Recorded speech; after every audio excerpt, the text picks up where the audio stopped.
Welcome back, guys. This is Potter Fanfic Hub. Here we explore powerful Harry Potter, what if stories, and hidden magic. This video is self recorded and fully created in line with YouTube's latest policy. If the sorting had scan Harry Potter's hidden injuries and magical expose every memories of abuse to the entire Great Hall. If you enjoy epic magical videos, subscribe to Potter Fanfic Hub. Now, let's the story begins.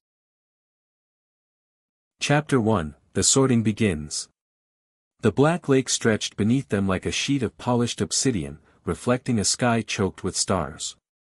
Harry pressed his forehead against the cold glass of the carriage window, watching the ripples of water break against the unseen shore.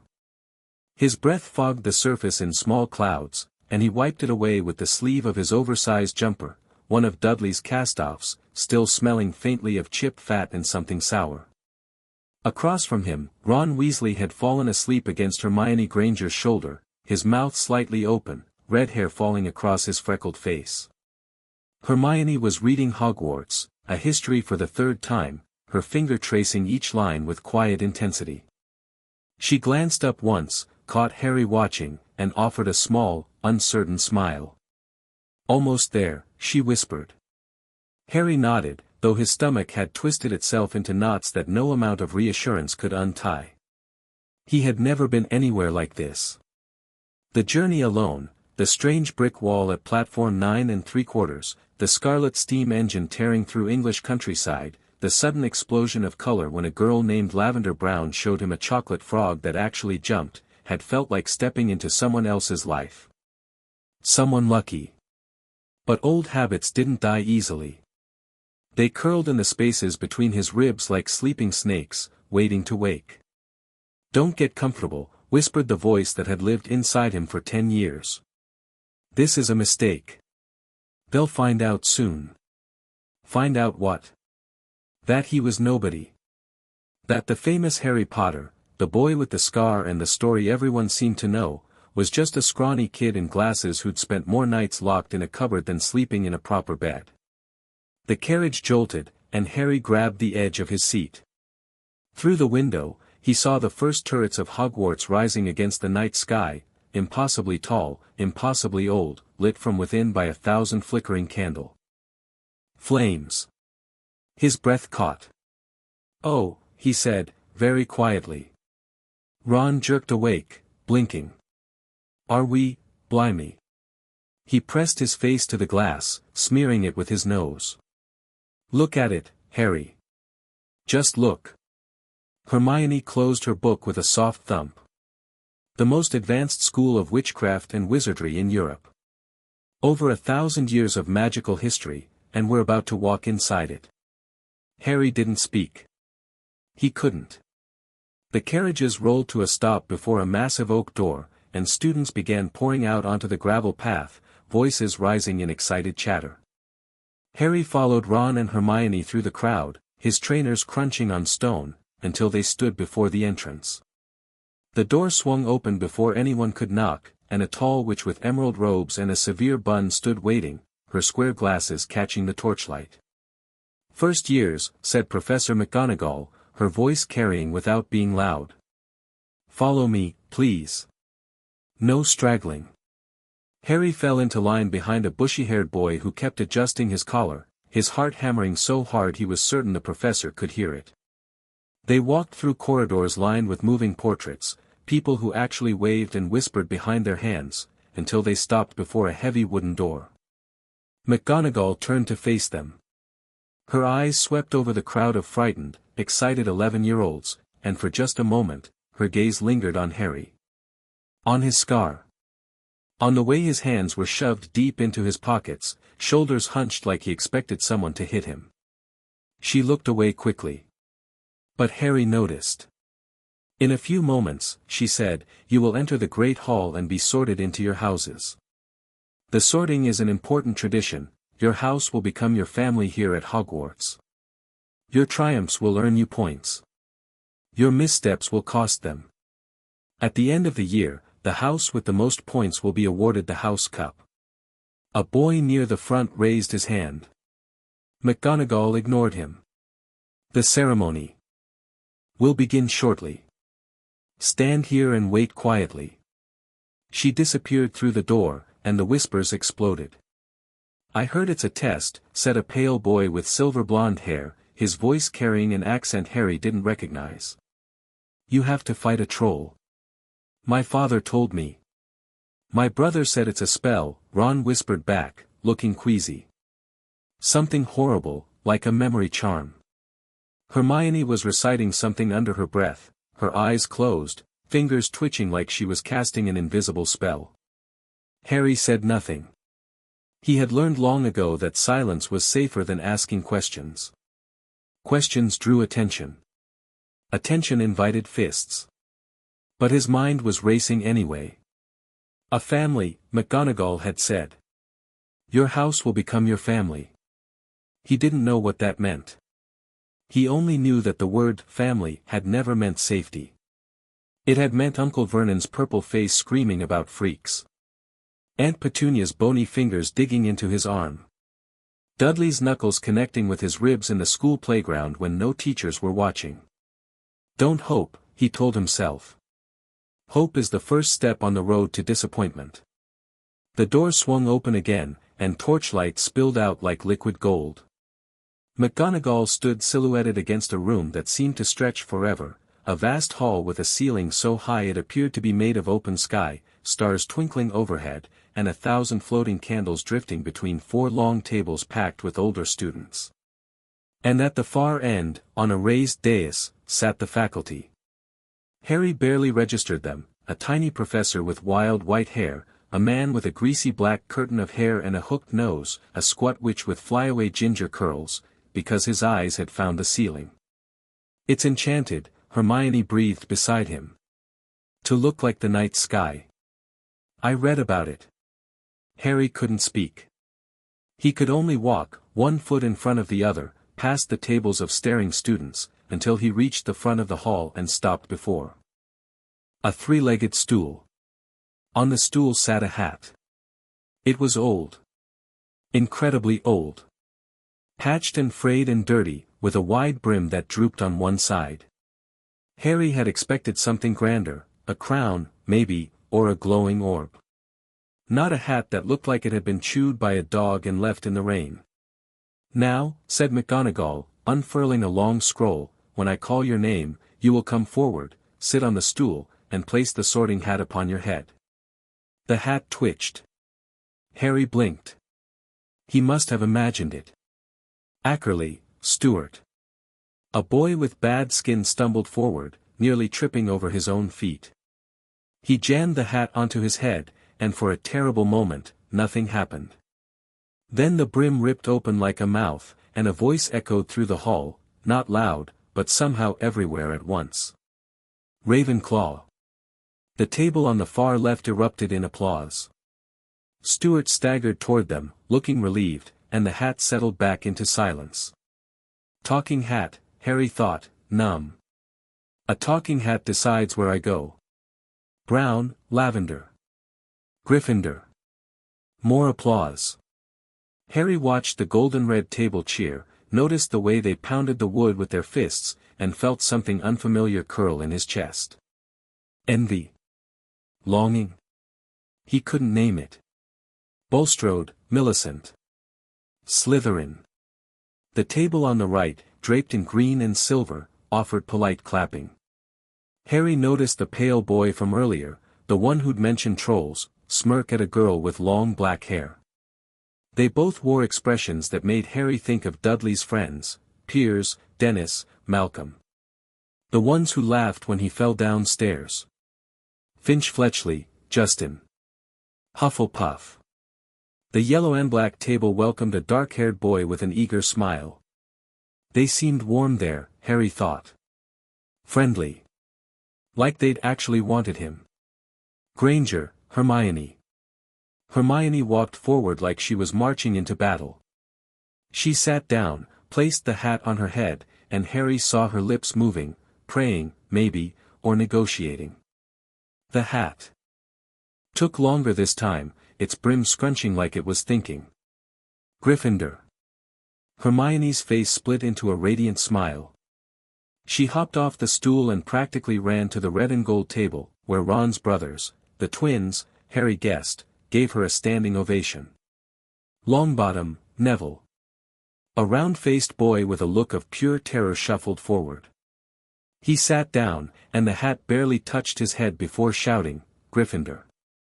Neville ran so fast he forgot to take the hat off. Students laughed as McGonagall retrieved it. Malfoy, Draco. The pale boy strode forward like he owned the hall. He placed the hat on his head with deliberate care, and Harry saw the brim twitch again, almost amused. Slytherin. Draco smirked, slid off the stool, and walked to the green and silver table with the air of a prince returning to his throne. He shook hands with the older students like he was accepting an award. That's who I'm supposed to be, Harry thought. If I'd grown up in this world. Someone who belongs. Potter, Harry. The whispers started before Harry could move.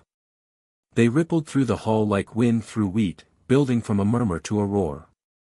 Potter? Did she say Potter? The Harry Potter? He's the one with the, the scar. Harry's feet felt nailed to the floor. Every eye in the room was on him, hundreds of them, maybe thousands, all staring at the boy in Dudley's old clothes and broken glasses held together with tape. They're looking at you, the voice whispered. They can see how wrong you are.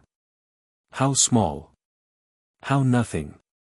Mr. Potter, McGonagall said, her voice softer than before. Whenever you're ready. Harry walked. He didn't remember moving.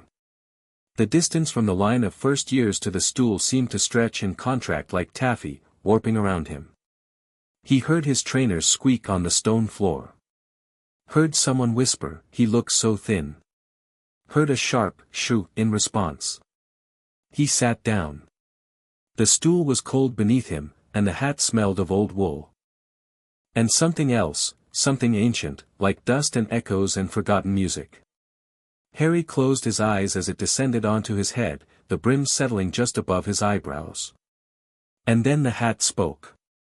Not into his ear, exactly. More like into his mind. A voice that was old and young at once, crackling with age but sharp as a new blade. Difficult, said the Sorting Hat. Very difficult. I see courage, yes, plenty of that. And a thirst to prove yourself. But also a mind that's learned to be quiet. To hide. To survive. Harry gripped the edges of the stool. I don't care where I go, he thought desperately. Just not Slytherin. Please.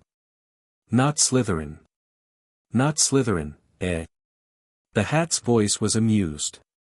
You could be great, you know. It's all here in your head. And Slytherin could help you on the way to greatness, no doubt about that. No, Harry thought, more firmly this time. Anything but Slytherin. Very well, said the hat. But before I decide, boy, there's something I need to see. Harry felt it then. A pressure behind his eyes. A gentle, insistent push, like someone opening a door he hadn't known existed. Memories rose to the surface, not by his choice, but not painfully either. More like watching a film he'd forgotten he starred in. The cupboard under the stairs. Dust motes floating in slivers of light. Spiderwebs in the corners. A child's handprint on the wall, small and lonely. Uncle Vernon's fist pounding on the door. Get out here, boy. Breakfast doesn't make itself. Aunt Petunia's thin lips. Don't touch anything. Don't speak. Don't exist. Dudley's birthday. 37 presents. Harry watching from behind the sofa, holding a single shriveled grape he'd stolen from the fruit bowl. The hat was silent. The pressure deepened. School photographs, class portraits where Harry stood at the end of every row, too short for his age, bruises on his arms hidden by long sleeves. Teachers who looked through him like he was made of glass. Letters addressed to Mr. H. Potter, the cupboard. Under the stairs, 4, Privet Drive, that Aunt Petunia burned in the sink. No, Harry thought, suddenly afraid. "You're not supposed to see that. Nobody's supposed to see that." But the hat kept looking. The first time Uncle Vernon had hit him, Harry had been 5. He'd asked for food, real food, not scraps, and Vernon's hand had connected with the side of his head so hard he'd seen stars. "You'll eat what you're given, boy, and you'll be grateful for it." The hunger. Always the hunger. Stomach cramps that woke him in the night, hands pressed against his belly, counting the hours until morning when he might get toast. Sometimes just crusts. Sometimes nothing. The loneliness. Mrs. Fig's house, where the smell of cabbage clung to everything and the cats watched him with unblinking yellow eyes. No friends. No birthday parties. No one who looked at him like he mattered. The hat made a sound. A low hum, like a growl. Harry didn't understand. Why was the sorting hat still looking? The other students had been sorted in seconds. Minutes had passed now. He could hear the whispers growing louder beyond the hat's brim, could feel the weight of confused stares. "Please," he thought. "Just put me anywhere. I don't care anymore. Just stop looking." But the hat didn't stop. Because beneath the obvious memories, the ones Harry could recall without effort, deeper things were surfacing. Things he'd buried so far down he'd almost forgotten they existed. The night the Dursleys had locked him in the cupboard for 3 days. 3 days without food, without light, without human contact. He'd been 7. He'd wet himself in the corner and cried until his voice gave out, and no one had come. The time Uncle Vernon had thrown him against the wall for asking questions. Harry's head had hit the plaster so hard it left a dent. He'd lain on the floor for an hour before anyone checked if he was breathing. The broken arm. The fall down the stairs. The burns from bacon grease flicked across his fingers, accidentally. The summer he'd worn long sleeves every single day because the cigarette burns on his forearms hadn't healed. The hat was shaking now. Actually shaking, the brim vibrating against Harry's forehead. And then something else woke up. Deep inside the hat, so deep that even the hat itself seemed surprised, an ancient magic stirred. A safeguard placed there centuries ago by the founders themselves. A protection for the vulnerable. A spell that had not been activated in living memory. "Child protection protocols engaged," said a voice that was not the hat's. A voice old as Hogwarts. Old as Britain. Old as magic itself. Scanning for confirmed abuse. Evidence detected. Severity, critical. Initiating mandatory disclosure. Error, manual override not found. Initiating emergency broadcast. Harry felt the hat go still. The pressure behind his eyes vanished. And then, far above him, in the enchanted ceiling of the Great Hall, the stars went out. The silence that followed was absolute. Harry pulled the hat from his head, confused, and looked up. Where the starry sky had been, there was now darkness. A screen of black, like a vast blank canvas waiting for paint. And then the first image appeared. A small boy, no older than 5, curled up in a space too small to stretch his legs. A cupboard. The door was closed. There was no light. The Great Hall erupted. Gasps. Shrieks. The clatter of goblets knocked over in shock.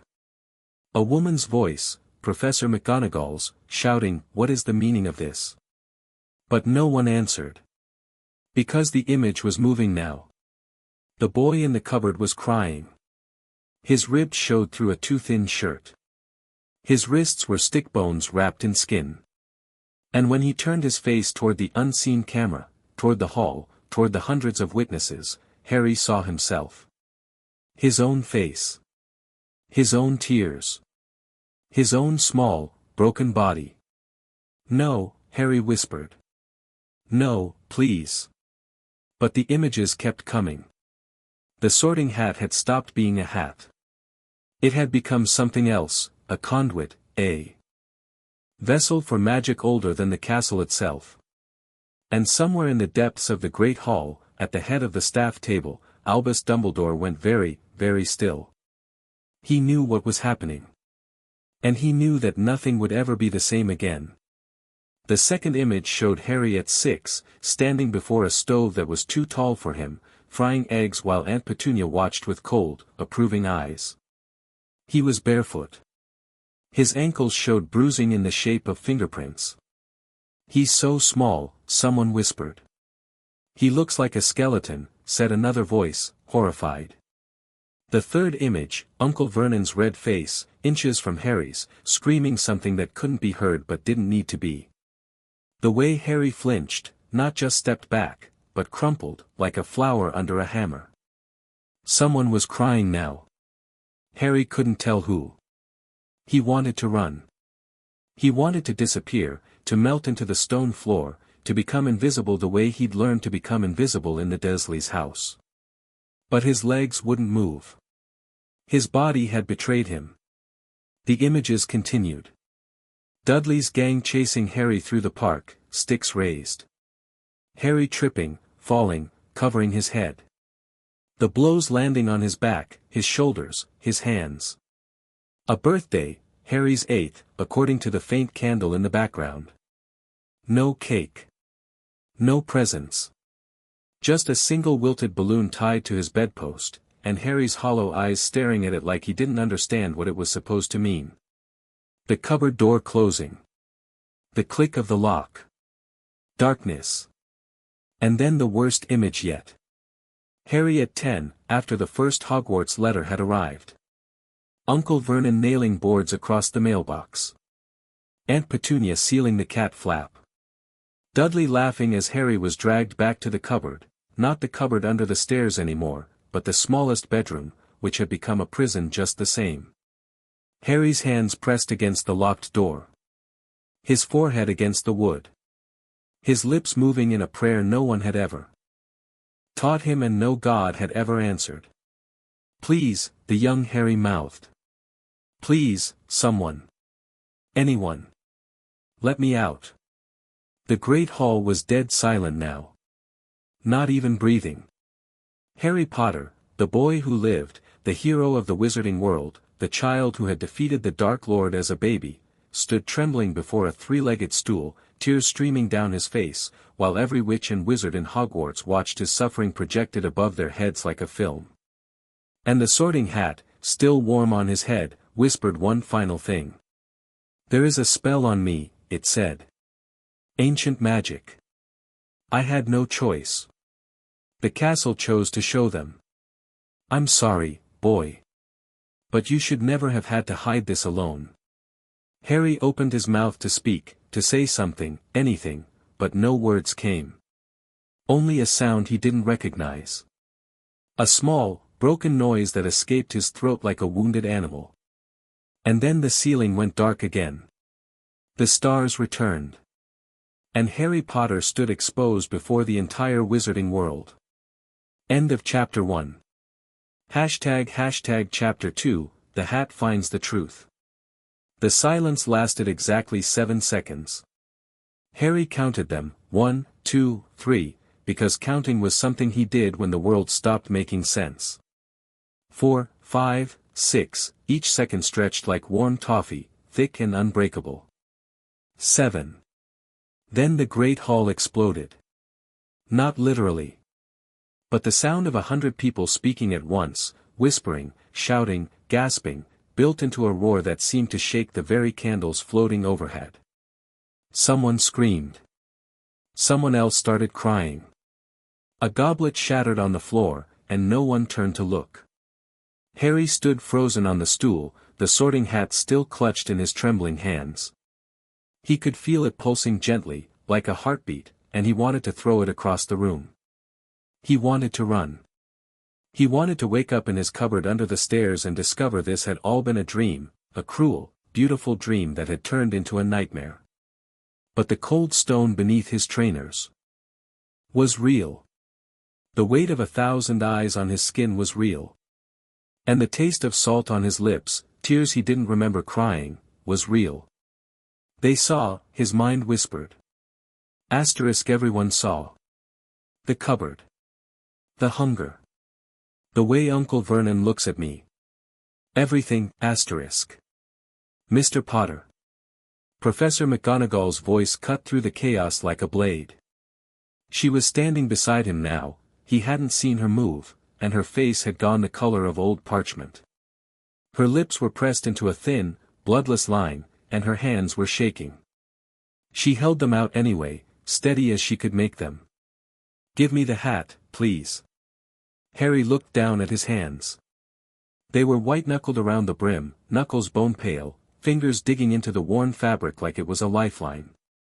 He forced them open one by one, and the hat dropped into McGonagall's palms with a soft thump.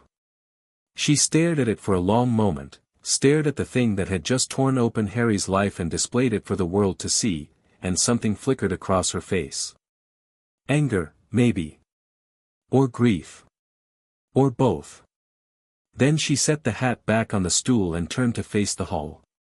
Quiet.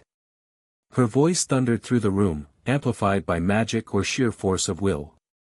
The noise didn't stop entirely, but it softened to a murmur, a low, angry, heartbroken buzz that filled every corner of the vast space. McGonagall drew a breath.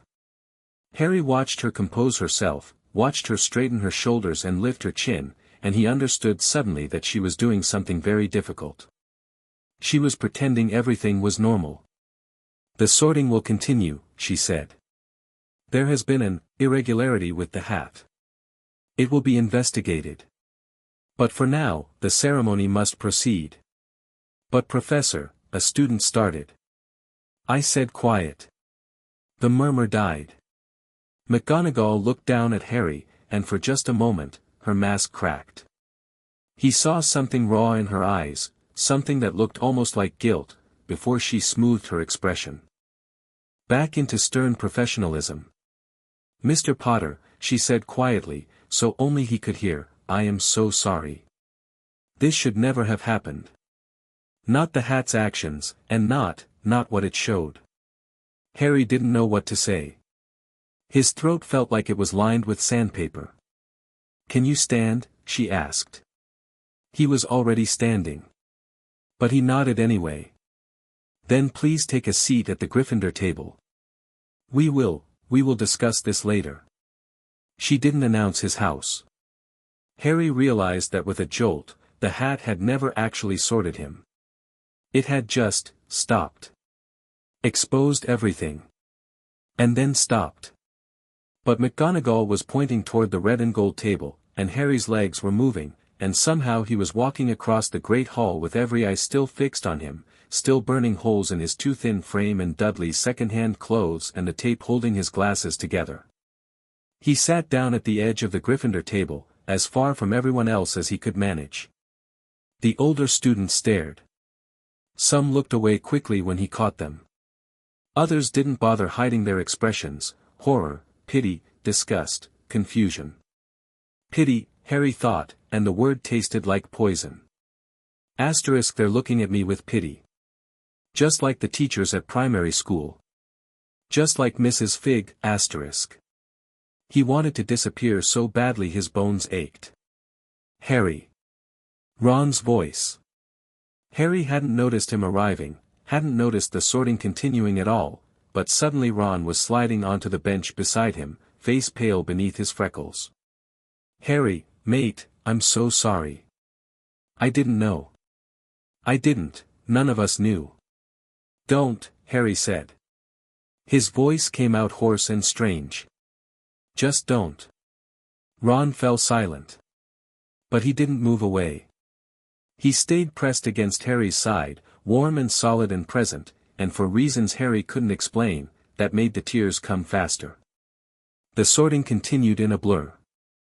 Harry heard names, Thomas, Turpin, Weasley, Ron, sent to Gryffindor with a ragged cheer that seemed forced now, Zabini, but he didn't process any of them. He sat with his hands in his lap, staring at the wooden table, trying to make his mind go blank the way he'd learned to do when Uncle Vernon was screaming. It didn't work. Because his mind kept showing him the images the hat had projected. Not from the outside, from the inside. He was reliving them. The cupboard. The hunger. The cold. The way Aunt Petunia's lips curled when she looked at him, like he was something that had crawled out of a drain. They saw, the thought repeated, endless and merciless. They all saw. Across the hall, at the staff table, Albus Dumbledore had not moved for 5 minutes. His hands were folded on the table before him. His half-moon spectacles gleamed in the candlelight. His long silver beard cascaded over his robes like a waterfall of moonlight. To anyone watching, he appeared calm. Serene. Unshakable. But the knuckles of his folded hands were white. Beside him, Professor Flitwick, tiny, silver-haired, usually cheerful, was whispering frantically to Professor Sprout, whose round face had crumpled into something resembling a weeping angel. On Dumbledore's other side, Professor Snape sat utterly still, black eyes fixed on the Gryffindor table, on the small, dark-haired boy who had just been unmasked before the entire school. Snape's expression was unreadable. But his long fingers had curled into fists beneath the table. Albus. McGonagall had returned to the staff table, her voice low and urgent. What happened? The hat has never, in 1,000 years, the hat has never. I am aware, Minerva. Dumbledore's voice was quiet. Too quiet. McGonagall had known him for decades, and she recognized that tone. It was the tone he used when something had gone catastrophically wrong, and he was still calculating the damage. The Sorting Hat possesses enchantments I did not create, Dumbledore continued. Enchantments placed by the founders themselves. I knew they existed, but I believed them to be dormant. Inactive. They were designed to protect vulnerable children, I believe. To alert the school if a student arrived in distress. Distress. McGonagall's voice cracked. Albus, that boy has been tortured. For 10 years. And I sent him back there. Every summer. Every single summer, I signed the forms approving his return to those animals. Minerva.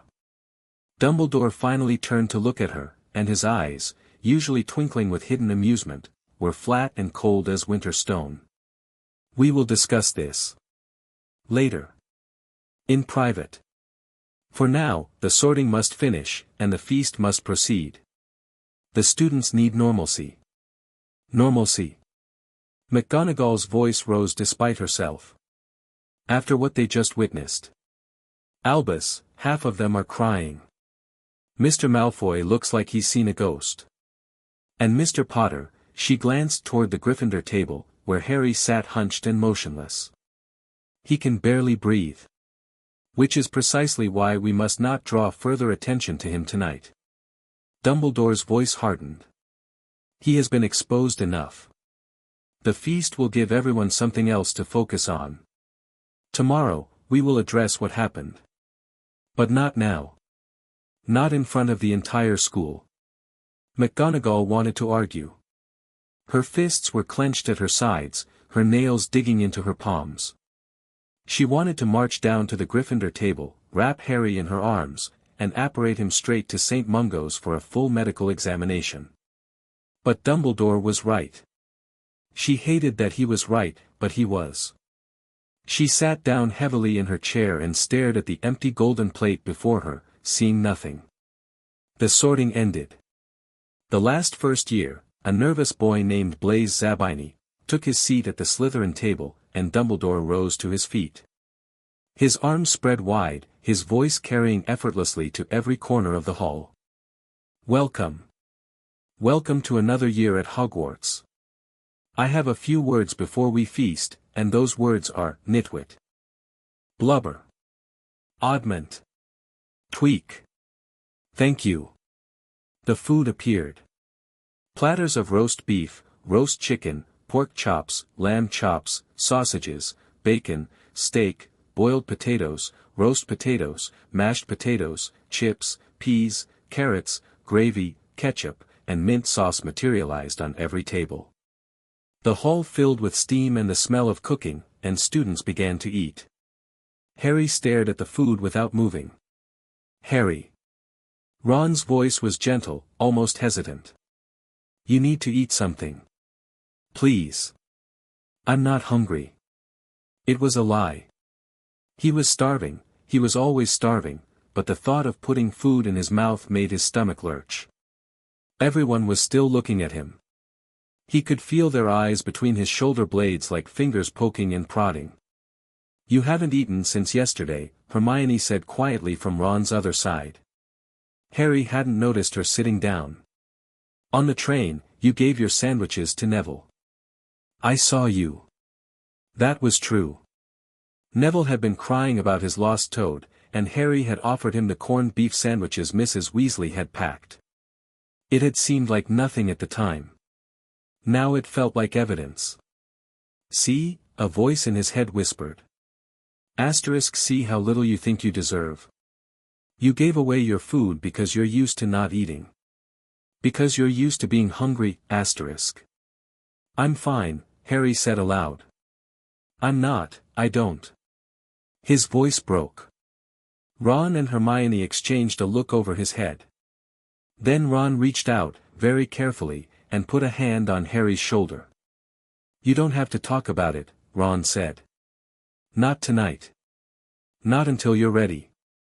But you should know, my mum is going to go absolutely mental when she finds out about this. And I mean that in a good way. She'll want to feed you. A lot. She's like that. Harry almost laughed. It came out as a choked, wet sound, half sob, half hysterical giggle. The Dursleys, he said, and the word felt strange in his mouth, like speaking a foreign language. I lived with my aunt and uncle. My mum's sister. They didn't want me. Obviously, Hermione said, and there was steel in her voice that hadn't been there before. Anyone who could treat a child like that doesn't deserve the title of family. Harry looked at her. Really looked. She was 11, same as him, with bushy brown hair and front teeth that were slightly too large. But her eyes were old and angry and fiercely protective. You believe me? Harry asked. Just like that? Hermione believes everything she reads, Ron said, and when Harry flinched, he added quickly, no, wait, that came out wrong. I meant, the hat showed us. We all saw it. There's nothing to believe or disbelieve. It's just, true. Magical projection can't be faked, Hermione confirmed. Not on that scale. Not with that level of detail.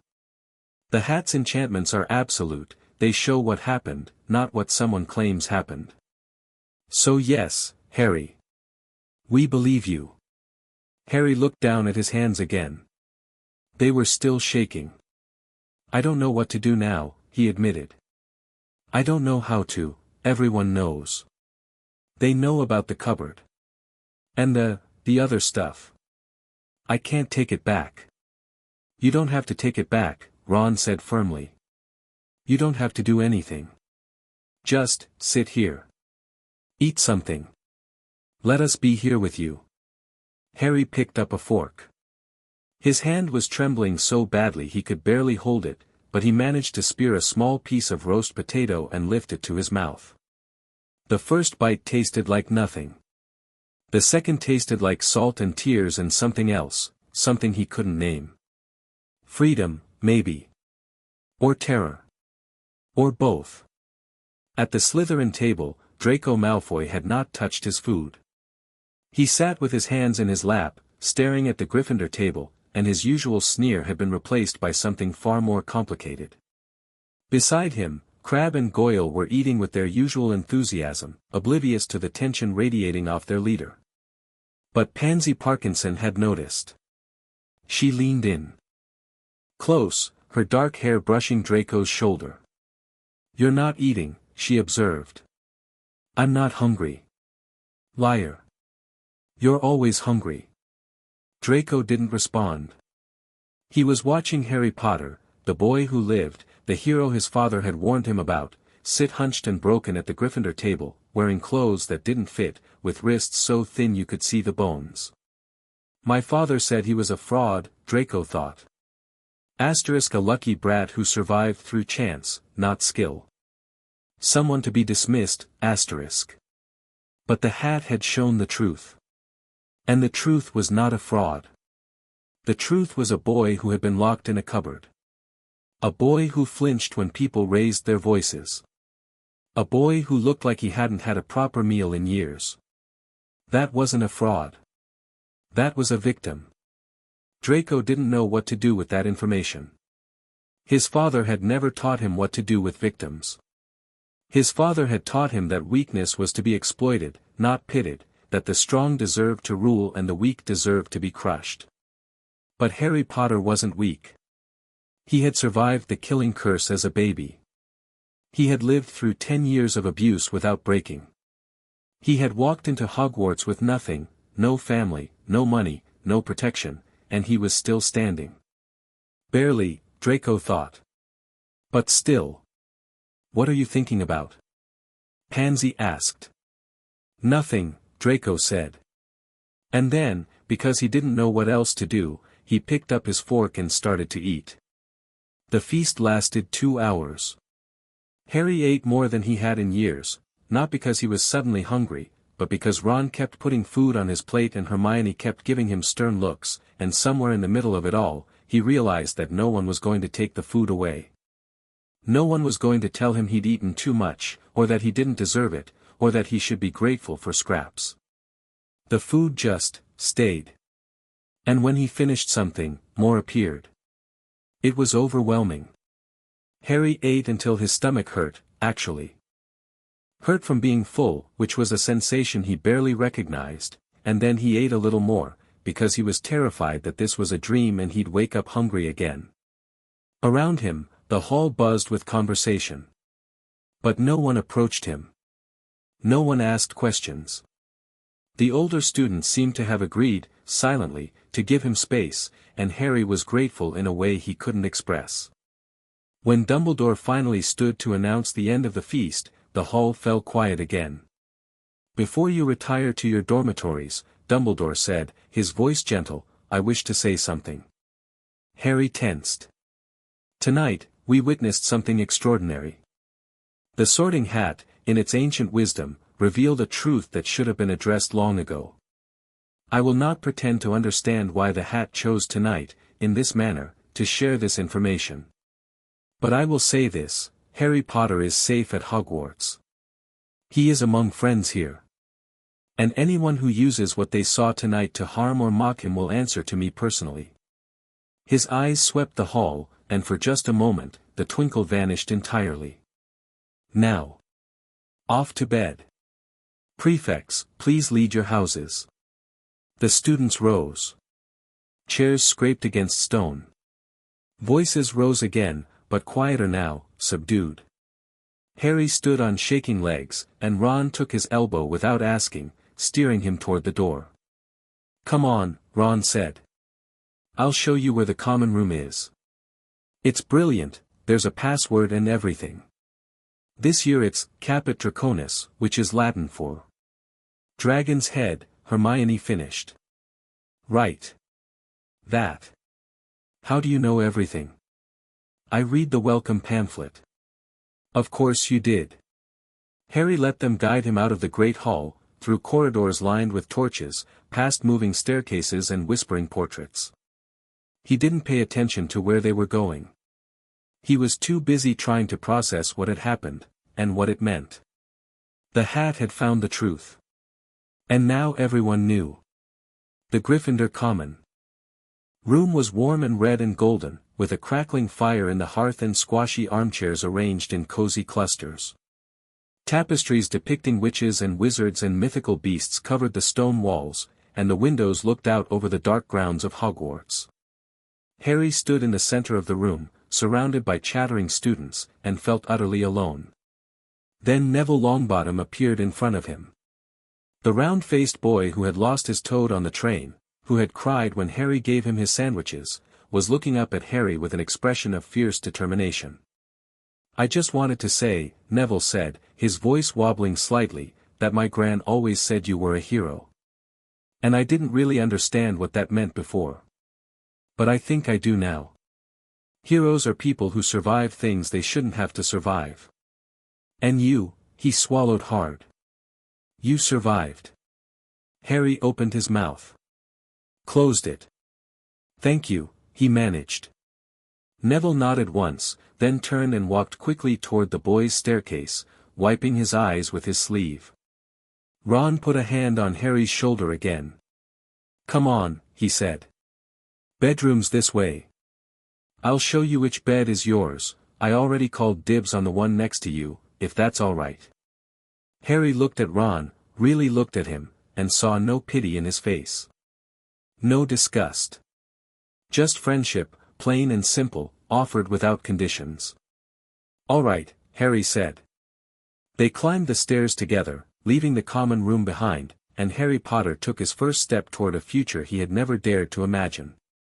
But the Sorting Hat's magic wasn't finished. Far beneath the castle, in a chamber that had not been opened in centuries, something ancient stirred. Something that had been waiting for a child like Harry, for a cry for help that had finally been heard. The Founder's safeguard was awake now. And it would not sleep again. End of Chapter 2. Chapter 3, The Great Hall falls silent. The dormitory was round and warm, with 5 four-poster beds draped in crimson curtains and a single window that looked out over the dark sweep of the forbidden forest. Moonlight spilled across the stone floor in pale ribbons, and somewhere in the distance, an owl hooted, a lonely, mournful sound that matched something deep inside Harry's chest. He sat on the edge of his bed, the one with his trunk already at the foot, Hedwig's empty cage beside it, and stared at his hands. They were still shaking. They hadn't stopped shaking since the hat had dropped from his head. Around him, the other first-year boys were getting ready for bed. Ron was already in his pajamas, bright blue with tiny golden lions on the chest, chattering about nothing in particular, filling the silence with words, Harry realized, because he was trying to make the silence less terrifying. Dean Thomas was unpacking his trunk with methodical slowness, his West Ham poster already tacked to the wall beside his bed. Seamus Finnegan was arguing with Neville about whether the Sorting Hat had ever done anything like this before. It hasn't, Seamus said firmly, his Irish accent thickening with certainty. My man's been going on about Hogwarts for years, and she's never once mentioned the hat projecting memories. That was something new. My gran will know, Neville mumbled from inside his pajama shirt, struggling with the buttons. She knows everything about Hogwarts. She'll write to me tomorrow, I expect. Harry didn't say anything. He didn't know what to say. These boys, these strangers, had seen him at his most vulnerable. They had watched him cry in a cupboard. They had watched him flinch from Uncle Vernon's fists. They had seen the hunger in his hollow cheeks and the bruises on his too thin arms. And now they were pretending everything was normal. He appreciated it. He also wanted to scream. Harry. Ron's voice was softer now, pitched low so only Harry could hear. Do you want us to? I don't know. Leave you alone? Or stay? I'm not sure what you need. Harry looked up. Ron's face was open and uncertain, freckles standing out against pale skin, blue eyes worried. I don't know what I need either, Harry admitted. His voice came out rough, scraped raw by tears he hadn't even realized he'd shed. I've never, no one's ever. He stopped.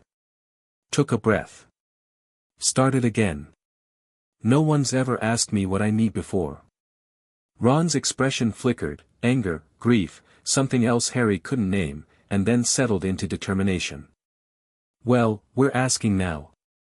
And you don't have to answer tonight. Or tomorrow. Or ever, if you don't want to. But we're here. All right? Me and Hermione and Neville and everyone. We're here. Harry nodded. His throat was too tight for words.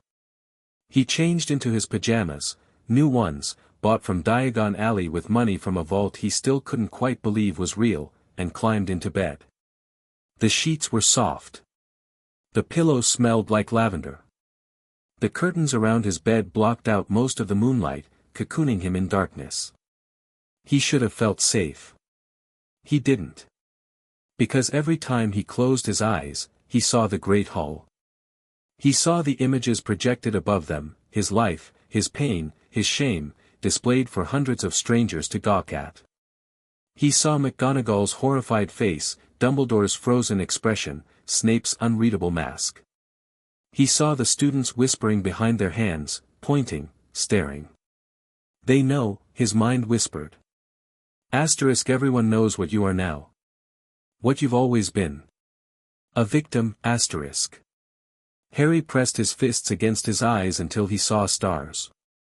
Stop it, he told himself fiercely. Asterisk, stop thinking about it. You can't change it. It happened. Just, breathe, asterisk. He breathed. In. Out. In. Out. The mattress dipped beside him.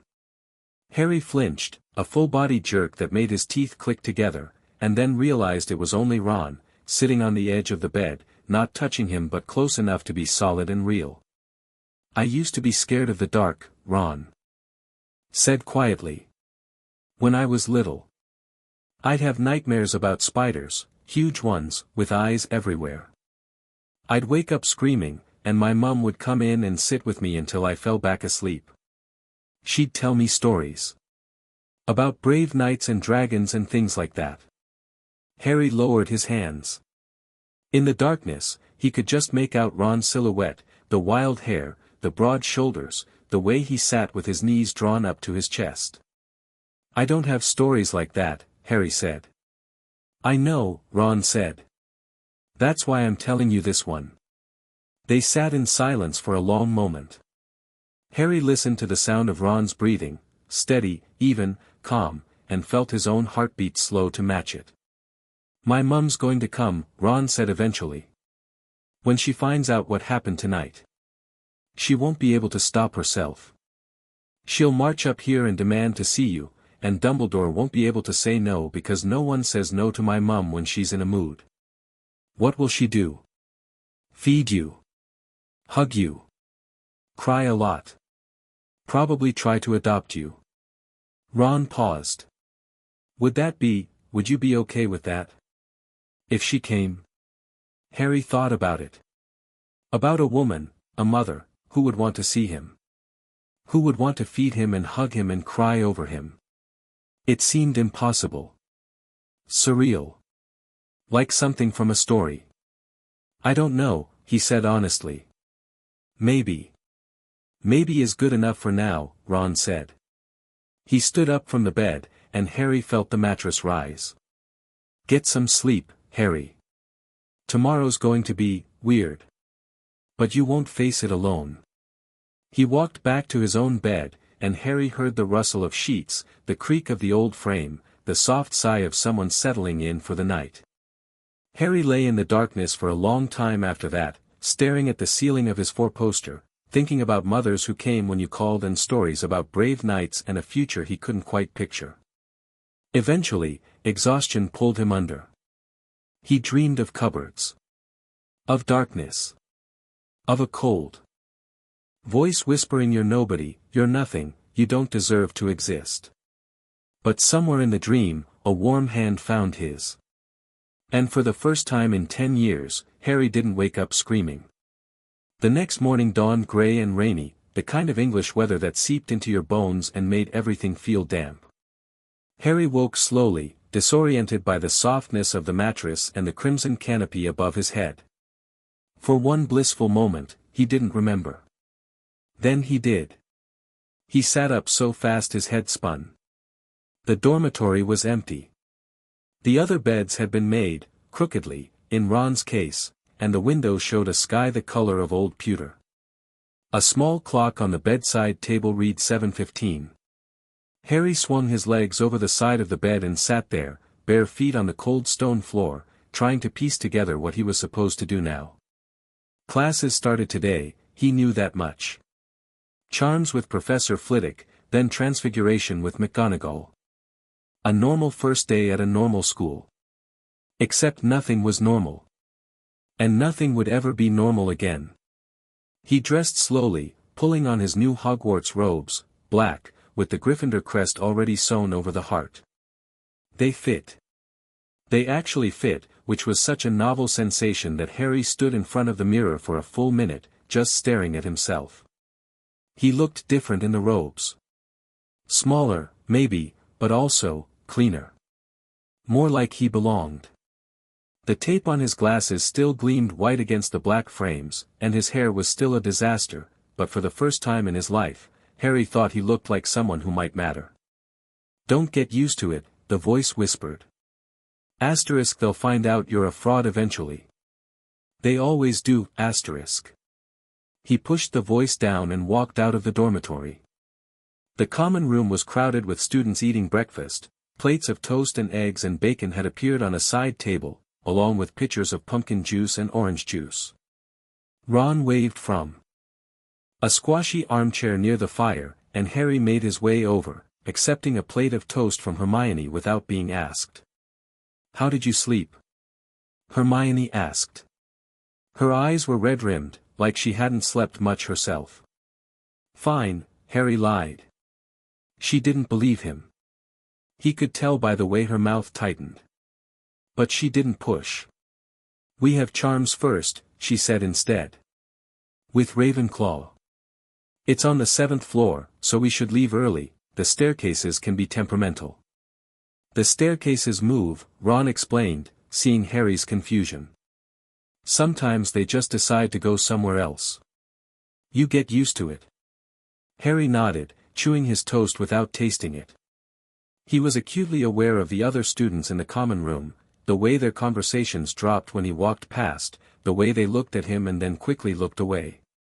He was a spectacle. A tragedy. A story they would tell their parents in their letters home. "Dear Mum and Dad, you'll never believe what happened at the sorting." He put down his toast. His appetite had vanished. "Harry." Hermione's voice was gentle. "You need to eat." "I'm not hungry." "You said that last night. And then you ate 3 plates of food." "I was hungry last night."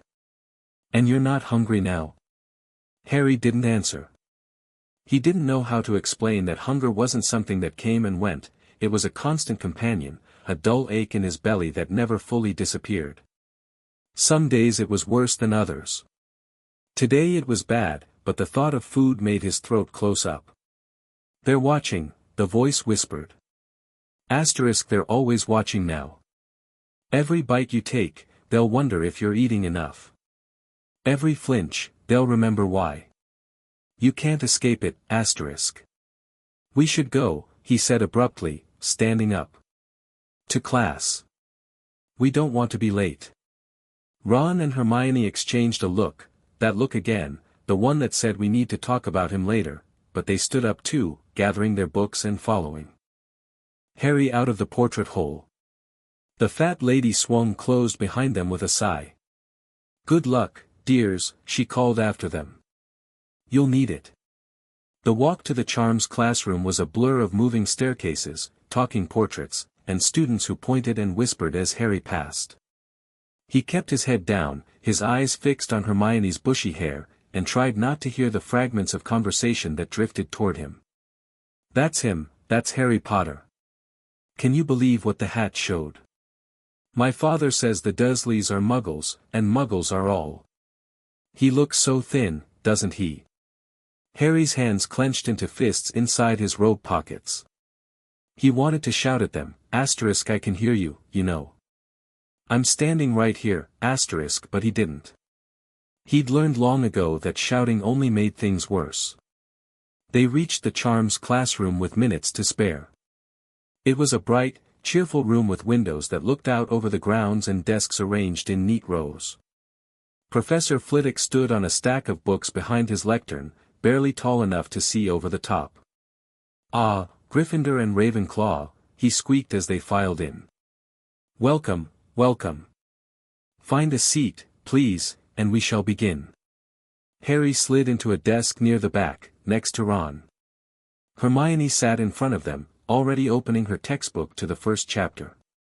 The Ravenclaw students filled the other desks, and Harry noticed a few of them looking at him with open curiosity, especially a girl with long silver blonde hair and dreamy eyes who smiled at him like she knew something he didn't. He looked away. Today, Flitwick said, we will be learning the wand-lighting charm. Lumos. He tapped his wand, and a bright light bloomed at the tip, illuminating his small, cheerful face. Simple, but essential.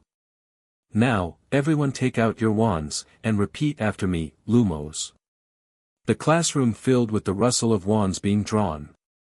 Harry pulled out his, holly and phoenix feather, 11 inches, nice and supple, and held it the way Ollivander had shown him.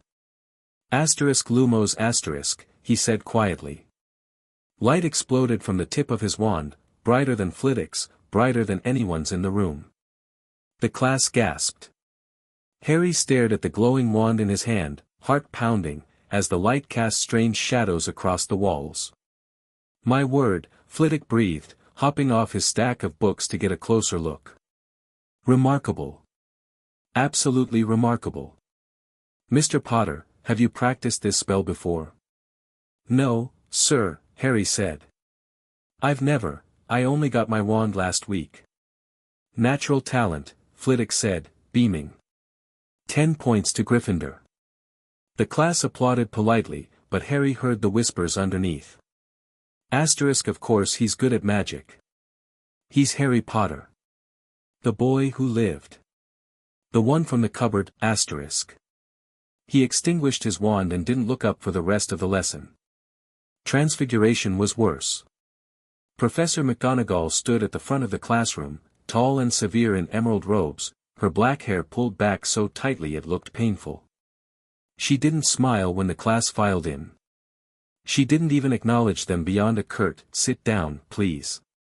Harry sat at the back again, but McGonagall's eyes found him anyway.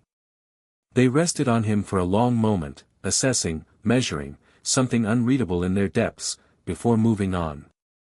Transfiguration is one of the most dangerous and difficult branches of magic, she began. Messing up a charm can leave you with a nosebleed. Messing up a transfiguration can leave you stuck as a half-ferret for the rest of your natural life. Is that understood? Yes, Professor, the class chorused. She nodded sharply. Today, we will be attempting to turn a matchstick into a needle. The theory is in Chapter 1 of your textbooks. The wand movement is as follows. She demonstrated, and a matchstick on her desk transformed into a perfect silver needle, gleaming in the light.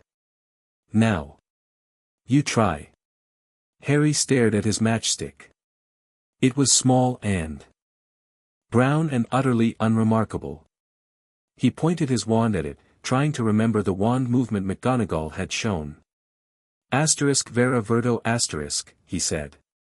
The matchstick shimmered.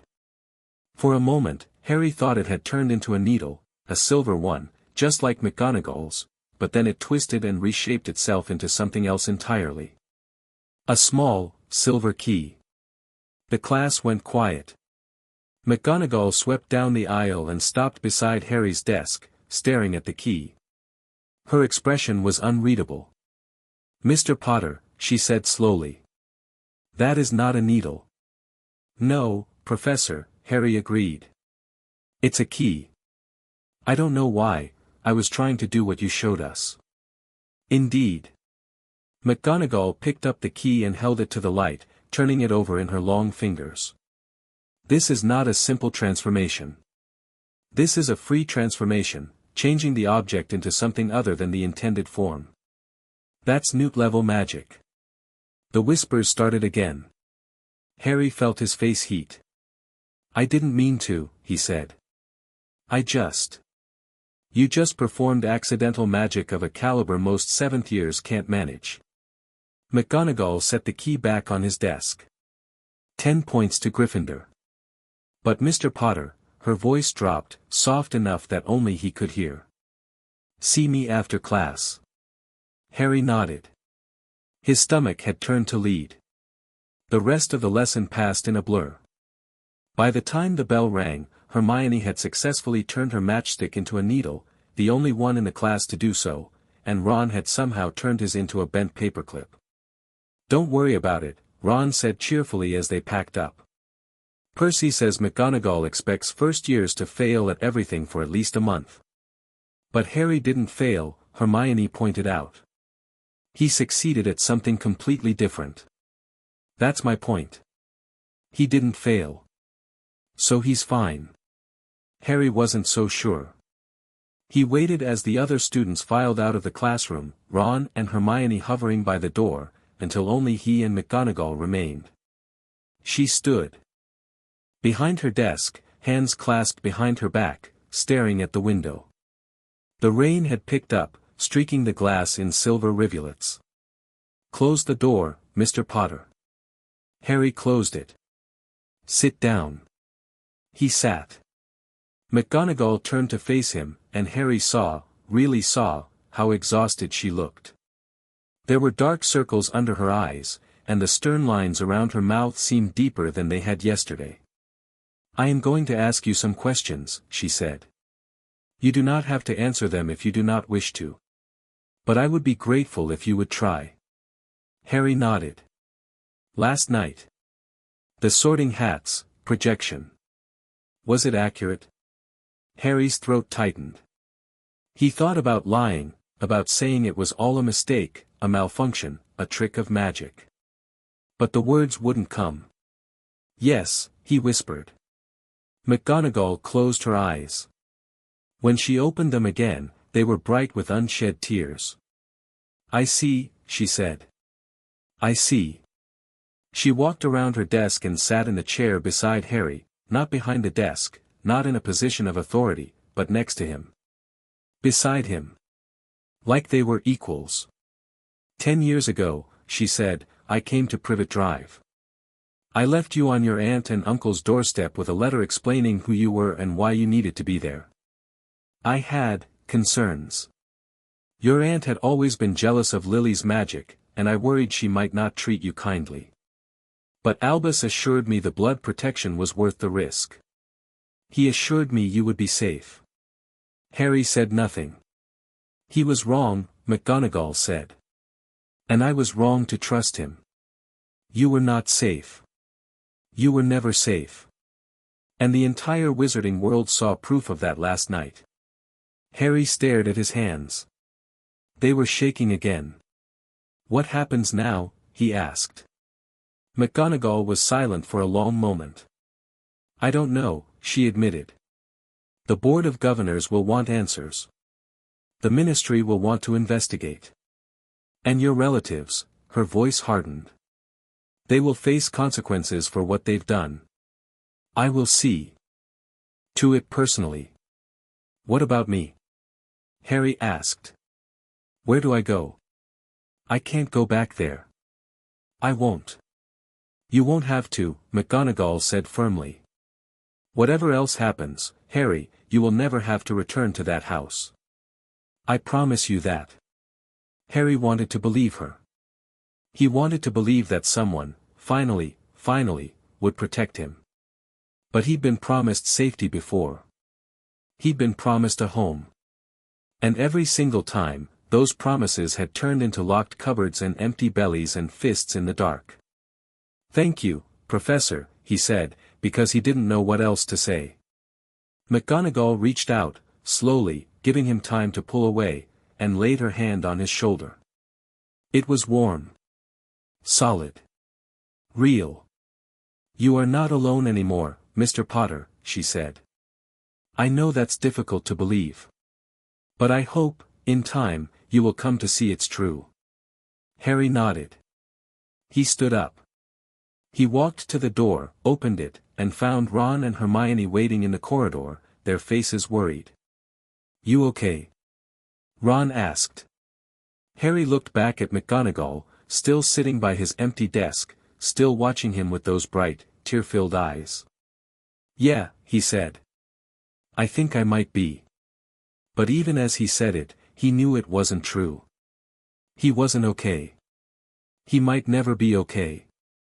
The Sorting Hat had ripped open his wounds and displayed them for the world to see, and now everyone, teachers, students, strangers, was staring at the bleeding. The Great Hall had fallen silent last night. But Harry suspected the silence was only the beginning. End of Chapter 3. Chapter 4, Secrets Revealed. The whispers followed Harry everywhere. They echoed through the stone corridors between classes, bouncing off ancient walls that had witnessed 1,000 years of secrets. They curled around the edges of the Gryffindor common room at night, soft and insidious, like smoke seeping under a door. They filled the Great Hall during meals, a constant hum beneath the clatter of cutlery and the pop of magically appearing dishes. Did you see? The cupboard, he lived in a cupboard. His relatives, Muggles, all of them. My father says the Ministry will get involved. How could no one know? How could no one help? Harry heard every whisper. Every single one. His ears had been trained by years of listening for Uncle Vernon's footsteps on the stairs, for the creak of the cupboard door, for the sharp intake of breath that preceded a blow. He couldn't turn it off. By Wednesday, 3 days after the sorting, he had stopped eating in the Great Hall altogether. He grabbed toast from the common room sideboard and ate it in empty classrooms, standing in corners where no one could see him, chewing mechanically while staring at walls. He didn't flinch when people approached him anymore. That was something. The first day, every sudden movement had sent him jerking sideways, arms coming up to protect his face. By the second day, he'd learned to brace himself instead, to go still and quiet and wait for the threat to pass. But the fear didn't go away. It just changed shape. Harry. Hermione found him in an abandoned charms classroom on Thursday afternoon, hiding behind a stack of old desks. She didn't ask why he was there. She just sat down beside him, cross-legged on the dusty floor, and opened her book. Ron says you skipped lunch again. Not hungry. You're always hungry. You're just scared to eat in front of people. Harry flinched. Not at her words, at the truth of them. I'm not scared, he said. Yes, you are. And that's okay. You have every right to be scared. But you can't hide forever, Harry. The school year just started. I'm not hiding. You're literally hiding behind a stack of desks. Harry looked at the desks. They were old and splintered, covered in cobwebs and decades of dust. He was hiding behind them. Like a child playing a game. Like the small, frightened boy in the cupboard who had learned that being seen was dangerous. I don't know how to stop. He admitted. Hermione was quiet for a moment. Then she closed her book and turned to face him fully, her brown eyes serious. My parents are dentists, she said. That means they fix teeth. And sometimes, when people come to them, their teeth are in really bad shape. They've been broken for years, but the person didn't come in because they were scared of the dentist. Scared of the pain. Scared of someone looking inside their mouth and seeing how bad it was. Harry waited. But here's the thing, Hermione continued. The teeth don't get better on their own. They just get worse. The only way to fix them is to let someone look. To let someone help. And yes, it hurts at first. But after, you can eat again. Without pain. I'm not a tooth, Harry said. No.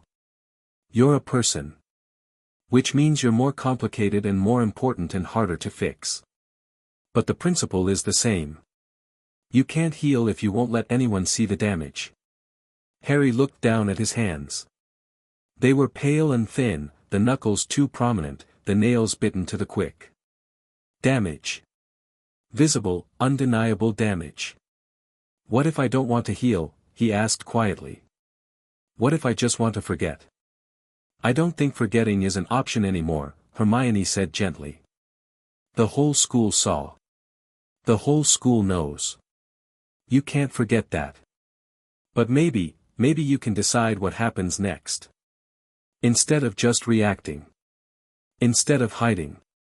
Harry thought about that. About deciding. About choosing. No one had ever asked him what he wanted before. Not once. His life had been a series of things done to him, locked in cupboards, sent to Hogwarts, exposed by a hat. He had never been the author of his own story. "I don't know what I want," he said. "Then we'll figure it out together," Hermione said. "That's what friends are for." She held out her hand. Harry stared at it for a long moment, at the small, steady fingers, the clean nails, the complete lack of threat. Then he took it. They sat there for a while, two 11-year-olds in an abandoned classroom, holding hands in the dusty afternoon light. Neither of them spoke. Neither of them needed to. And somewhere deep in the castle, the ancient magic that the Sorting Hat had awakened stretched and turned, like a beast disturbed from a 1,000-year sleep. It was watching. It was waiting. And it was not done revealing secrets. By Friday, the whispers had spread beyond Hogwarts. Hundreds of students had written letters home, tearful, horrified accounts of what they'd witnessed during the sorting ceremony. Those letters had been carried by owls to every corner of Britain, from the smallest Muggle-born cottage to the grandest pure-blood manor. Parents had read them. Parents had wept. Parents had immediately called friends, neighbors, colleagues, anyone who would listen. And the Ministry of Magic had taken notice. "They're calling for an investigation," Percy Weasley announced at breakfast on Friday morning, his prefect badge gleaming on his chest. He was trying to sound official and important, but his voice kept cracking. "The Department of Magical Law Enforcement is sending someone to interview Mr. Potter. And the Board of Governors is convening an emergency session." Harry put down his fork. He had forced himself to come to breakfast this morning. Ron had threatened to carry him if necessary, but now the food on his plate looked like ash. "An investigation," he repeated. "Into what?" "Into everything," Percy said grimly. "Your living situation. Your guardians. The decisions that led to you being placed with those people." He swallowed hard. "And into why no one checked on you for 10 years. The Gryffindor table had gone quiet. Students were staring openly now, forks frozen halfway to mouths, conversations abandoned mid-sentence. Harry felt their eyes like physical things, heavy and hot and invasive. "I don't want an investigation," he said. "I just want to be left alone." "That's not how this works, mate," Ron said quietly. "When something like this happens, when someone hurts a kid, the adults have to get involved. It's the law." "Since when do adults care about the law?" Harry asked. His voice came out bitter and sharp. "The Dursleys broke the law for 10 years. No one cared then." The table went even quieter, if that was possible. Percy opened his mouth, closed it, opened it again. He looked helplessly at his brothers, Fred and George, who had stopped their usual morning antics and were watching Harry with expressions Harry couldn't read. "The system failed you," Fred said finally. "Everyone knows that now. But that doesn't mean the system can't try to fix it," George added. "Or at least punish the people who broke it." Harry wanted to believe that. He wanted to believe that someone, the Ministry, the Board of Governors, anyone, would finally hold the Dursleys accountable for what they'd done. But he had learned, in 10 years of hunger and pain, that adults didn't protect children. Adults made excuses. Adults looked the other way. Adults told themselves stories about difficult circumstances and good intentions, and at least he has a roof over his head. "Fine," he said flatly. "Let them investigate. It won't change anything." He stood up from the table and walked out of the Great Hall, leaving his breakfast untouched. Ron started to follow him, but Hermione put a hand on his arm. "Let him go," she said. "He needs to be angry for a while. Anger is better than fear." Ron hesitated, then nodded. But his eyes stayed on the door where Harry had disappeared, and his hands were clenched into fists beneath the table. The investigation began that afternoon. Harry was pulled out of herbology, much to Professor Sprout's distress, and escorted to a small office on the third floor, where a witch in magenta robes was waiting. She had kind eyes and a no-nonsense jaw and introduced herself as Amelia Bones, head of the Department of Magical Law Enforcement. "Hello, Harry," she said, gesturing to a chair. "Please, sit down. Can I get you anything? Tea? Pumpkin juice? A biscuit?" Harry sat. "No, thank you." Amelia Bones sat across from him, a quill and parchment floating beside her, ready to take notes. She didn't have a clipboard or a tape recorder, which Harry had expected from Muggle investigators. Just a floating quill that scratched against parchment in her tidy, professional handwriting. "I want to be clear about something before we begin," she said. "You are not in any trouble. You are not being accused of anything. The purpose of this interview is to gather information so that we can help you. Do you understand?" Harry nodded. "I need you to say it aloud, please. For the record." "I understand." "Good." Amelia Bones smiled, a small, genuine smile that didn't quite reach her eyes. "Then let's start at the beginning. Can you tell me about your life with your aunt and uncle? The Dursleys?" Harry opened his mouth. Closed it. The memories pressed against his skull like a physical force, the cupboard, the hunger, the fists, the loneliness. He had never spoken about these things. Not to anyone. Not even to himself, not really. He had simply survived them, pushing each day's pain into a box and locking it away. But the hat had opened those boxes. Had spilled their contents across the great hall for everyone to see. And now this woman, this stranger with kind eyes, wanted him to open them again. "They didn't want me," he said slowly. "From the beginning. My aunt, Petunia, she hated my mum. Because my mum was a witch and Petunia wasn't. And when I showed up on their doorstep, I was just a reminder of everything she didn't have." The quill scratched furiously. "They put me in the cupboard under the stairs," Harry continued. "That's where I slept. Until I was 10. When the Hogwarts letters started coming, they moved me to Dudley's second bedroom, but they didn't want to.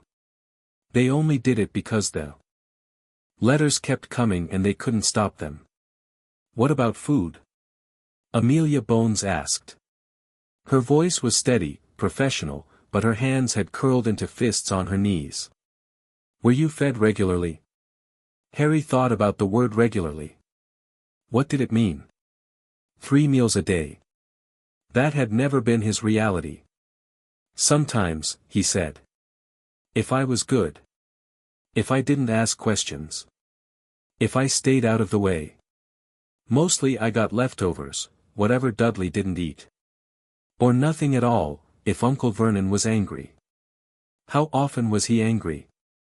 Harry didn't answer. He didn't need to.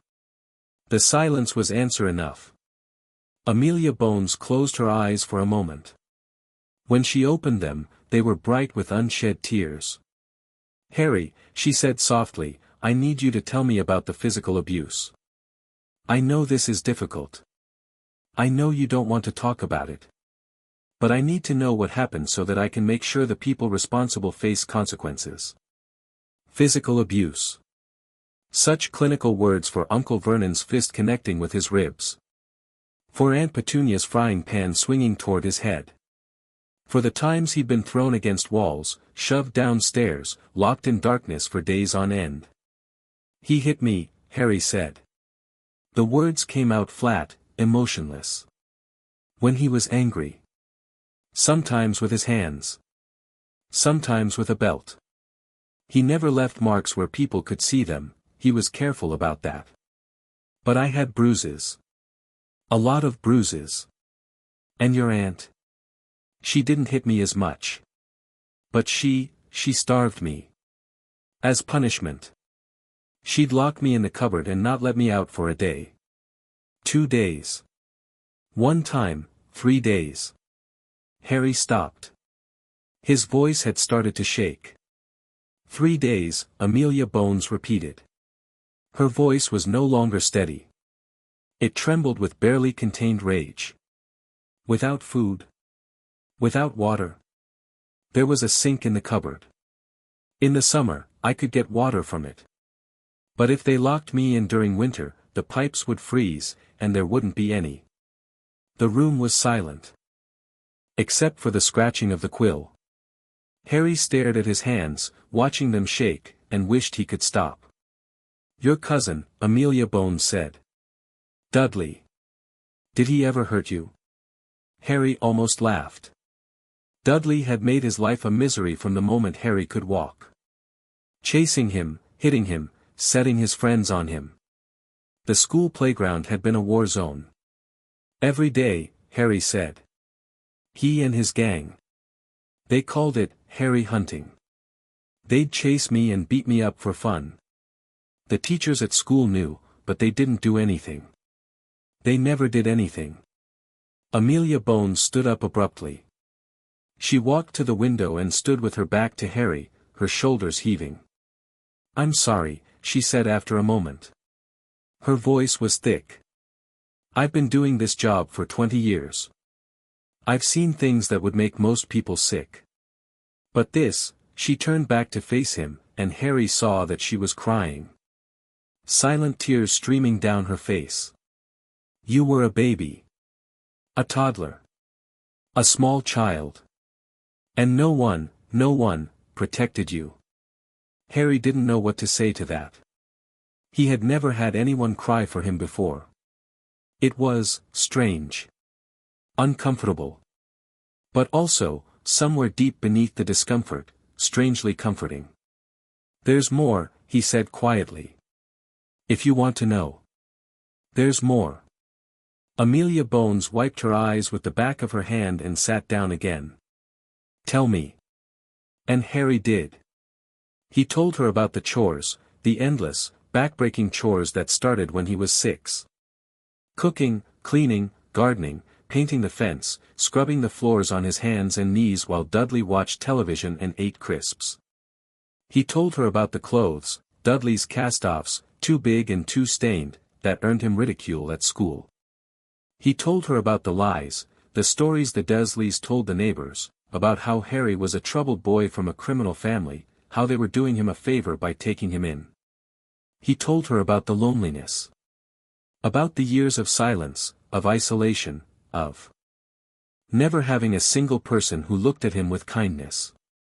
About the way he'd stopped hoping for rescue because hope was too painful. About the small, broken part of himself that had decided, somewhere around age 8, that he deserved everything that was happening to him. By the time he finished, the quill had filled 6 feet of parchment, and Amelia Bones was crying openly. Thank you, Harry, she said. Thank you for trusting me with this. I didn't trust you, Harry said honestly. You asked. And no one's ever asked before. Amelia Bones nodded slowly.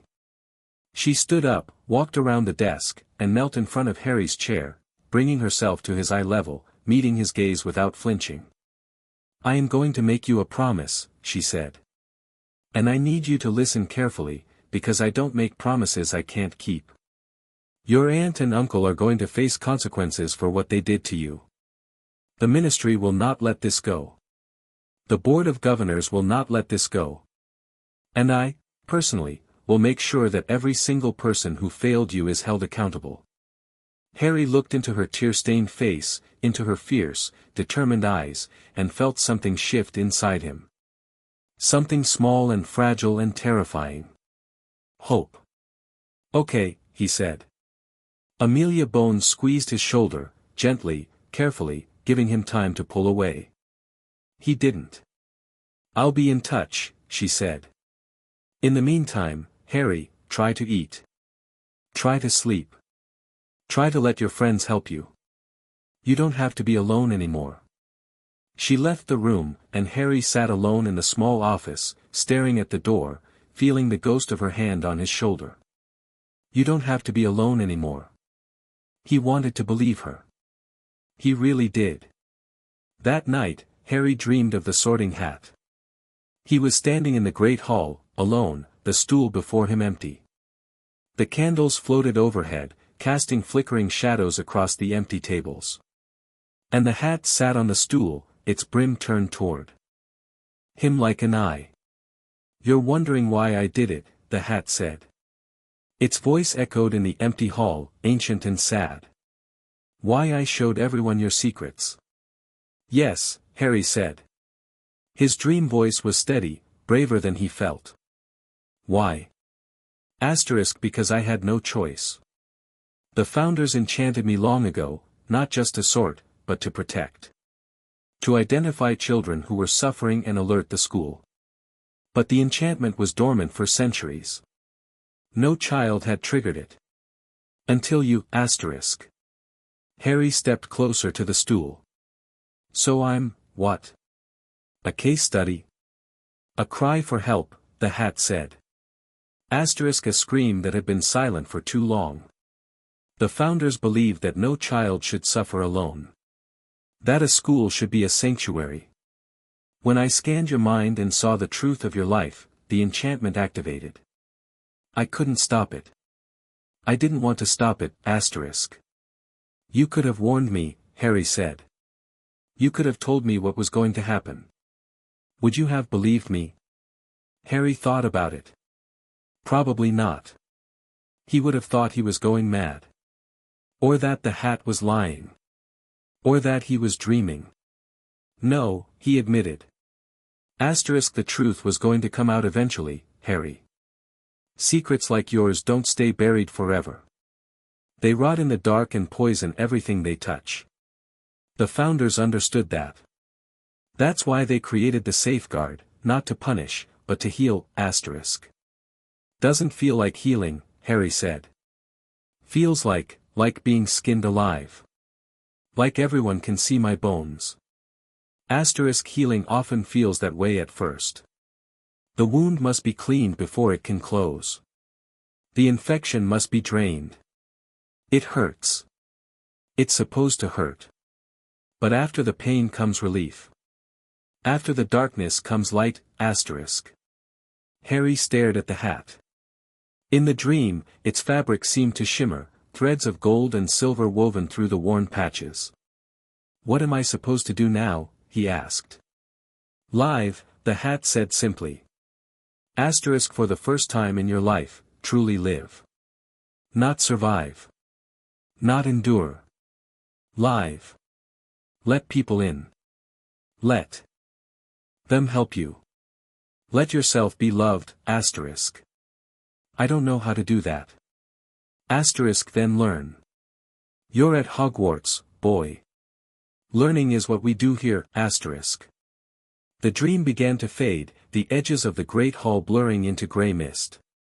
Harry reached for the hat, tried to hold on, but it was slipping away, dissolving like smoke. One more thing, the hat said, its voice growing faint. The founder's safeguard is still active. It's been waiting for a child like you for 1,000 years. And now that it's awake, it won't go back to sleep, What does that mean? Harry called out. What does it do? But the hat was gone, and Harry was falling into darkness. He woke up gasping, tangled in his bedsheets, his scar prickling with a phantom heat. The dormitory was dark and silent. Ron's snores rumbled from the next bed. Somewhere in the castle, a clock struck 3. Harry lay back against his pillow, heart pounding, and stared at the canopy above his head. The founder's safeguard is still active. He didn't know what that meant. But something in his gut, something that had kept him alive through 10 years of hell, told him he was about to find out. And that everything, was about to change. End of chapter 4. Chapter 5, Dumbledore's Nightmare. The headmaster's office was a place of wonders. Silver instruments whirred and smoked on spindle-legged tables, their purpose known only to the ancient wizard who sat behind the massive claw-footed desk. Portraits of former headmasters and headmistresses dozed in gilded frames, their gentle snores filling the circular room like a chorus of contented ghosts. Fawkes the phoenix perched on his golden stand near the door, his scarlet and gold feathers glowing softly in the candlelight, a small, warm sun in the gathering darkness. Albus Dumbledore sat motionless behind his desk, his long fingers steepled beneath his chin, his half-moon spectacles reflecting the flames of 1,000 candles. He had not moved in 2 hours. He had not spoken in 3. His dinner, a plate of cold chicken and untouched vegetables, sat on the corner of his desk, long since congealed into something unrecognizable. The portraits were pretending to sleep. But every few minutes, one of them would crack open an eye, glance at the still figure at the desk, and exchange a worried look with a neighbor. Dumbledore did not notice. Dumbledore did not notice anything except the image burned into his mind, the image of a small boy in a cupboard, crying in the dark, while the entire Great Hall watched. How did I not know? The question had been circling his skull for 4 days now, a vulture with no intention of landing. He had asked himself 1,000 variations, how could I have missed it? Why did I not check on him? What did I think would happen, leaving a child with people who despised magic, And every time, the answer was the same. Because you didn't want to know. Because it was easier to believe the blood protection was enough. Because you told yourself stories about Petunia's better nature, about Vernon's grudging acceptance, about the power of Lily's sacrifice to shield her son from all harm, Stories. Lies. Excuses. Dumbledore closed his eyes, and behind his lids, the images played again. Harry at 5, frying eggs on a stove too tall for him, barefoot on cold tiles, his ribs showing through a too thin shirt. Harry at 7, locked in darkness, his small fists pounding on a door that would not open. Harry at 9, flinching from a man's raised hand, his body curling inward like a wounded animal, because he had already learned, that defense was futile and pain was inevitable. Harry at 10, praying to a god Dumbledore wasn't sure he believed in, pressing his forehead against the wood of a locked door, mouthing please, someone, please into the silence. Lily's son. Dumbledore opened his eyes. They were wet. Albus. The voice came from the portrait directly behind his desk, Phineas Nigellus Black, the most hated headmaster in Hogwarts history, his sneering face twisted into something almost resembling concern. You cannot sit here all night, Phineas said. It's unbecoming. The students will talk. Let them talk, Dumbledore said quietly. They're already talking. About the boy. About you.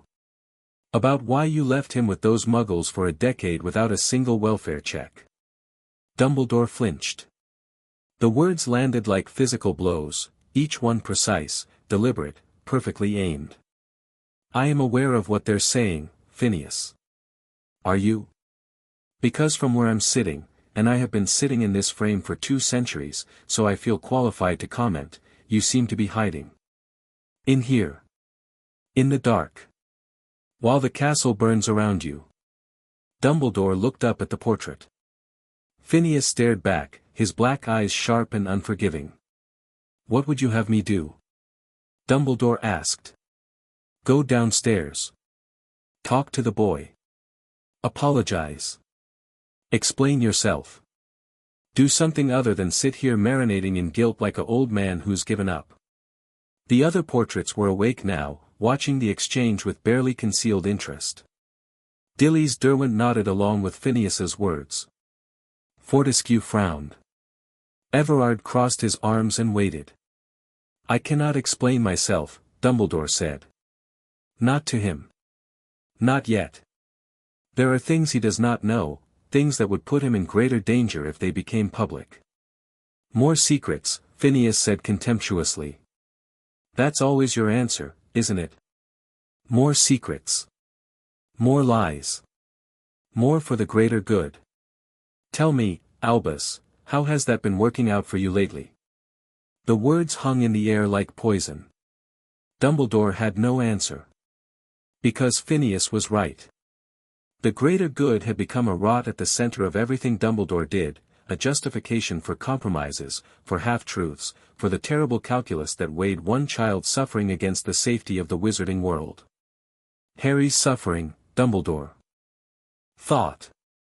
Asterisk a child's suffering. And I allowed it. I sanctioned it. I signed the papers that sent him back to that house, year after year, telling myself it was necessary, asterisk.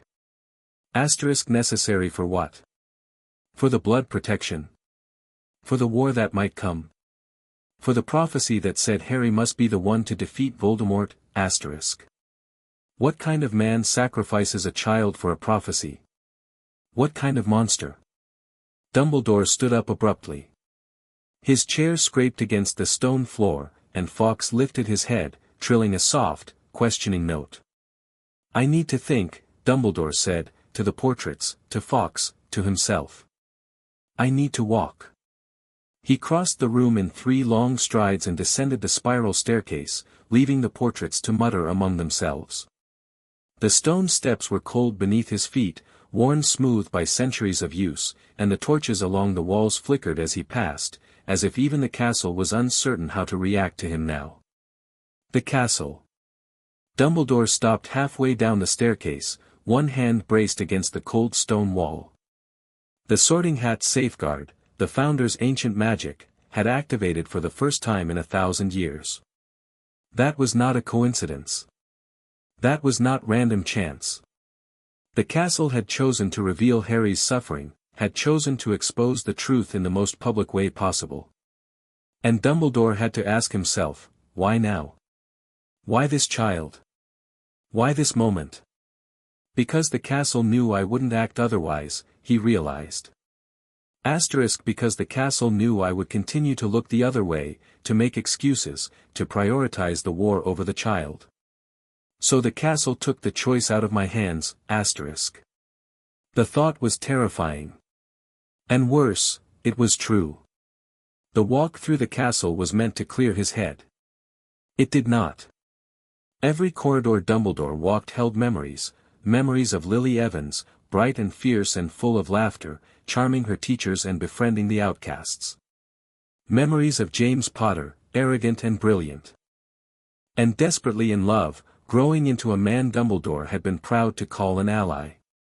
Memories of a small cottage in Godric's Hollow, of a prophecy whispered in a dingy pub, of a Halloween night that had ended in rubble and ashes and a baby's scream. I held him that night, Dumbledore thought. Asterisk I carried him from the wreckage. I looked into his eyes, Lily's eyes, and I promised myself I would protect him, asterisk. And then I left him on a doorstep in the cold. With a letter. Asterisk like an parcel. Like a package to be delivered, asterisk. He had reached the 3rd floor without realizing it. The corridor was empty, the students were all in their common rooms or dormitories by now, but Dumbledore could hear echoes of their voices through the walls. Laughter. Arguments. The sounds of children being children. Asterisk children like Harry should have been. Should have been allowed to be, asterisk. The tapestry of Barnabas the Barmy teaching trolls to ballet fluttered in an unseen breeze, and Dumbledore paused before it, his reflection staring back at him from the polished stone floor. He looked old. He felt older. Professor Dumbledore. He turned. Minerva McGonagall stood at the end of the corridor, her emerald dressing gown wrapped tightly around her thin frame, her graying hair loose around her shoulders. She looked exhausted, more exhausted than he had ever seen her, and there was something in her eyes that made his chest ache. Coldness. She was looking at him with coldness. Minerva, he said. You should be sleeping. So should you. She walked toward him, her slippers silent on the stone floor. But I couldn't. I kept thinking about him. About what we saw. About what we didn't see. For 10 years. We. Don't. Her voice sharpened. Don't pretend this is a collective failure, Albus. You made the decision to place Harry with the Dursleys. You overruled my objections. You assured me, assured me, that he would be safe there. Dumbledore said nothing. Safe, McGonagall repeated. And the word dripped with bitterness. He was locked in a cupboard, Albus. Starved. Beaten. Treated like an animal. And you told me he would be safe. I believed. What you believed doesn't matter anymore. McGonagall's voice cracked, rose, echoed off the stone walls. What matters is what happened. What matters is that a child was tortured for a decade while the most powerful wizard in Britain did nothing. Dumbledore took a step back. He had faced dark lords and dark creatures, had walked through fires and survived curses that would have killed lesser wizards. But Minerva McGonagall's disappointment was worse than all of it. You're right, he said quietly. You're absolutely right. I failed him. I failed Lily. I failed everyone who trusted me to protect that boy. McGonagall stared at him. Her hands were shaking. I have spent the last 4 days, she said, trying to understand how this happened. How you could let this happen. And I have reached a conclusion that I find deeply troubling. Dumbledore waited. You care more about the war than about the people in it, McGonagall said. You look at Harry and you see a weapon. A tool. The chosen one who will defeat the Dark Lord. You don't see a child who needs to be loved and fed and kept warm at night. You see a soldier. That's not. Isn't it? She stepped closer, her eyes blazing. You left him with the Dursleys for the blood protection. That's what you told me. That's what you told the Board of Governors. That's what you told yourself. But the blood protection could have worked just as well if you'd placed him with a wizarding family, a family that would have cared for him. You chose the Dursleys because you wanted him to grow up away from the magical world.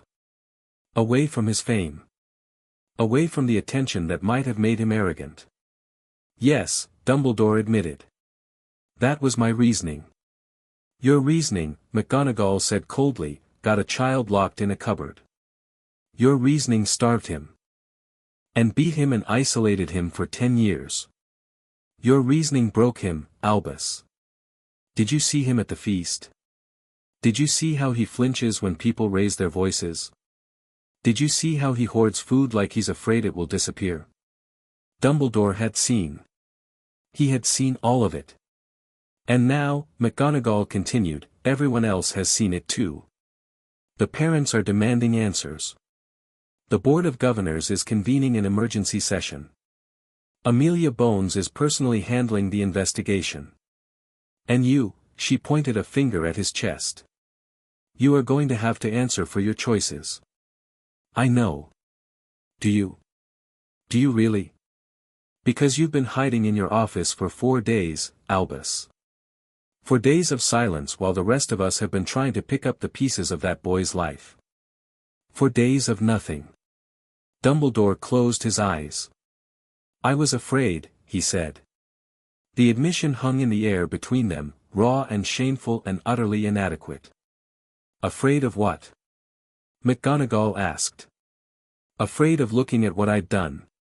Afraid of seeing myself clearly. Afraid of. He opened his eyes. Afraid of realizing that I am not the man I thought I was. McGonagall's expression softened, just slightly, just for a moment. None of us are the people we thought we were, she said. The question is what we do now. What we do next. Dumbledore nodded slowly. I will speak to Harry, he said. Tomorrow. I owe him that. I owe him an explanation, or as much of an explanation as I can give without compromising his safety. And the Board of Governors? I will face them. I will answer their questions. I will accept whatever judgment they pass. McGonagall studied him for a long moment, searching his face for something, sincerity, maybe, or remorse, or the faintest glimmer of the man she had once respected above all others. I hope you mean that, she said finally. Because if you try to hide from this, Albus, if you try to use your power or your reputation to avoid accountability, Will be the first person to speak against you. And I will not be the last. She turned and walked away, her dressing gown swishing against the stone floor, leaving Dumbledore alone in the empty corridor. He stood there for a long time, staring at the place where she had disappeared, feeling the weight of her words settle into his bones like lead. I will be the first person to speak against you. Minerva McGonagall had been his friend for decades. His ally. His most trusted colleague. And now she was looking at him the way she might look at a dark wizard, with suspicion, with disappointment, with the cold calculation of someone assessing a threat. What have I become? Dumbledore asked himself. What have I done? The castle did not answer. But somewhere, deep in the stones beneath his feet, the Founder's ancient magic stirred again, stretched, turned, and settled back into watchfulness. It was not done with Albus Dumbledore. Not by half. The next morning dawned grey and cold, with a wind that rattled the windows and sent dead leaves skittering across the grounds. Harry sat in the great hall for breakfast. Ron had insisted, but he wasn't eating. He was watching the doors. Something was going to happen today. He could feel it in his bones.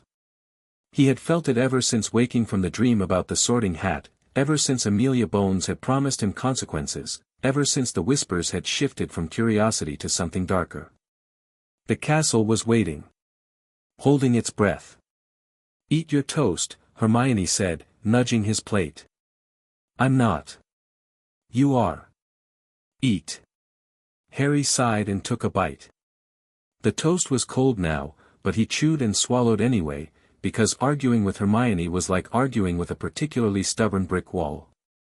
The doors of the great hall swung open. Harry looked up, along with half the school, as Albus Dumbledore walked through the entrance, his purple robes swirling around him, his silver beard gleaming in the candlelight. The headmaster had not been seen at meals since the sorting. His absence had been noted. Commented on. Dissected. Now he was here.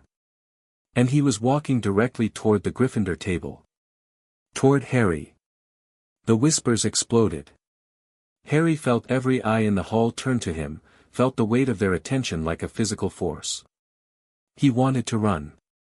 He wanted to hide. He wanted to shrink into nothing and disappear. But he couldn't move. Dumbledore stopped at the end of the table, his blue eyes fixed on Harry's face. The twinkle that usually inhabited those eyes was gone. In its place was something raw and aching, something that looked almost like grief. Mr. Potter, Dumbledore said. His voice carried across the hall, soft but unmistakable. May I speak with you? In private? Harry looked at Ron. At Hermione. At the rows of students staring at him with wide eyes. Okay, he said. He stood up. His legs felt like they belonged to someone else. Dumbledore turned and walked toward the doors, and Harry followed, out of the great hall, through the entrance hall, up a moving staircase that seemed to know exactly where they were going. Students parted before them like the Red Sea before Moses, pressing themselves against walls to let them pass. No one spoke. The journey to the headmaster's office was silent and eternal. Harry counted his footsteps, 1, 2, 3, trying to keep his breathing steady, trying not to think about what was about to happen. He's going to apologize, Harry thought. Or explain. Or make excuses. Or tell me it was all for my own good, I don't want to hear it. But I have to. The stone gargoyle guarding the entrance to Dumbledore's office leapt aside at a whispered password, and the spiral staircase carried them upward. The office door swung open before they reached it, revealing the cluttered, beautiful room Harry had only seen in his dreams. Sit down, please, Dumbledore said, gesturing to a chair before his desk. Harry sat. Dumbledore walked around the desk and lowered himself into his own chair with a sigh that seemed to come from somewhere very deep, somewhere old and tired and wounded. For a long moment, neither of them spoke. The portraits watched. Fawkes watched. The silver instruments whirred and smoked, filling the silence with their soft, mechanical music. Harry, Dumbledore said finally. I owe you an apology. 1,000 apologies. And I know, that no apology can undo what was done to you. But I need to say it anyway. I need you to hear it. Harry said nothing. I failed you, Dumbledore continued. I placed you with your aunt and uncle because I believed, genuinely believed, that you would be safe there. The blood protection your mother left behind was powerful. It would keep you safe from Voldemort and his followers. And I thought that safety was worth the risk. The risk, Harry repeated. His voice was flat. The risk that your aunt and uncle might not treat you well. I knew Petunia was difficult. I knew she resented magic. But I did not know, I could not have imagined. You didn't check, Harry said. For 10 years, you didn't check. You didn't send anyone to see if I was okay. You didn't write to me. You didn't visit. You just left me there. Dumbledore's face crumpled. No, he admitted. I didn't. And there is no excuse for that. I can give you reasons that seemed good at the time, reasons that involved prophecies and wars and the greater good, but they are not excuses. They are explanations for my failure. Nothing more. Harry stared at the headmaster of Hogwarts, the most powerful wizard in Britain, the man the entire wizarding world looked to for guidance and protection, and felt something inside him crack. You were supposed to protect me, Harry whispered. Everyone said, Hagrid said, you were the one who kept me safe. But you didn't. You sent me to them. And they. His voice broke.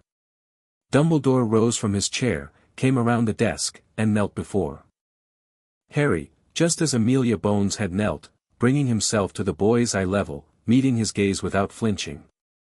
I know, Dumbledore said. I know what they did to you. I have seen the memories. I have read the transcripts of your interview with Madame Bones.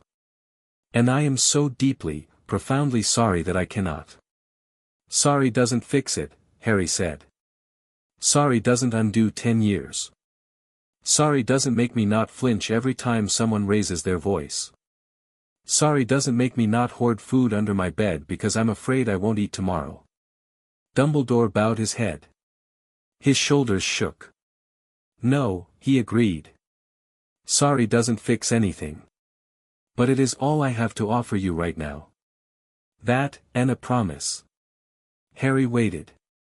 I will spend the rest of my life making this right, Dumbledore said. Not because I expect your forgiveness, I don't. Not because it will undo the past, it won't. But because you deserved better, Harry. You deserved a childhood. You deserved to be loved. And I took that from you as surely as the Dursleys did. The crack inside Harry widened. Spread. Threatened to split him in two. Why? He asked. Why didn't you check on me? Why didn't anyone come? Dumbledore looked up. His eyes were wet, his face lined with grief. Because I was afraid, he said. Afraid that if I investigated too closely, I would find something that forced me to remove you from the Dursleys' care. And if I removed you, you would lose the blood protection. And if you lost the blood protection, Voldemort, or his followers, might find you and kill you before you were old enough to defend yourself. So you sacrificed me, Harry said. You sacrificed my childhood. My safety. My life. To keep me alive. Dumbledore flinched as if Harry had struck him. Yes, he whispered. That is exactly what I did. The word hung between them, ugly and honest and devastating. Harry looked at the old man kneeling before him, the old man who had sent him to the Dursleys, who had left him there for 10 years, who had built a war strategy around a child's suffering, and felt something shift. Not forgiveness. Not yet. Maybe not ever. But understanding. You're not the person I thought you were, Harry said. No, Dumbledore agreed. I am not. And I am sorry, truly sorry, that you had to discover that this way. The office was silent. The portraits pretended to sleep. Fawkes trilled a single, soft note, a sound like grief and hope tangled together. Harry stood up. "I should go," he said. "I have class." Dumbledore rose slowly, his joints creaking, his face grey with exhaustion and sorrow. "Harry," he said. "One more thing." Harry paused at the door. "The Founder's magic that activated during your sorting, it is still active. And it is not finished. I do not know what it will do next. But I want you to know that whatever happens, I will do everything in my power to protect you. Not because of the war. Not because of the prophecy. Because you are a child who deserves to be safe." Harry looked back at the old man, the broken, guilty, weeping old man, and nodded once. "Okay," he said. And then he walked out of the office, down the spiral staircase, past the stone gargoyle, and into a castle that held more secrets than he had ever imagined. Behind him, Albus Dumbledore sank into his chair, buried his face in his hands, and wept. End of Chapter 5. Chapter 6, Snape sees Lily's son. Severus Snape had not slept in 5 days. The circles beneath his eyes had deepened to bruised hollows.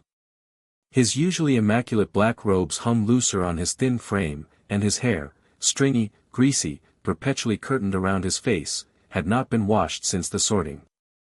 He stood at the window of his dungeon classroom, staring out at the grey October rain, and tried not to think. Tried not to think about the memories projected above the great hall. Tried not to think about a small boy in a cupboard, crying in the dark. Tried not to think about another small boy, a different small boy, from a different time, with dark hair and too large clothes and a mother who loved him but couldn't protect him from a father's fists. "Stop," Snape told himself fiercely. Stop. That was different. That was you. This is Potter, But even as he thought the words, he knew they were lies. James Potter had been his tormentor. James Potter had stripped him naked in front of the entire school, had choked him with soap, had stolen the only friend Snape had ever known. James Potter had married Lily, Lily with her red hair and green eyes and fierce, unbreakable loyalty, and then he had died, leaving behind a son with his face and her eyes. Harry Potter should have been everything Snape hated. And for 10 years, Snape had hated him, sight unseen, based solely on his resemblance to the man who had made his school years a living hell. But then the Sorting Hat had shown the truth. And the truth was not what Snape had expected. The truth was a child who flinched at raised voices. A child who hoarded food like a starving animal. A child who had never known a single day of safety, a single moment of peace, a single person who looked at him with love. Lily's son, Snape thought. Lily's son, living in a cupboard. Lily's son, being beaten. Lily's son, praying to a God who never answered. He pressed his palm against the cold glass of the window, and his reflection stared back at him, gaunt, hollow-eyed, haunted. "What have I done?" he asked himself. "What have I become?" The answer was simple: he had become his father.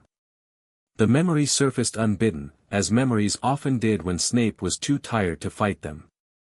He was 9 years old, hiding under the stairs, a cupboard, always a cupboard while his father's boots stomped across the floor above him. Tobias Snape was drunk again. He was always drunk. And when he was drunk, he screamed. When he screamed, he threw things, bottles, plates, sometimes fists. Snape's mother, Eileen, had stopped trying to protect him years ago. She sat in her chair by the cold hearth, staring at nothing, her wand hidden somewhere in the folds of her dress. She had married a muggle for love, and love had destroyed her. "Don't make a sound," young Severus told himself, pressing his hands over his ears. Don't breathe. Don't exist. He'll forget about you if you're quiet enough, But his father never forgot. His father always found him, always dragged him out of hiding, always reminded him what happened to boys who thought they were better than their parents. Freak, Tobias spat, the word a curse. Asterisk you and your mother, both freaks. Witches and wizards and bloody magic. I'll beat the freak out of you if it's the last thing I do, asterisk. And he tried. God, how he tried. Snape closed his eyes, and the memory shifted. He was 11 years old, standing in the Great Hall for the first time, the Sorting Hat on his head. The hat had barely touched his hair before it shouted, Slytherin. A decision that had felt like destiny, like belonging, like the first moment of his life that made sense. But the Slytherins had not welcomed him with open arms. They had seen his second-hand robes, his greasy hair, his too eager desperation to fit in. They had called him names behind his back, asterisk half-blood, charity case, Snape the Sniveler asterisk, and he had pretended not to hear. Because Slytherin was better than the cupboard. Slytherin was better than his father's fists. Slytherin was better than his mother's hollow, haunted eyes. Anywhere, he had told himself, is better than home. He had been wrong. Slytherin had its own cruelties, smaller cruelties, quieter cruelties, but cruelties nonetheless. And when he had tried to befriend Lily, pure, bright, beautiful Lily, the only person who had ever looked at him without disgust, even she had eventually turned away. I've made excuses for you for too long, she had said, her green eyes bright with tears. Asterisk I can't anymore, Severus. I can't, asterisk. And then she had married James Potter, and the world had ended, and Snape had spent the rest of his life trying to atone for a mistake that could never be unmade. Until now, he thought. Until the Sorting Hat showed me a boy in a cupboard, and I saw myself. Lily's son, living my nightmare. And I did nothing to stop it. Professor Snape. The voice came from the doorway, small, hesitant, utterly unwelcome. Snape turned. Harry Potter stood in the entrance to the dungeon classroom, his two large robes hanging off his too thin frame, his green eyes, asterisk Lily's eyes, God, why did he have to have her eyes asterisk, fixed on Snape's face with an expression of carefully guarded wariness. The door was open, Harry said. I was looking for the library, and I got lost, Anne. The library is on the 4th floor, Snape said. His voice came out harsher than he intended, the old defense mechanism, the wall he had built between himself and the world. This is the dungeons. You are 3 floors too low and on the wrong side of the castle. I know that now. Harry's jaw tightened. I said I was lost. They stared at each other across the cold stone room. A cauldron bubbled in the corner, emitting puffs of green smoke. A row of glass jars lined the windowsill, each containing something preserved and floating, eyeballs, livers, things Snape didn't want to identify. I'll go, Harry said, turning toward the door. Wait. The word came out before Snape could stop it. Harry paused, his back still turned, his shoulders tense. Snape didn't know what he was doing. He didn't know what he wanted to say. He only knew that Lily's son was standing in his classroom, Lily's son, who had been locked in a cupboard, who had been beaten and starved and broken, and Snape had never once, in 10 years, asked if he was okay. Read the transcript, Snape said carefully. Of your interview with Madame Bones. Harry turned. His face was pale, his eyes unreadable. Did you? He said. Why? Why?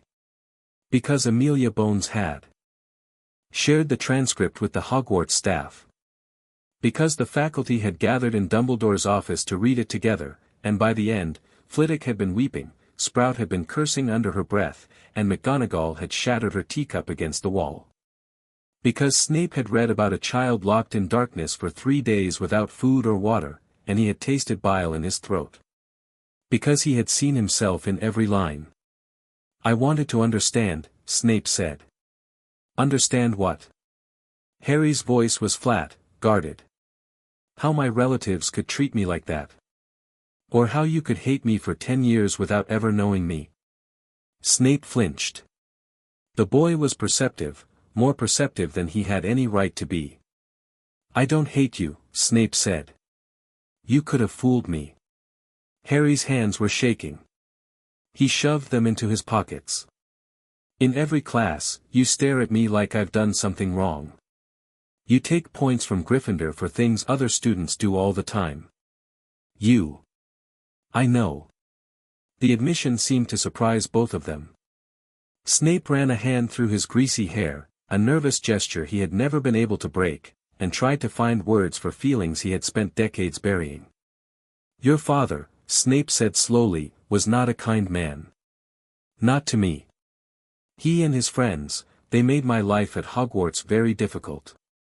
And when I looked at you, I saw him. I saw his face, his arrogance, his certainty that the world owed him something." "But I'm not him," Harry said. "No," Snape agreed. "You're not. I know that now. The Sorting Hat showed me, showed everyone, who you really are. And you are not James Potter. You are something else entirely. Something broken," he didn't say. "Something hurt. Something that needed protection, not persecution." Harry was silent for a long moment. The cauldron bubbled. The rain pattered against the window. Somewhere in the castle, a bell chimed the hour. "I don't want your pity," Harry said finally. "I'm not offering pity." "Then what are you offering?" Snape didn't know. He hadn't planned this conversation, hadn't planned any of it. He had spent 5 days avoiding Harry Potter, avoiding the Great Hall, avoiding his own reflection. He had told himself that the boy was none of his business, that the past was the past, that he had more important things to worry about than the feelings of an 11-year-old. But here they were. Face to face. And Snape couldn't look away from those eyes. "I'm offering understanding," Snape said. "I know what it's like to grow up in a home where you're not wanted. I know what it's like to be afraid of the people who are supposed to protect you. I know what it's like to be hungry and cold and alone, and to believe, truly believe, that you deserve it." Harry's mask cracked. Just slightly. Just for a moment. "You do?" he whispered. "I do." Snape walked to the cauldron and stirred it absently, watching the green smoke curl toward the ceiling. He didn't look at Harry. He couldn't. If he looked at Harry, he would see Lily's eyes, and if he saw Lily's eyes, he would break. "My father was a Muggle," Snape said quietly. "He hated magic. Hated my mother for being a witch. Hated me for being proof of what she was. He used to hit her. And when he was done with her, he'd come after me." Harry didn't speak. But Snape heard him take a step closer. "I hid," Snape continued. "Under the stairs, mostly. In the cupboard. It was the only place he couldn't reach me, the stairs were too steep for him when he was drunk. I'd curl up in the dark and wait for him to pass out. Sometimes I'd be there for hours. Sometimes days. My cupboard was under the stairs too," Harry said. Snape closed his eyes. "I know," he said. "I saw." The silence stretched between them, thin and fragile and somehow sacred. "Why are you telling me this?" Harry asked. Snape opened his eyes. Turned. Looked directly into Lily's gaze. "Because I want you to know that you're not alone," he said. "Because I spent 10 years hating a child for the sins of his father, and I was wrong. Because I understand what you're going through in a way that most people, even well-meaning people, never will." "And what am I going through?" "Grief," Snape said. "For the childhood you never had. For the parents you never knew. For the person you might have been if someone had loved you." Harry's lip trembled. He bit down on it hard. "I don't know how to stop grieving," he admitted. "I don't know how to move on. Everyone keeps telling me to look forward, to focus on the future, to be grateful that I'm here now. But I can't. I keep seeing the cupboard. I keep hearing Uncle Vernon's voice. I keep." He stopped. Swallowed. Blinked back tears. I keep waiting for someone to lock me up again. Snape crossed the room. He didn't touch Harry, he knew better than to touch a child who had been abused, but he stood close enough that Harry could feel his presence. Solid. Steady. Real. That won't happen, Snape said. Not here. Not ever again. I will make sure of it. Harry looked up at him, really looked, searching his face for lies or hidden motives. Why? Harry asked. Why would you protect me? You don't even like me. Snape considered the question. Considered all the answers he could give, about his debt to Lily, about his role as a spy, about the prophecy and the war and the greater good. But those answers weren't for Harry. Those answers were for Dumbledore, for the Order, for the careful games of chess that Snape had been playing for years. Harry deserved something simpler. Because you're a child, Snape said. And no child should have to be as brave as you've been. Harry stared at him.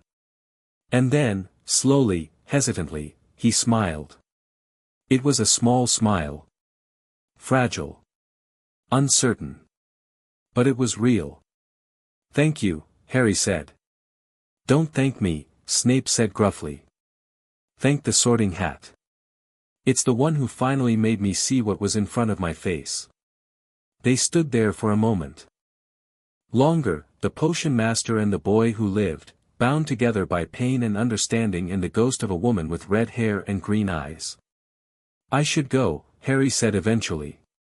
Hermione will be wondering where I am. The library is on the 4th floor, Snape said. Take the staircase at the end of the corridor, then turn left at the tapestry of Brutus the Babbling. You can't miss it. Harry nodded. He walked to the door, then paused. Professor Snape. Yes. My mother. Lily. Did you know her well? Snape's heart clenched. He thought about lying. He thought about deflecting. He thought about saying something cold and cutting that would push the boy away. But he was tired. So tired of hiding. So tired of pretending. Yes, he said. I knew her very well. She was my best friend. Before Hogwarts. Before everything. Harry's eyes widened. She was the kindest person I have ever known. Braver than me. Smarter than me. Better than me in every way that mattered. Snape's voice cracked. She would have been so proud of you, Harry. So proud of the person you're becoming. Harry's lower lip trembled again. This time, he didn't bite it. Thank you, he whispered. For telling me that. He walked out of the classroom, and Snape watched him go, watched the small, thin figure disappear into the dim light of the dungeon corridor, and felt something shift inside him. Something old and hard and frozen beginning to thaw. Lily's son, he thought. Asterisk not James's son. Lily's son, asterisk. And I will protect him. This time, I will protect him. That night, Snape wrote a letter. His quill scratched across the parchment in sharp, angry strokes, words he had never spoken aloud, confessions he had never made, truths he had buried so deep he had almost forgotten they existed. He wrote about his father's fists. About the cupboard under the stairs. About the hunger and the cold and the terror of being a child in a house that wanted you dead. He wrote. About Lily. About their friendship, their falling out, his desperate, doomed love for a woman who had chosen someone else. He wrote about the prophecy, the one he had overheard, the one he had delivered to Voldemort, the one that had led to the Potters' deaths. He wrote about guilt. About atonement. About the long, lonely years of spying and lying and pretending to be something he wasn't. And then, at the bottom of the parchment, he wrote. Asterisk I know what it is to be a broken child. I know what it is to survive when survival seems impossible. And I know, better than most, that survival leaves scars, asterisk. Asterisk Harry Potter has scars he cannot see. Scars on his soul, on his heart, on the very fabric of who he is. He will carry them for the rest of his life. I know. I carry mine, asterisk. Asterisk, but scars can fade. Wounds can heal. And broken children, if they are lucky, if they are loved, if someone finally sees them, can grow into something whole, asterisk. Asterisk, I was not lucky. I was not loved. No one saw me until it was too late, asterisk. But I will not let the same thing happen to Lily's son. This I swear, on my magic and my life. He signed the letter with his full name, asterisk Severus Snape asterisk, and sealed it with a drop of wax and the press of his signet ring. He did not send it. He folded it carefully, tucked it into the pocket of his robes, and walked to the window to watch the rain. Tomorrow, he would burn it. Or hide it. Or pretend it had never been written. But tonight, just for tonight, he let himself feel. And for the first time in years, Severus Snape wept for the child he had been, the man he had become, and the boy with Lily's eyes who had somehow, impossibly, begun to heal him. End of Chapter 6. Chapter 7, McGonagall's Fury. Minerva McGonagall had not raised her voice in 23 years. Not since the night Albus Dumbledore had told her, calmly, reasonably, with that infuriating twinkle in his eye, that she was being overly emotional about the fate of a certain infant boy. She had wanted to raise her voice that night. She had wanted to scream, to curse, to shake the old man until his teeth rattled. But she was a professional. A lady. A witch of considerable dignity and restraint. So she had swallowed her fury and signed the papers approving Harry Potter's placement with the Dursleys. And she had regretted it every single day since. But now, with the Sorting Hat's revelation still burning in her mind and the transcript of Harry's interview seared into her memory, Minerva McGonagall was done swallowing her fury. She was done being professional. She was done being a lady. She was going to raise her voice. The staff room was empty when she arrived at 7 in the morning, 2 hours before breakfast, 1 hour before the first class of the day.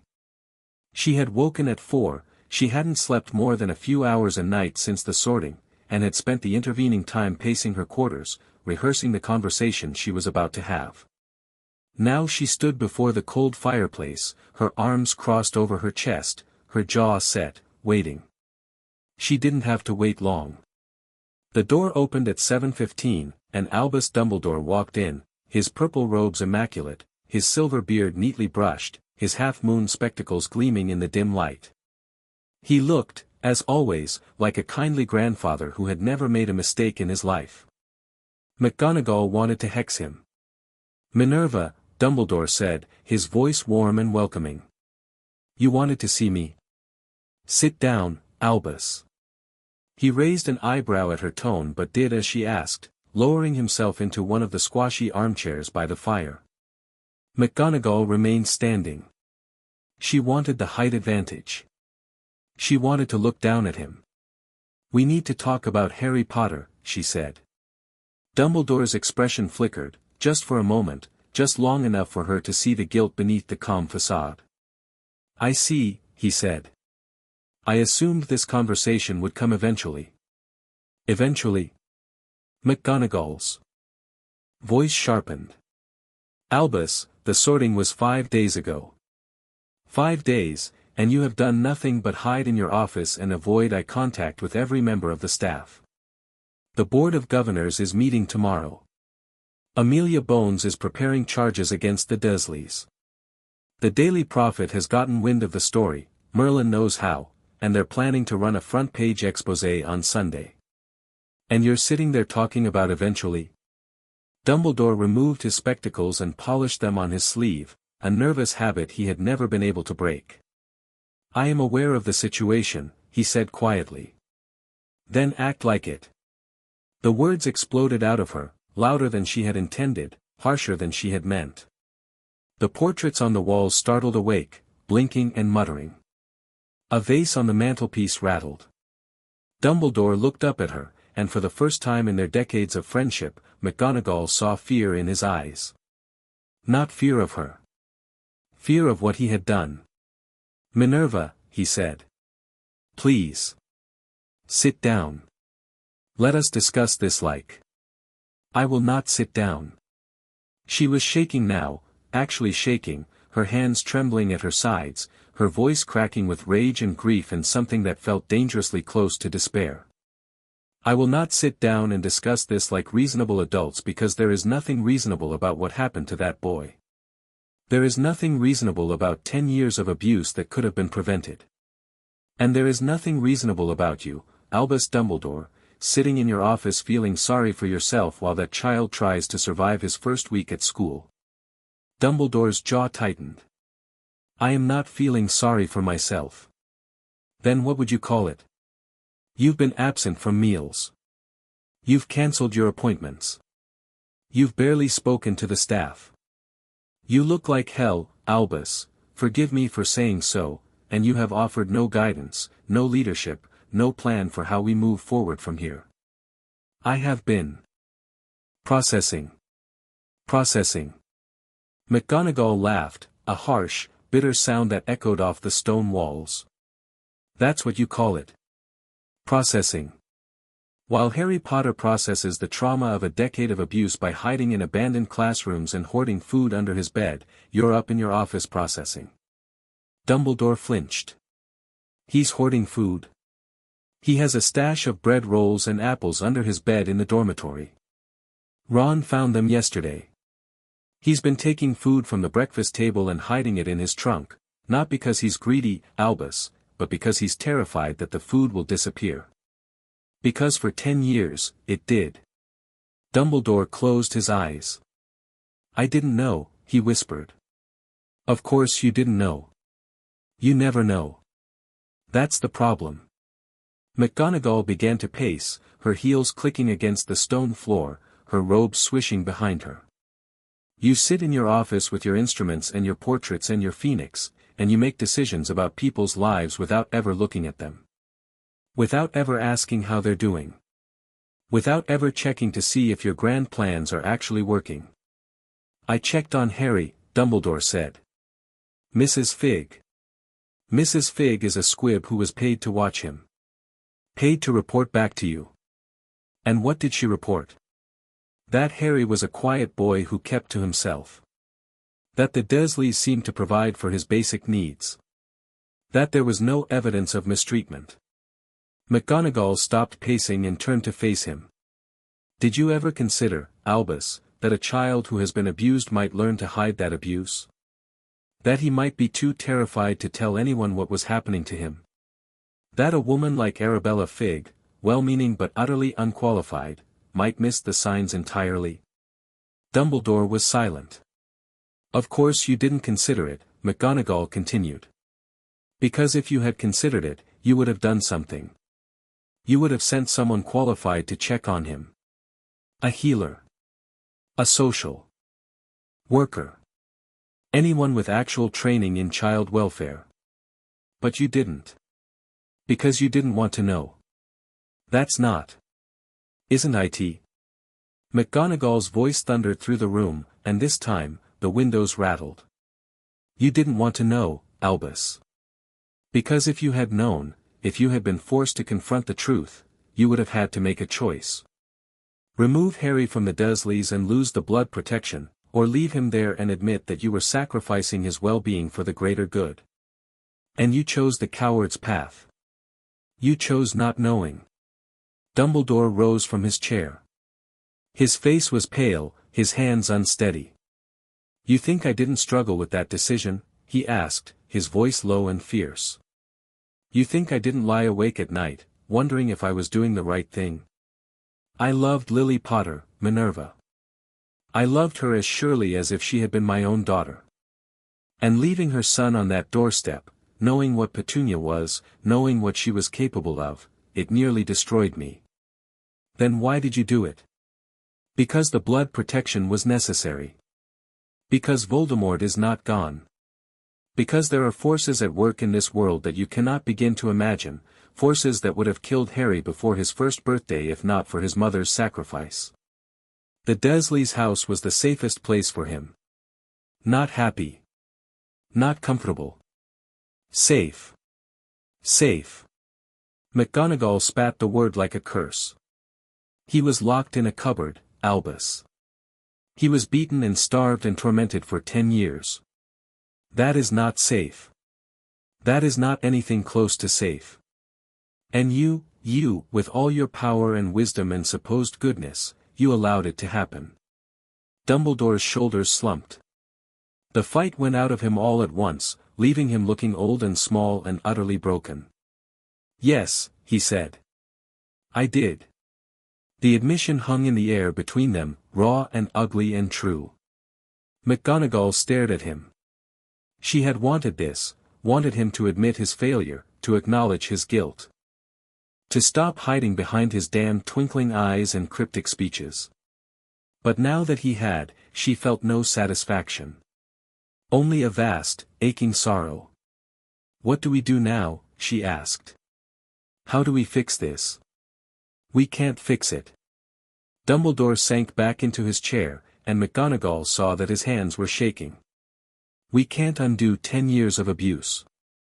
We can't give Harry back his childhood.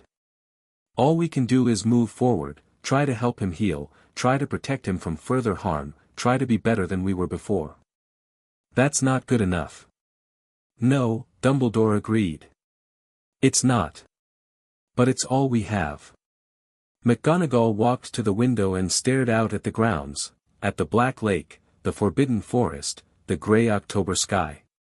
Somewhere out there, Harry Potter was eating breakfast in the Great Hall, pretending to be fine, hiding his pain behind a mask of careful indifference. She had worn that mask herself, once. After her own losses. After the deaths of people she had loved.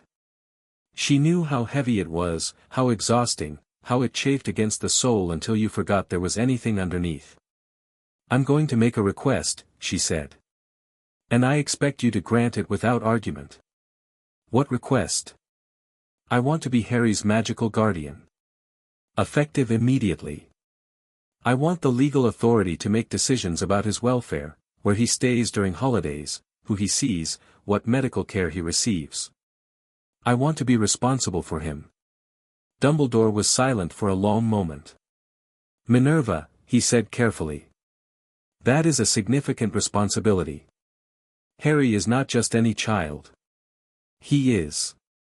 He is a child who has been failed by every adult in his life, McGonagall interrupted.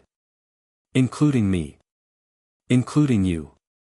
I will not fail him again. I will not stand by while others make decisions about his life without his input or his best interests at heart. If you want someone to watch over him, to ensure that he is fed and clothed and safe, then let it be me. The Board of Governors would have to approve. Then I will convince them.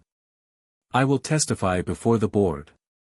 I will bring Amelia Bones's report and the transcript of Harry's interview.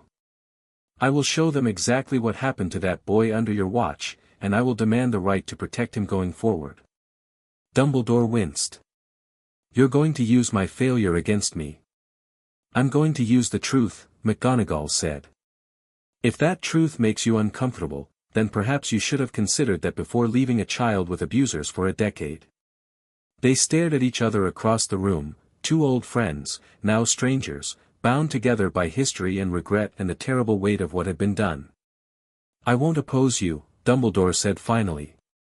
If the board approves your request, I will sign whatever documents are necessary. Harry deserves someone who will fight for him. And you, Minerva, you have always been the best of us. McGonagall didn't know how to respond to that. So she didn't. She turned and walked out of the staff room, her heels clicking against the stone floor, her heart pounding in her chest. She had a board of governors to convince. And a boy to save. The rest of the day passed in a blur of classes and meetings and whispered conversations. McGonagall taught her transfiguration lessons on autopilot, her body going through the motions while her mind raced ahead, planning her testimony, rehearsing her arguments, calculating the political fallout of what she was about to do. The students noticed her distraction, of course. They weren't blind. But none of them asked what was wrong. None of them dared. After the last class ended, McGonagall retreated to her quarters and began writing.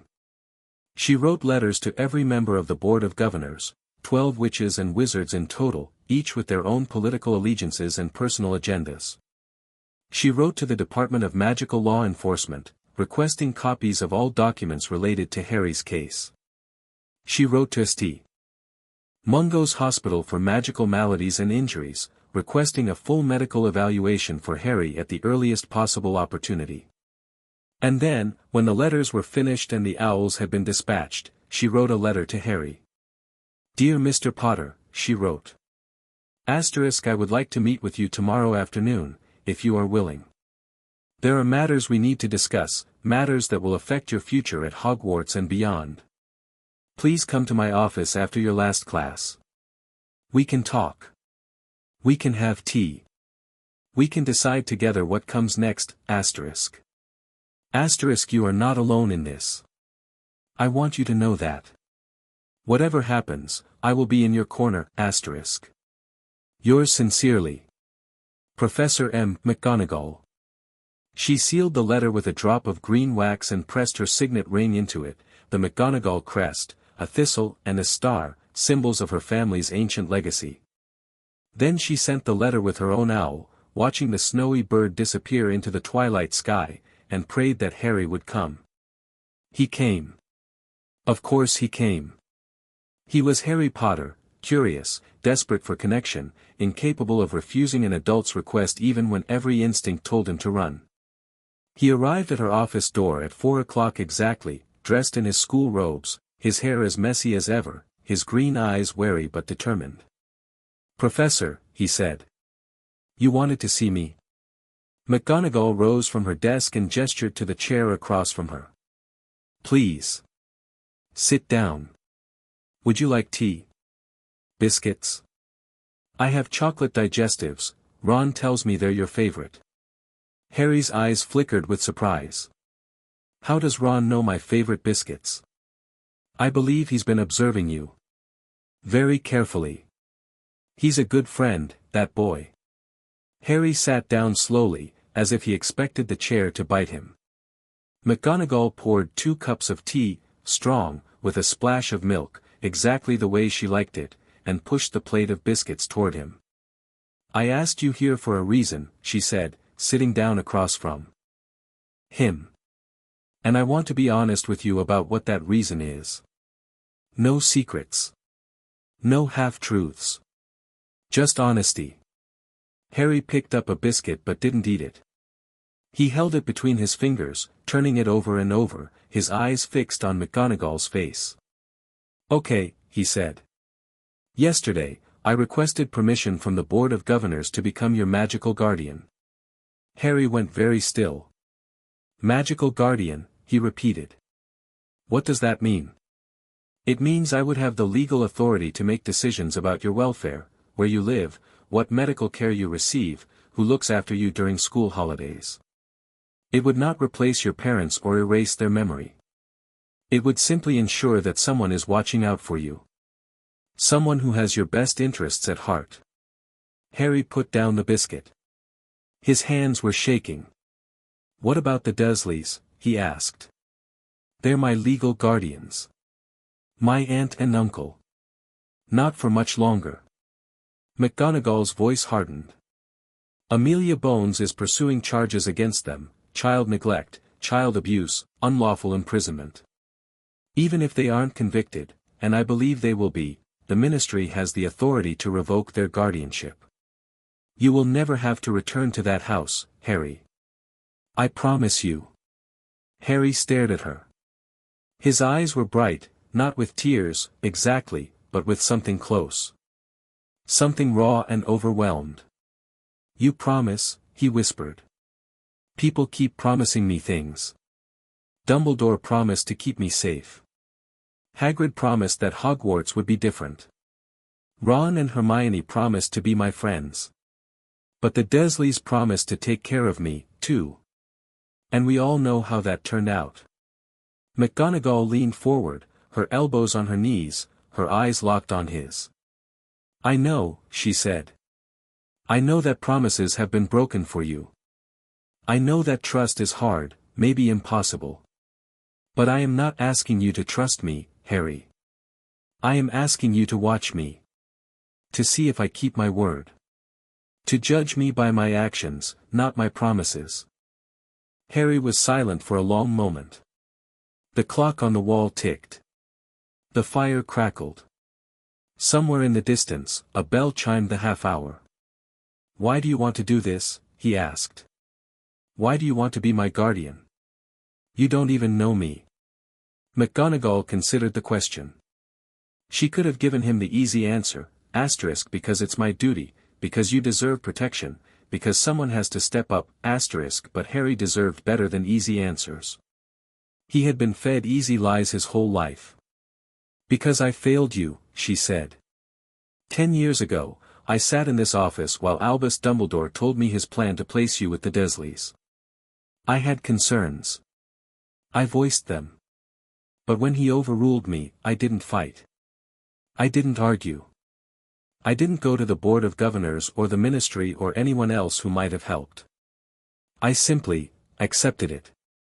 And because I accepted it, you suffered." Harry's breath caught. "I know I can't undo the past," McGonagall continued. "I know I can't give you back the childhood you lost. But I can make sure, for the rest of your life that no one ever hurts you like that again. I can be the person who fights for you when you can't fight for yourself. I can be the adult you deserved all along." Tears spilled down Harry's cheeks. He wiped them away angrily, embarrassed by his own weakness. "I don't know how to do this," he admitted. "I don't know how to let someone take care of me. I've been on my own for so long, I don't even remember what it feels like to be safe." "Then we'll learn together," McGonagall said. "I've never been a guardian before. I've never had a child of my own. But I've taught hundreds of students, and I've loved every single one of them, even the difficult ones, even the ones who didn't want to be loved. I can love you too, Harry. If you'll let me." Harry looked at her, really looked, searching her face for lies or hidden agendas, and saw nothing but honesty. Nothing but grief and guilt and desperate, aching hope. "Okay," he said. "Okay. I'll try." McGonagall nodded. She didn't reach for him, didn't hug him or touch him or overwhelm him with physical affection. She simply sat there, solid and steady and present, letting him set the pace. "Thank you," she said. "That's all I ask." They drank their tea. They ate their biscuits. They talked about nothing important, classes, Quidditch, the best places to study in the library. And when Harry left her office an hour later, his step was lighter than it had been since the sorting. Minerva McGonagall watched him go, and for the first time in 5 days, she allowed herself to hope. The Board of Governors would meet tomorrow. She would fight for Harry. And this time, she would not lose. End of Chapter 7. Chapter 8, Hogwarts erupts. The Great Hall had never been louder. Not during the feast after the Triwizard Tournament. Not during the darkest days of Voldemort's first rise. Not even during the legendary Christmas party of 1689, when a rogue firework had exploded in the punch bowl and sent Professor Flitwick's great-great-grandfather flying through a stained-glass window. The sound that filled the hall on Saturday morning was not celebration. It was chaos. Harry sat at the Gryffindor table, his untouched toast growing cold on his plate, and watched the storm rage around him. Students had abandoned their seats. They stood in clusters, shouting at each other across the tables, their voices rising and falling like waves in a tempest. Some were crying. Some were laughing, not with joy, but with the brittle hysteria of people who had seen something they couldn't process. And all of them, every single one, was talking about him. "Can't believe Dumbledore left him there. My father says the Board of Governors is going to demand his resignation. Did you see his wrists? When the hat showed the cupboard, you could see his wrists. The Dursleys should be Azkaban. No, Azkaban's too good for them. My mum cried. For 3 hours after I told her. The cupboard, he lived in a cupboard. Harry pressed his hands flat against the table to stop them from shaking. The wood was cold and rough beneath his palms, grounding him, reminding him that he was here, not there. Not in the cupboard. Not at Privet Drive. Here. Hogwarts. Safe. Safe, he repeated to himself. Asterisk, you're safe. No one is going to lock you up. No one is going to hit you. The food isn't going to disappear, asterisk. But his body didn't believe the words. His body remembered. His body knew. Harry. Ron's voice was tight with barely contained anger. We can leave. If you want. We don't have to stay here. Harry shook his head. Running away won't make them stop talking. It might make you feel better. It won't. Hermione reached across the table and took Harry's hand, a bold move for someone who usually expressed affection through book recommendations and study schedules. Her fingers were warm and small and surprisingly strong. They're not angry at you, she said quietly. They're angry for you. There's a difference. Harry looked around the hall, at the flushed faces, the clenched fists, the tears streaming down cheeks that belonged to children who had never known real hunger. They were strangers, most of them. He had never spoken to the Hufflepuff girl sobbing into her friend's shoulder, or the Ravenclaw boy shouting about ministry accountability, or the Slytherin students, Slytherin arguing passionately about whether the Dursleys qualified as muggles or monsters. They were strangers. But they were angry for him.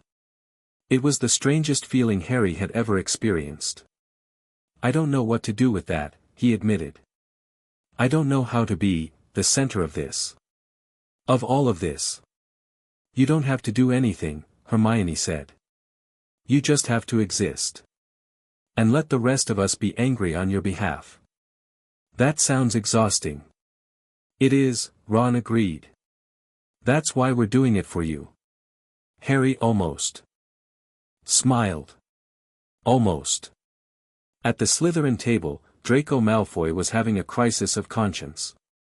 He sat with his arms crossed over his chest, his breakfast untouched, while Crabbe and Goyle demolished plates of eggs and sausage on either side of him. Pansy Parkinson was whispering furiously in his ear, something about his father's reaction, about the family reputation, about how he needed to distance himself from the Potter situation before it affected the Malfoy name. Draco wasn't listening. He was watching Harry Potter. The boy who lived sat hunched at the Gryffindor table, his shoulders curved inward like he was trying to make himself smaller. His clothes still didn't fit properly, even the new robes seemed to swallow him, hanging off his thin frame like a tent.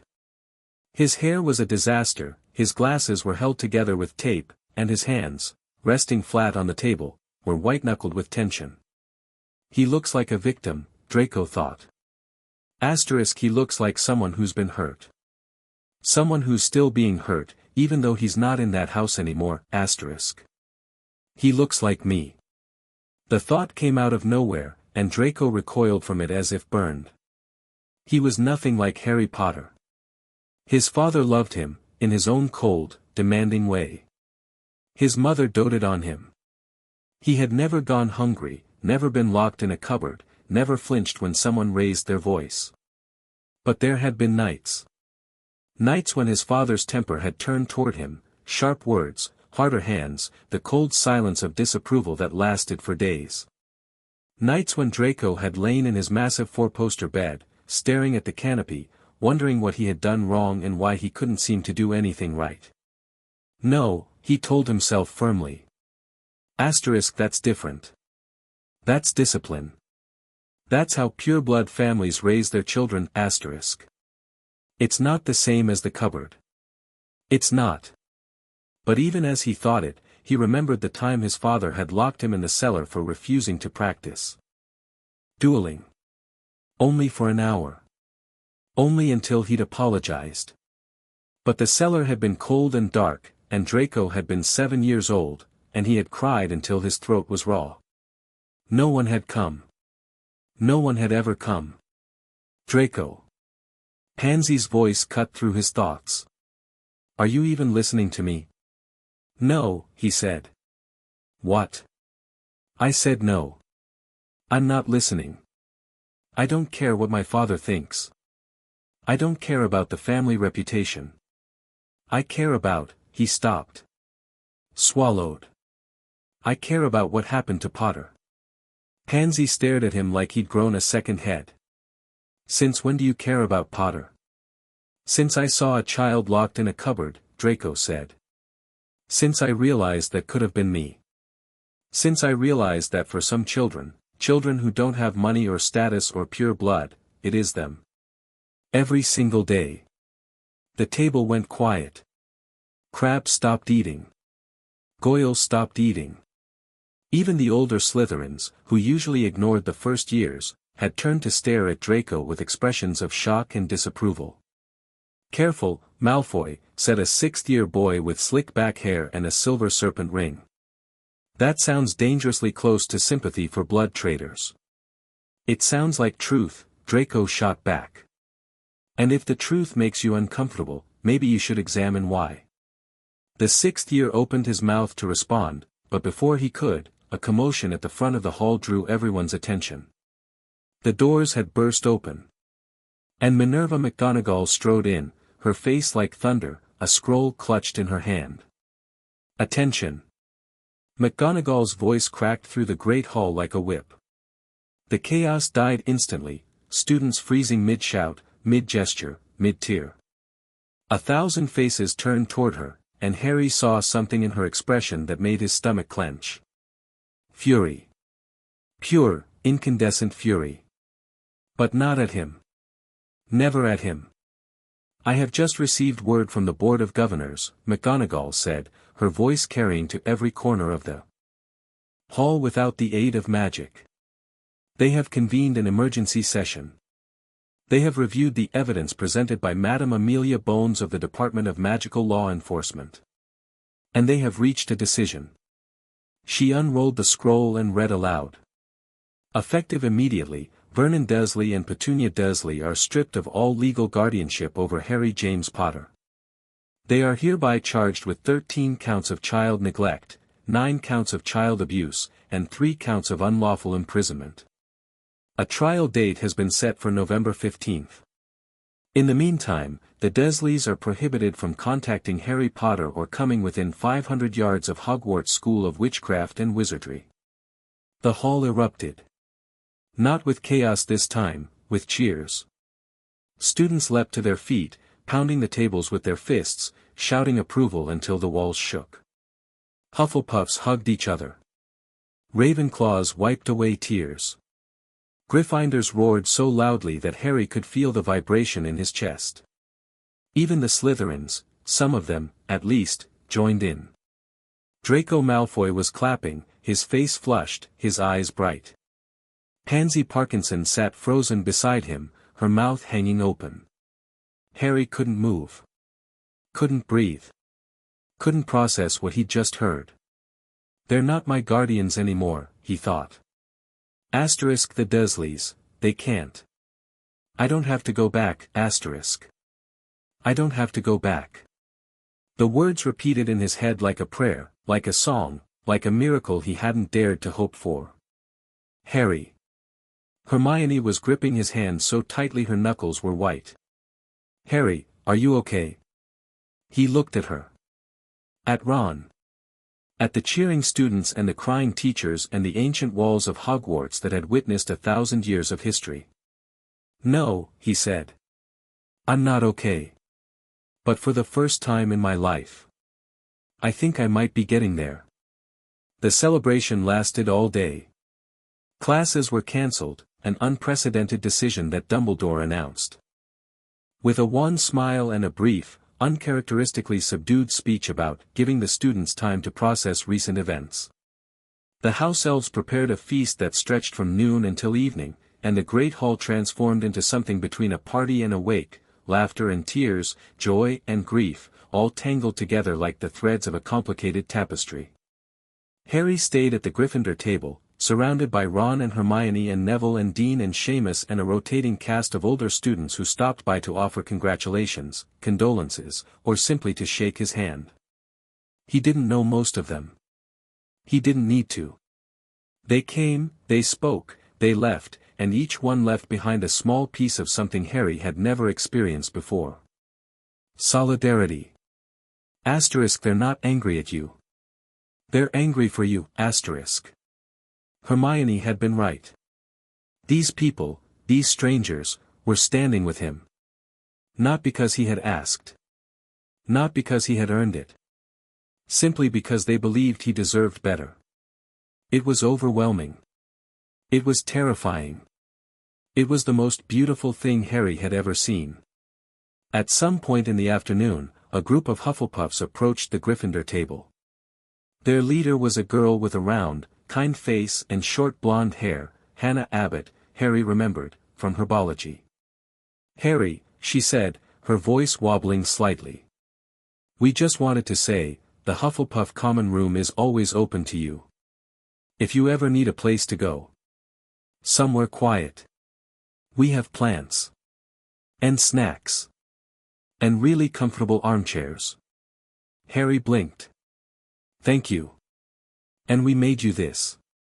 Hannah thrust a lumpy package into his hands. Inside was a scarf, yellow and black, with a badger embroidered on one end and the words "You are not alone" stitched in uneven letters across the fabric. "It's not very good," Hannah admitted. "Susan taught me to knit last week, and I'm still learning. But we wanted you to have something. To remind you." Harry held the scarf in his hands. It was ugly. The stitches were uneven, the badger looked more like a blob, and the words were slightly crooked. It was the most precious thing he had ever owned. "Thank you," he said again, and this time his voice cracked. "I'll treasure it." Hannah beamed. The other Hufflepuffs beamed. They retreated to their own table, whispering excitedly, and Harry carefully folded the scarf and tucked it into his robe pocket. "Blimey," Ron said. "The Hufflepuffs are knitting for you. You've officially made it." Harry laughed. It was a small sound, rusty from disuse, but it was real. "Yeah," he said. "I guess I have."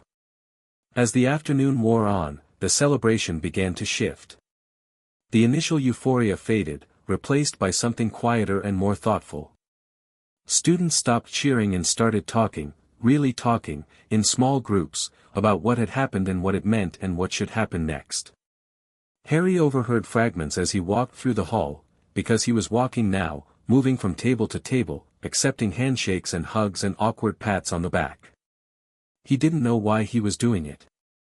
Some part of him, the part that had survived the Dursleys by being invisible, was screaming at him to stop, to hide, to disappear. But another part, a newer part, one that had been born in the moment the Sorting Hat had projected his memories, wanted to be seen. Wanted to be known. Wanted to look these people in the eye and say, "This is who I am, this is what happened to me, and I'm still standing." At the Ravenclaw table, a heated debate was underway about whether the Hogwarts staff bore any responsibility for Harry's situation. McGonagall tried to stop it, "My mum told me."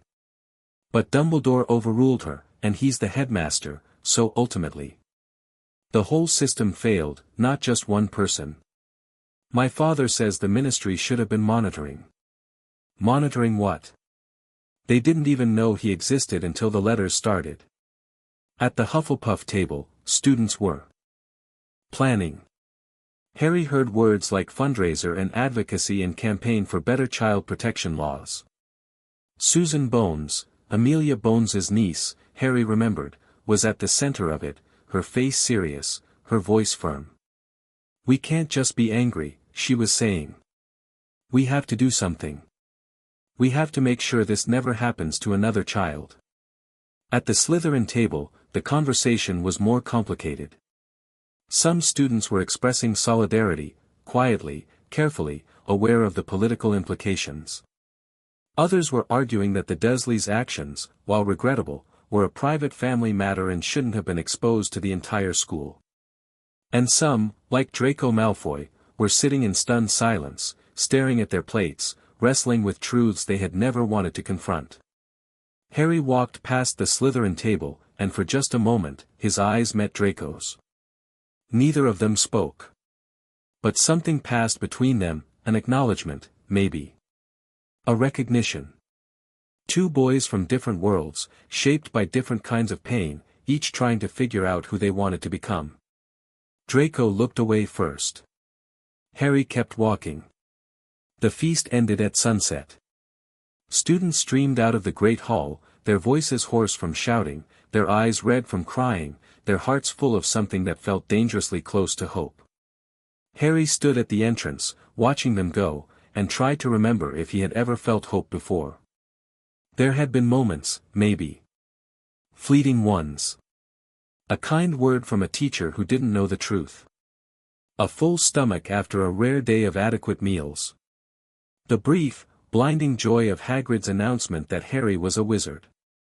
But those moments had been islands in an ocean of despair. Small, isolated, easily forgotten. This was different. This was a flood. Harry. He turned. Ron and Hermione stood behind him, flanked by Neville, Dean, Seamus, and a group of older Gryffindors he didn't know by name. Their faces were serious. Determined. "We've been talking," Ron said. "All of us. And we want you to know something." Harry waited. "You're not just our classmate," Hermione said. "You're not just the boy who lived. You're our friend. Our family. And families protect each other. From now on," Neville added, his voice trembling but fierce, "if anyone tries to hurt you, physically or emotionally or any other way, they have to go through us first." "And there are a lot of us," said a seventh-year girl with dreadlocks and a lion tattoo on her forearm. "More every day. The whole school is behind you, Potter. The whole world is watching what happens next." Harry looked at the crowd of students gathered around him, Gryffindors and Hufflepuffs and Ravenclaws and even a few Slytherins lingering at the edges, watching with curious, cautious eyes. His throat tightened. "I don't know what to say," he admitted. "Then don't say anything," Ron said. "Just, let us be here. Let us stand with you. That's enough." Harry nodded. He couldn't speak. His voice had abandoned him entirely. But as he walked back to the Gryffindor common room, flanked by friends, followed by allies, surrounded by people who had chosen to stand with him, he felt something shift inside his chest. Something that had been locked away for 10 years. Something that was finally beginning to open. Hope, Harry thought. This is what hope feels like. He didn't know if he deserved it. He didn't know if he was strong enough to carry it. He didn't know what the future held, what trials awaited him, what battles he would have to fight, what darkness still lurked in the shadows of the wizarding world. But for the first time in his life, he wasn't facing it alone. And that, Harry realized, made all the difference. End of Chapter 8. Chapter 9, The Governors Intervene. The Hogwarts Board of Governors convened in a chamber that had witnessed centuries of whispered conspiracies and quiet coups. It was a circular room hidden deep beneath the castle, accessible only by a staircase that appeared only when the moon was full, an ancient security measure designed to prevent exactly the kind of emergency meeting that was happening now. 12 chairs of carved oak surrounded a central table of black marble. Each chair bore the crest of the family or institution it represented, the Malfoys' silver serpent, the Greengrass's golden laurel, the Bones family's crossed wands. The 12th chair, smaller than the others and unadorned, belonged to the Muggle-born representative, a position that had been empty for 3 years until Lucius Malfoy had successfully argued that Muggle-borns lacked the temperament for governance. Tonight, all 11 occupied chairs were filled. The 12th remained empty, a silent accusation. Lucius Malfoy sat at the head of the table, his long blonde hair cascading over the shoulders of his expensive black robes, his serpent-headed cane resting against the arm of his chair.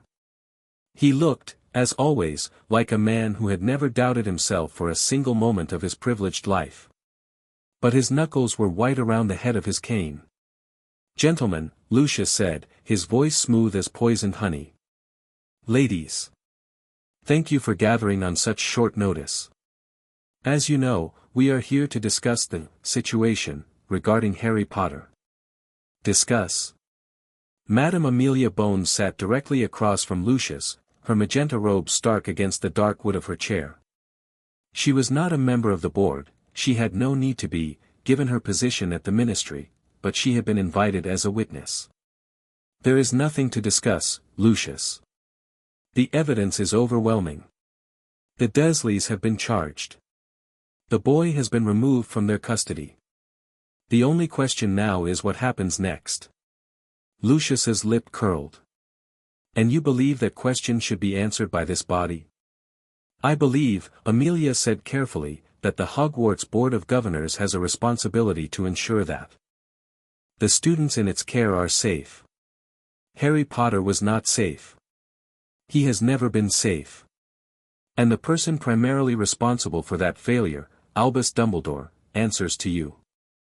The room went very still. Lord Greengrass, a portly man with kind eyes and a weakness for brandy, cleared his throat nervously. "Madam Bones, surely you're not suggesting that Albus Dumbledore intended for the boy to be harmed. He made a mistake. A terrible mistake. But he is still the greatest wizard of our age, and Hogwarts needs him. Hogwarts needs a headmaster who prioritizes children over prophecies," Amelia shot back. "Hogwarts needs a headmaster who checks on the students entrusted to his care. Hogwarts needs a headmaster who doesn't leave an 11-year-old with known Muggle bigots and simply hope for the best." The table erupted. Governors shouted over each other, their voices echoing off the stone walls, their arguments tangling into an incomprehensible knot of rage and fear and political calculation. Lucius Malfoy sat back in his chair, watching the chaos with cold, calculating eyes. He had planned for this. He had always planned for this. Since the moment the Sorting Hat had projected those memories across the Great Hall, Lucius had seen the opportunity beneath the scandal. Dumbledore weakened. The Ministry in chaos. A chance to install someone more amenable as headmaster of Hogwarts. Someone like himself. But first, he had to let the others exhaust themselves. Enough. The voice came from the far end of the table, from a woman who had not spoken since the meeting began. Augusta Longbottom was old, older than most of the other governors combined, with sharp gray eyes and a face that looked like it had been carved from granite. She wore emerald robes and a vulture-topped hat that seemed to glare at everyone equally. Augusta Longbottom did not raise her voice. She did not need to. When she spoke, people listened. "The boy's grandmother was my friend," Augusta said. "Lily Potter was a dear woman, talented, kind, and utterly devoted to her son. I held Harry when he was 3 days old. I promised Lily that I would watch over him if anything ever happened to her." The room was silent now, hanging on her every word. "I failed that promise," Augusta continued. "I did not check on him. I did not write to him. I assumed, as we all assumed, that Albus Dumbledore had placed him somewhere safe. Somewhere loving. Somewhere worthy of Lily's sacrifice." Her voice cracked, just slightly. "Just enough. We were wrong. We were all wrong. And now a child has suffered for a decade because we trusted the wrong man to make the right decisions." Lucius leaned forward. "Lady Longbottom speaks wisely. The question is, what do we do about it?" "We demand answers," Augusta said. "We demand accountability. And if Dumbledore cannot provide satisfactory explanations for his actions, we demand his resignation." The room stirred. Resignation. The word hung in the air like smoke. His resignation. Lord Greengrass looked ill. "Augusta, the man has been headmaster for nearly 40 years. He defeated Grindelwald. He's the only wizard Voldemort ever feared. You can't just. I can, Augusta said. And I will. The children of Hogwarts come first. Always. If Dumbledore cannot protect them, if his judgment is so flawed that he leaves an infant with known abusers, then he does not deserve to lead this school. Lucius hid a smile behind his hand. Augusta Longbottom was a useful ally, unpredictable, stubborn, and utterly immune to bribery. But she was also predictable in her unpredictability. She would turn on Dumbledore today. Tomorrow, she might turn on Lucius. That was a problem for another time. I move that we summon Albus Dumbledore to appear before this body, Lucius said. He will answer our questions. He will explain his decisions. And then we will vote on whether to retain him as headmaster of Hogwarts. Seconded, said a governor Harry had never heard of. All in favor? 11 hands rose. The motion carries. Lucius's smile widened. Someone fetched the headmaster. Dumbledore arrived 20 minutes later. He walked into the chamber with his usual calm dignity, his purple robe sweeping the stone floor, his silver beard gleaming in the candlelight. But Harry, if Harry had been there, would have noticed the cracks in the facade. The slight tremor in Dumbledore's hands. The shadows beneath his eyes. The way he avoided looking directly at Augusta Longbottom. Headmaster, Lucius said, gesturing to a chair that had been placed in the center of the room, facing the governors, isolated, exposed. Thank you for joining us. I was given little choice, Dumbledore said mildly. Your summons was quite emphatic. He sat down. The chair was deliberately uncomfortable, too hard, too straight, designed to keep him off balance. Lucius had thought of everything. We have questions, Lucius said. Questions about your decision to place Harry Potter with the Dursleys. Questions about your failure to monitor his welfare. Questions about why it took the Sorting Hat, an ancient artifact that predates even you, headmaster, to expose a decade of abuse. Dumbledore folded his hands in his lap. I will answer your questions as best I can. Then let us begin at the beginning. Lucius steepled his fingers. Why the Dursleys?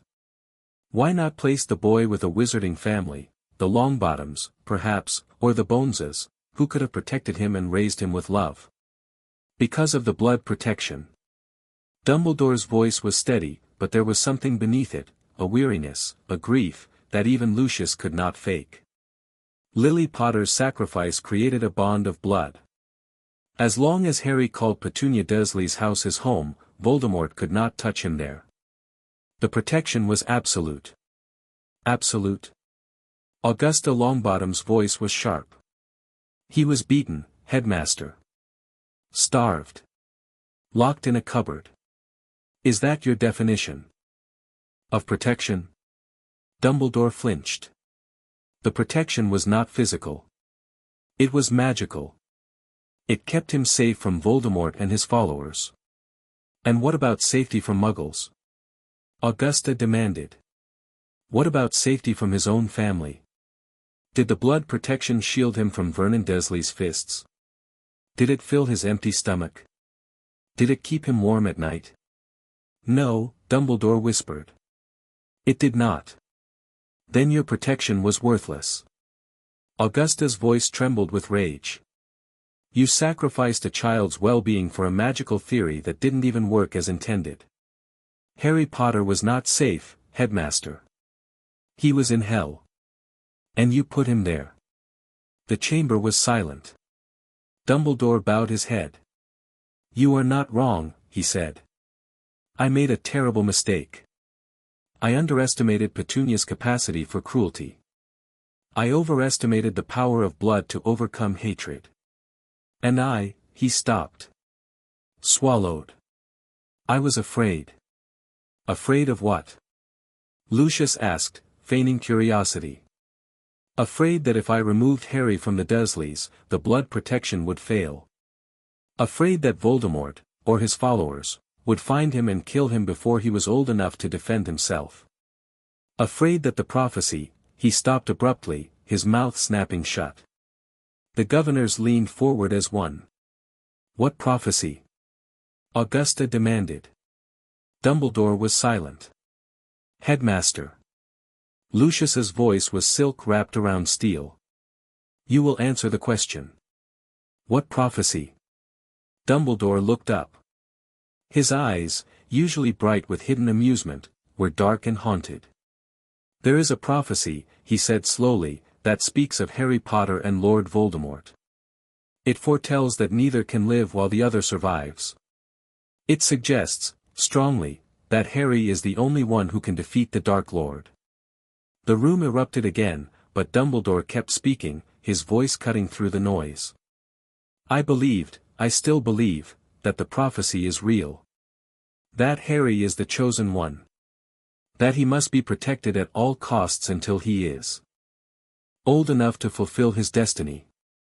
And I believed, wrongly, catastrophically, that the blood protection was the best way to ensure his survival. His survival, Augusta repeated. Not his well-being. Not his happiness. His survival. They are not always the same thing. Then they should be. Augusta stood up, her chair scraping against the stone floor. You speak of prophecy and destiny and the greater good. I speak of a child who was tortured for 10 years while you sat in your office, plotting his future like a chess master moving pieces on a board. She walked around the table until she stood before Dumbledore, looking down at him with eyes that held no pity. I knew Lily Potter, Augusta said. I loved her like a daughter.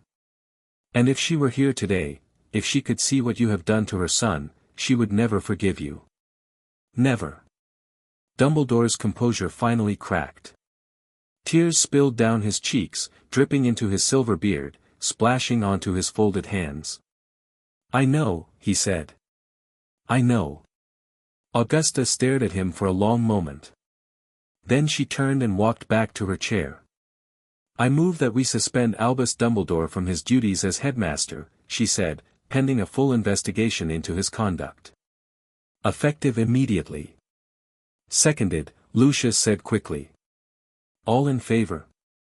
The vote was unanimous. Dumbledore did not protest. He sat in the uncomfortable chair, his hands still folded in his lap, his eyes wet, as the governors debated the terms of his suspension. He did not argue when Lucius suggested that he vacate his office within the hour. He did not fight when Lord Greengrass proposed that Minerva McGonagall serve as interim headmistress. He simply sat there. Listening. Accepting. And when the meeting finally ended, when the governors filed out of the chamber, their robes swishing against the stone floor, their voices low and urgent, Dumbledore remained. Augusta Longbottom was the last to leave. She paused at the door, her hand on the iron handle, and looked back at the old man in the hard wooden chair. Albus, she said. I am not your enemy. I know, Dumbledore said.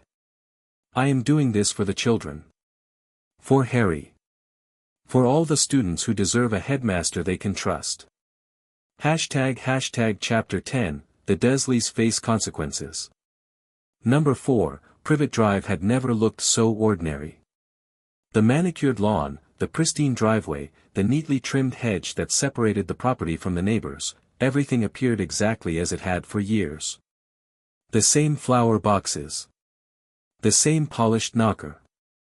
The same pristine white curtains that Mrs. Number 7 had once described as the envy of the cul-de-sac. But inside, Vernon Dursley was not reading his morning paper. He was pacing. The living room, usually so tidy, so controlled, so aggressively normal, had been transformed into a battlefield. Newspapers lay scattered across the floor, their headlines screaming in bold black letters that seemed to grow larger every time Vernon looked at them. Boy who lived in cupboard. Dumbledore suspended in Hogwarts scandal. Ministry investigates Muggle abuse case. Dursleys, the truth behind the headlines. Vernon snatched up the last one and crumpled it into a ball, his face turning the color of an overripe tomato. The photograph beneath, a blurred image of Harry leaving King's Cross Station, his too large clothes hanging off his too thin frame, seemed to mock him. "This is your fault," he snarled, turning on Petunia. She sat rigidly on the sofa, her bony hands clasped in her lap, her face the color of old cheese. "You and your freak sister. If you'd never told me about the magic, if you'd never agreed to take the boy." "I didn't agree." Petunia's voice was shrill, desperate. "You agreed. You said it would be good for the neighbors to see us doing our civic duty." "For the neighbors?" Vernon sputtered. "I said that because you told me the old man would come back if we refused. You said he'd hex us or something, turn us into what?" Dudley's voice cut through his parents' argument like a knife. He stood in the doorway, his massive frame blocking the light, his small eyes darting between his mother and father. "What's happening? Why are there reporters outside?" "The reporters." Vernon had forgotten about the reporters. He rushed to the window and pulled back the curtain, just an inch, just enough to see the crowd gathered on the pavement. At least 24 of them, witches and wizards in muggle clothing that didn't quite fit, carrying cameras and quills and strange devices that clicked and whirred. They had been there since dawn, and they showed no signs of leaving. "We have to get out of here," Vernon said. "We have to go somewhere they can't find us." "Where?" Petunia demanded. "They're everywhere. The ministry people came yesterday, and the Muggle police came the day before, and now the bloody reporters." "Language!" Vernon barked automatically. Petunia stared at him. Then she started to laugh, a high, hysterical sound that made Dudley back away in alarm. "Language," she repeated. "You're worried about language. Vernon, they're going to take us to prison. They're going to lock us up. They're going to. The doorbell rang. All three Dursleys froze. The bell rang again, longer this time, more insistent. Someone knocked, a sharp, authoritative rap that echoed through the silent house. "Don't answer it," Vernon hissed. But the door was already opening. Petunia had crossed the room without seeming to move, her hand on the brass knob, her face pale as death. She turned the handle. The door swung open. And Amelia Bones walked in. She was not wearing her magenta robes today. Instead, she wore a severe grey muggle suit, skirt, jacket, heels, that made her look like a bank manager or a headmistress or someone who had never been refused anything in her life. Behind her stood 2 uniformed muggle police officers and a witch in ministry robes carrying a thick leather briefcase. "Vernon Dursley," Amelia said. "Petunia Dursley. I am Amelia Bones, head of the Department of Magical Law Enforcement. You are both under arrest."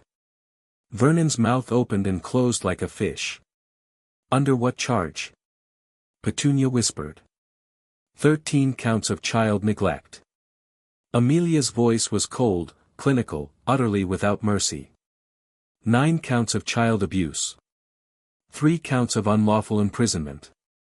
And 1 count of conspiracy to conceal a magical child from the relevant authorities. She paused. "The last one is new.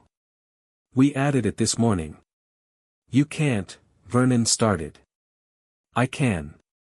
Amelia stepped forward, and the police officers followed. "The evidence against you is overwhelming.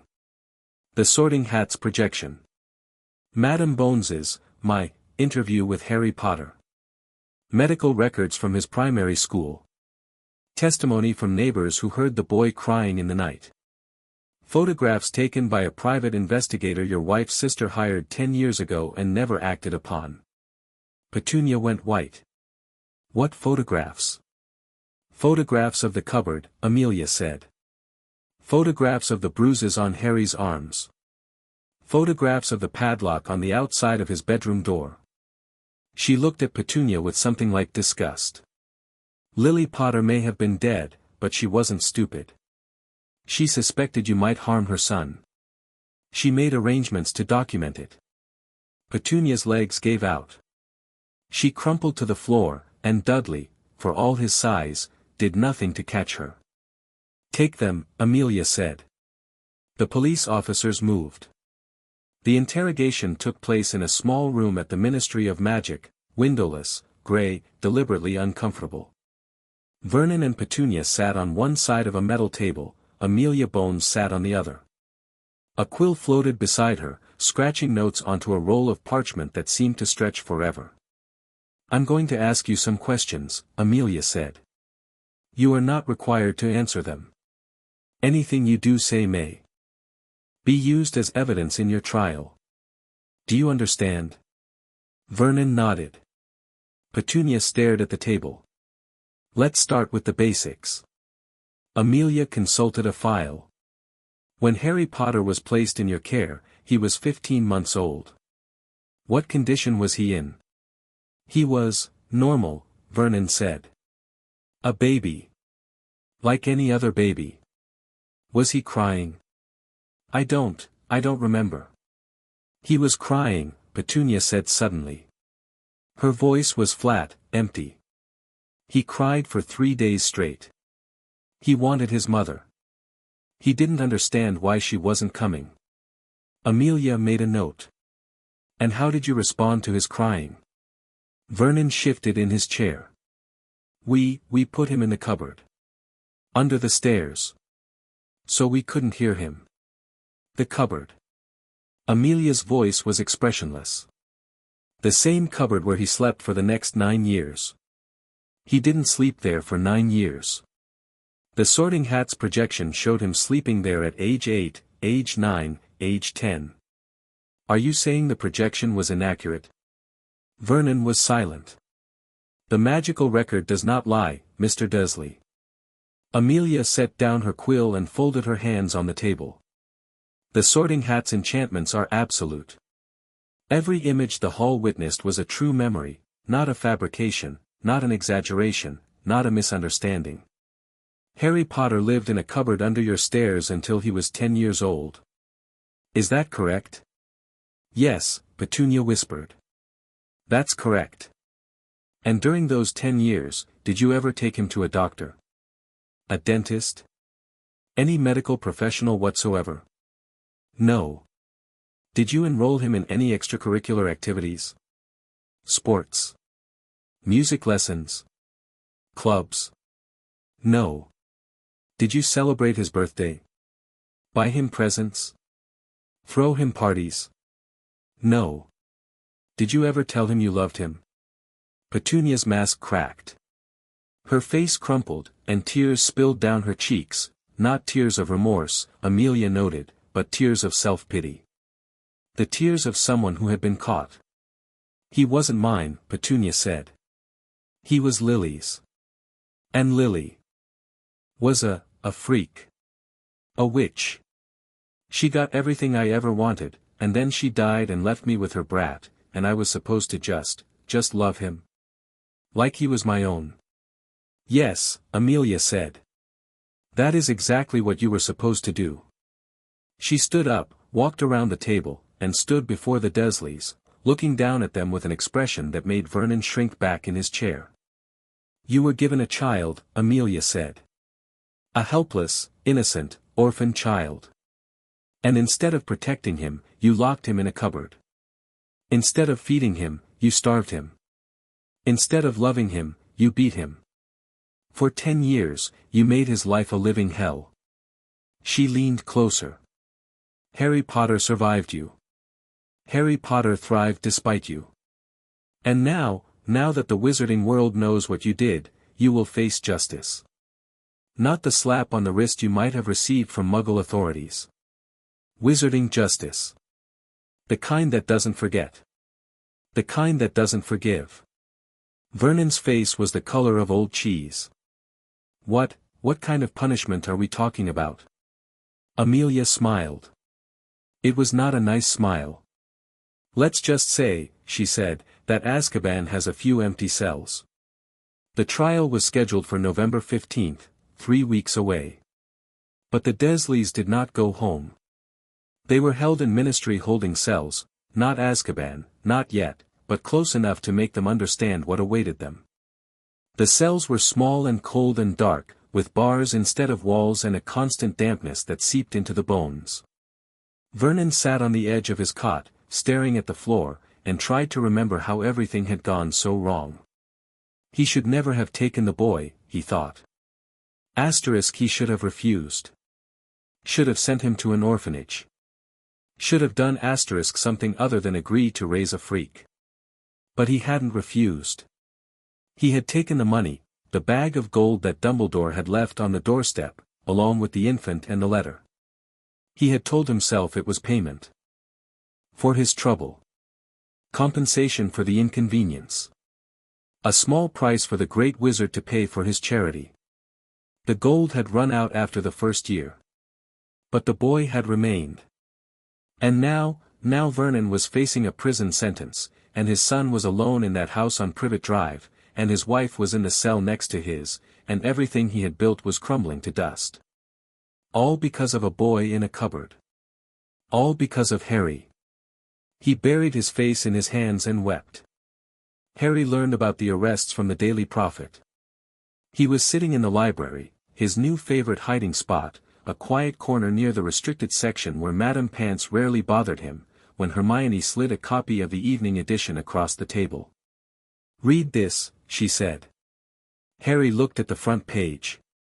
There was a photograph of the Dursleys, Vernon and Petunia, looking smaller than he remembered, being led into the Ministry of Magic in handcuffs. Petunia's hair was a mess. Vernon's mustache was askew. Dursleys arrested, the headline read.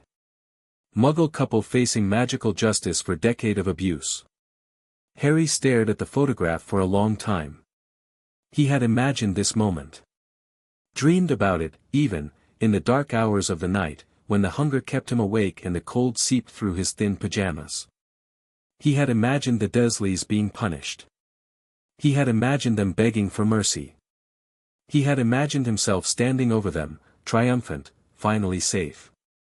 But now that it was happening, now that he could see the fear on Aunt Petunia's face and the defeat in Uncle Vernon's posture, he felt nothing. No joy. No satisfaction. No triumph. Just emptiness.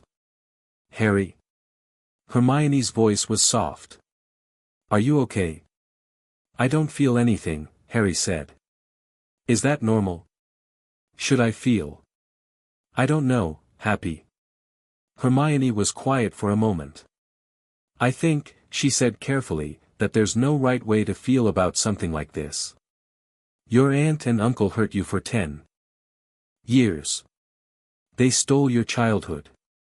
You're allowed to be angry. You're allowed to be sad. You're even allowed to feel nothing at all. But I should feel something. Why? Harry opened his mouth. Closed it. He didn't have an answer. Surviving abuse isn't like the stories, Hermione said. In the stories, the hero defeats the villain and feels this wonderful sense of closure. Everything is tied up in a neat little bow. But real life isn't like that. Real life is messy. Real healing takes time. And sometimes the people who hurt you don't deserve the energy it takes to hate them. Harry looked down at the photograph again. Vernon's face, frozen in a snarl. Petunia's eyes, wide with fear. I don't hate them anymore, he realized. I used to. I used to hate them so much it burned.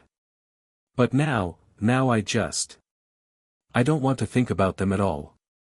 I want them to go away. I want to forget they exist. That's not forgetting, Hermione said. That's letting go. And letting go is harder than hating. But it's healthier. In the long run. Harry folded the newspaper and pushed it aside. I don't know if I can let go, he admitted. I don't know if I'll ever be able to forget the cupboard. Or the hunger.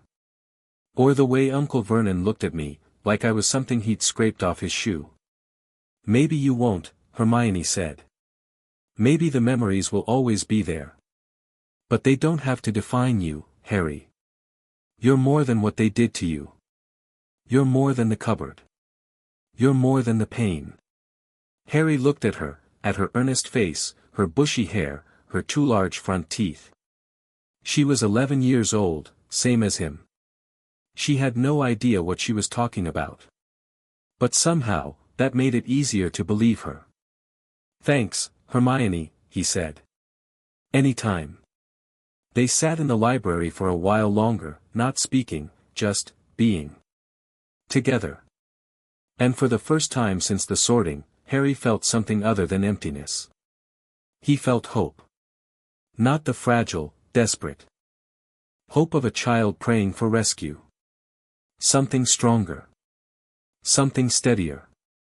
Something that felt like it might last. The Dursleys are going to prison, he thought. Asterisk, they can't hurt me anymore. No one can, asterisk. I'm free. The word felt strange on his tongue. Foreign. Like a language he had never learned. But he was going to learn it. He was going to learn what it meant to be free. That night, Harry wrote a letter. He didn't send it to anyone. He didn't even know who he was writing to. He just needed to put the words down, to see them on the page, to make them real. "Dear whoever finds this," he wrote. Asterisk, my name is Harry Potter. I'm 11 years old.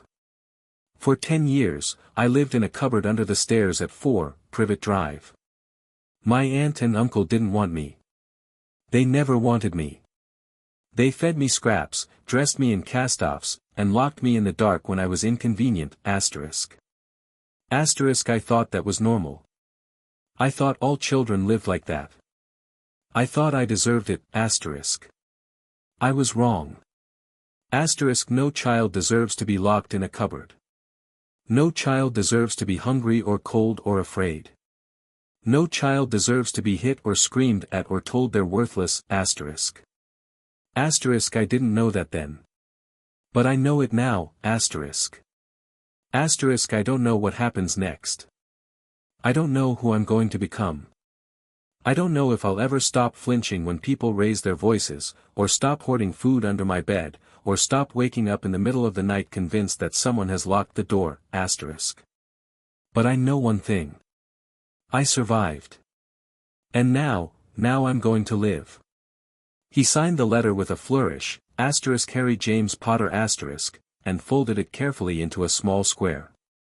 He didn't burn it. He didn't hide it. He tucked it into his pocket and carried it with him. A reminder.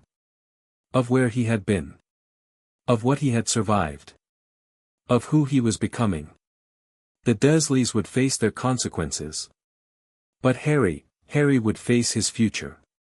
And for the first time in his life, he wasn't afraid. Asterisk, end of chapter. 10 asterisk. I know. Augusta's eyes softened, just slightly, just for a moment. Then why aren't you fighting?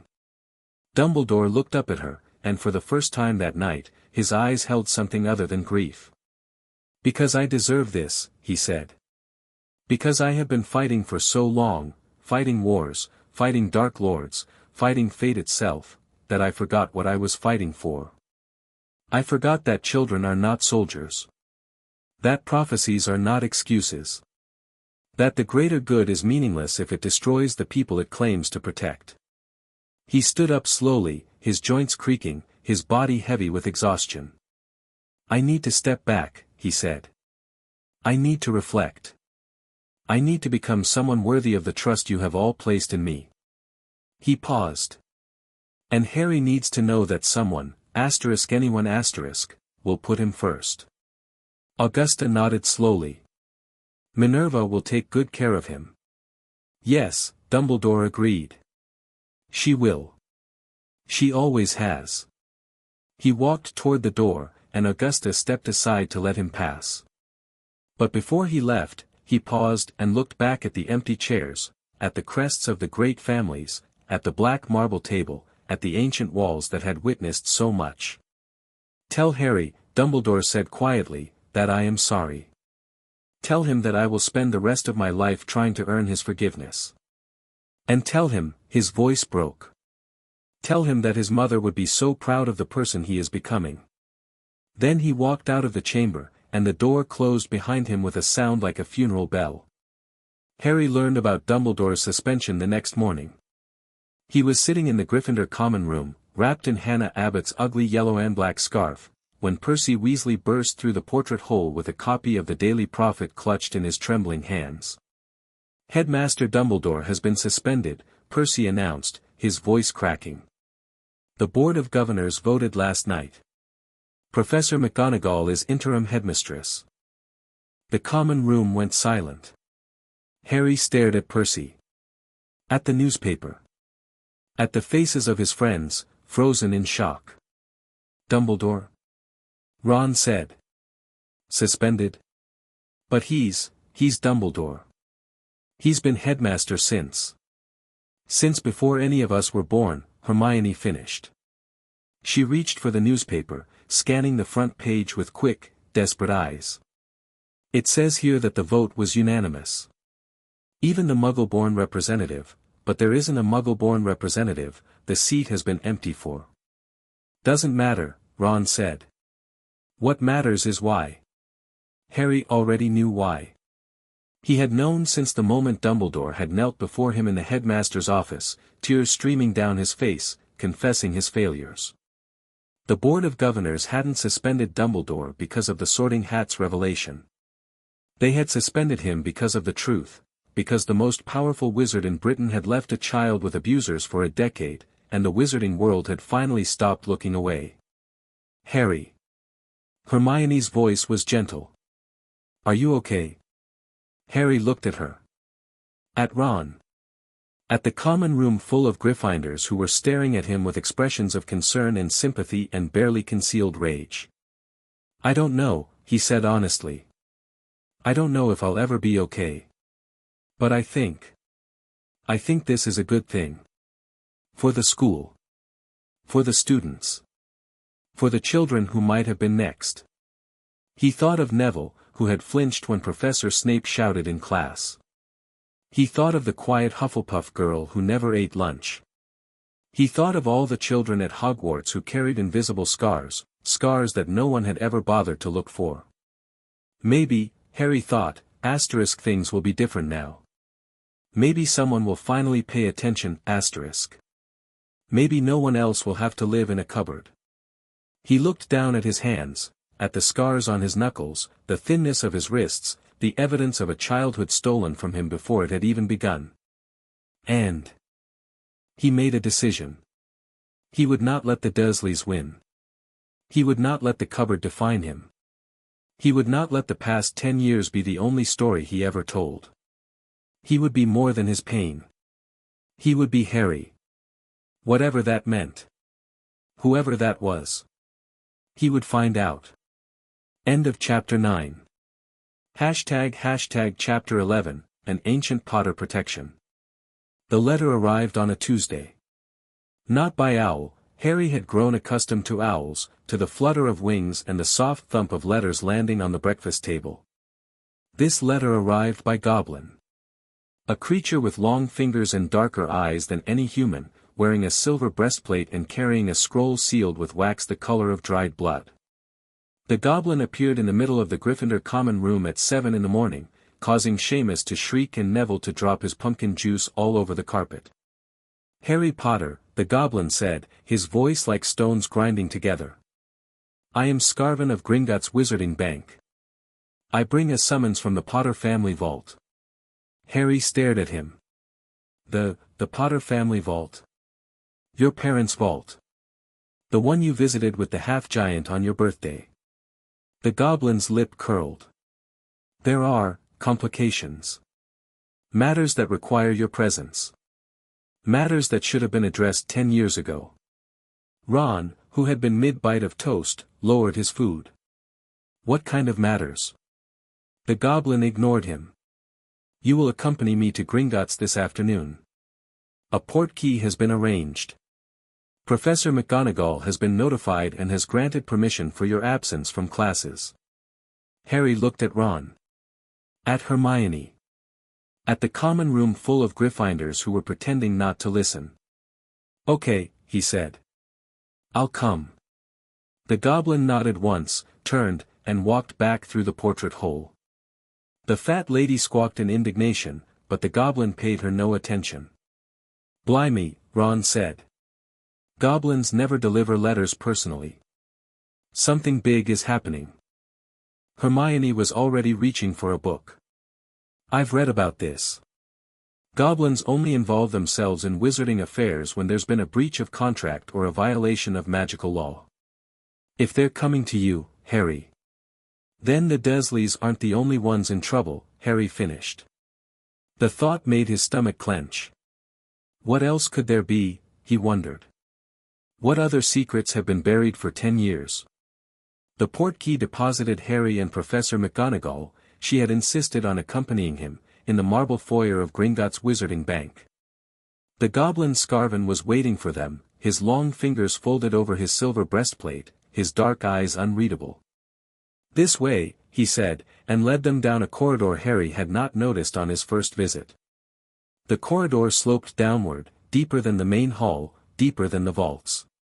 Torches flickered on the walls, casting long shadows that seemed to move of their own accord.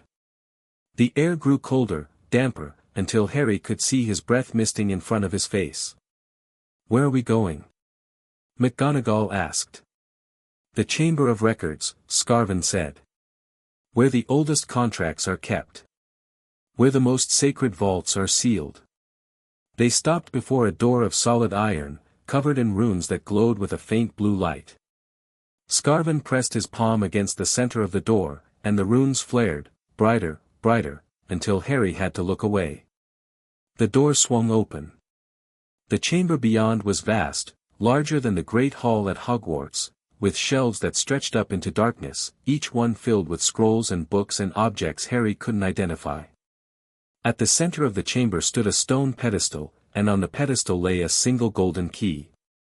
"The Potter family vault," Scarvan said, "was sealed by your father, James Potter, shortly before his death. He left instructions that the vault should remain sealed until his son, you, came of age, or until certain conditions were met." "What conditions?" McGonagall asked. Scarvan picked up the golden key and held it toward Harry. "The vault will unseal itself if the primary guardian of the Potter heir is found to be unsuitable." Harry's hand trembled as he reached for the key. "Unsuitable," he repeated. "You mean?" "The Dursleys," Scarvan said flatly. "The enchantments on the vault have been monitoring their care of you since the night you were placed on their doorstep. When the Sorting Hat's projection revealed the truth of your living situation, the enchantments activated. The vault is now unsealed. And it contains information that the Goblin Nation is legally obligated to share with you." Harry closed his fingers around the key. It was warm, warmer than it should have been, almost hot, and he felt a strange buzzing sensation travel up his arm, settling somewhere in his chest. "What kind of information?" he asked. Scarvan's dark eyes met his. "The kind that will change everything you think you know about your family. About your inheritance. About the people who were supposed to protect you." He turned and walked toward a section of shelves near the back of the chamber, his footsteps echoing on the stone floor. Harry and McGonagall followed. They stopped before a shelf marked with the Potter crest, a stag and a phoenix, intertwined, and Scarvan pulled down a leather-bound book that looked older than Hogwarts itself. "The Potter family records," he said. "Compiled over centuries, updated by each generation. Your father's last entry was made 3 days before his death." He opened the book to a page near the end and handed it to Harry. Harry looked down at his father's handwriting, slanted, hurried, with ink splatters that spoke of someone who wrote quickly and thought deeply. "If you're reading this, son, then something has gone wrong. Asterisk, I hope it hasn't. I hope you're 17 years old, sitting in the Gryffindor common room, laughing with your friends, rolling your eyes at your old dad's dramatic letter. But if you're reading this early, if the vault has opened before you came of age, then I need you to know the truth, asterisk. The truth about your mother and me. The truth about the prophecy. The truth about the people who failed you."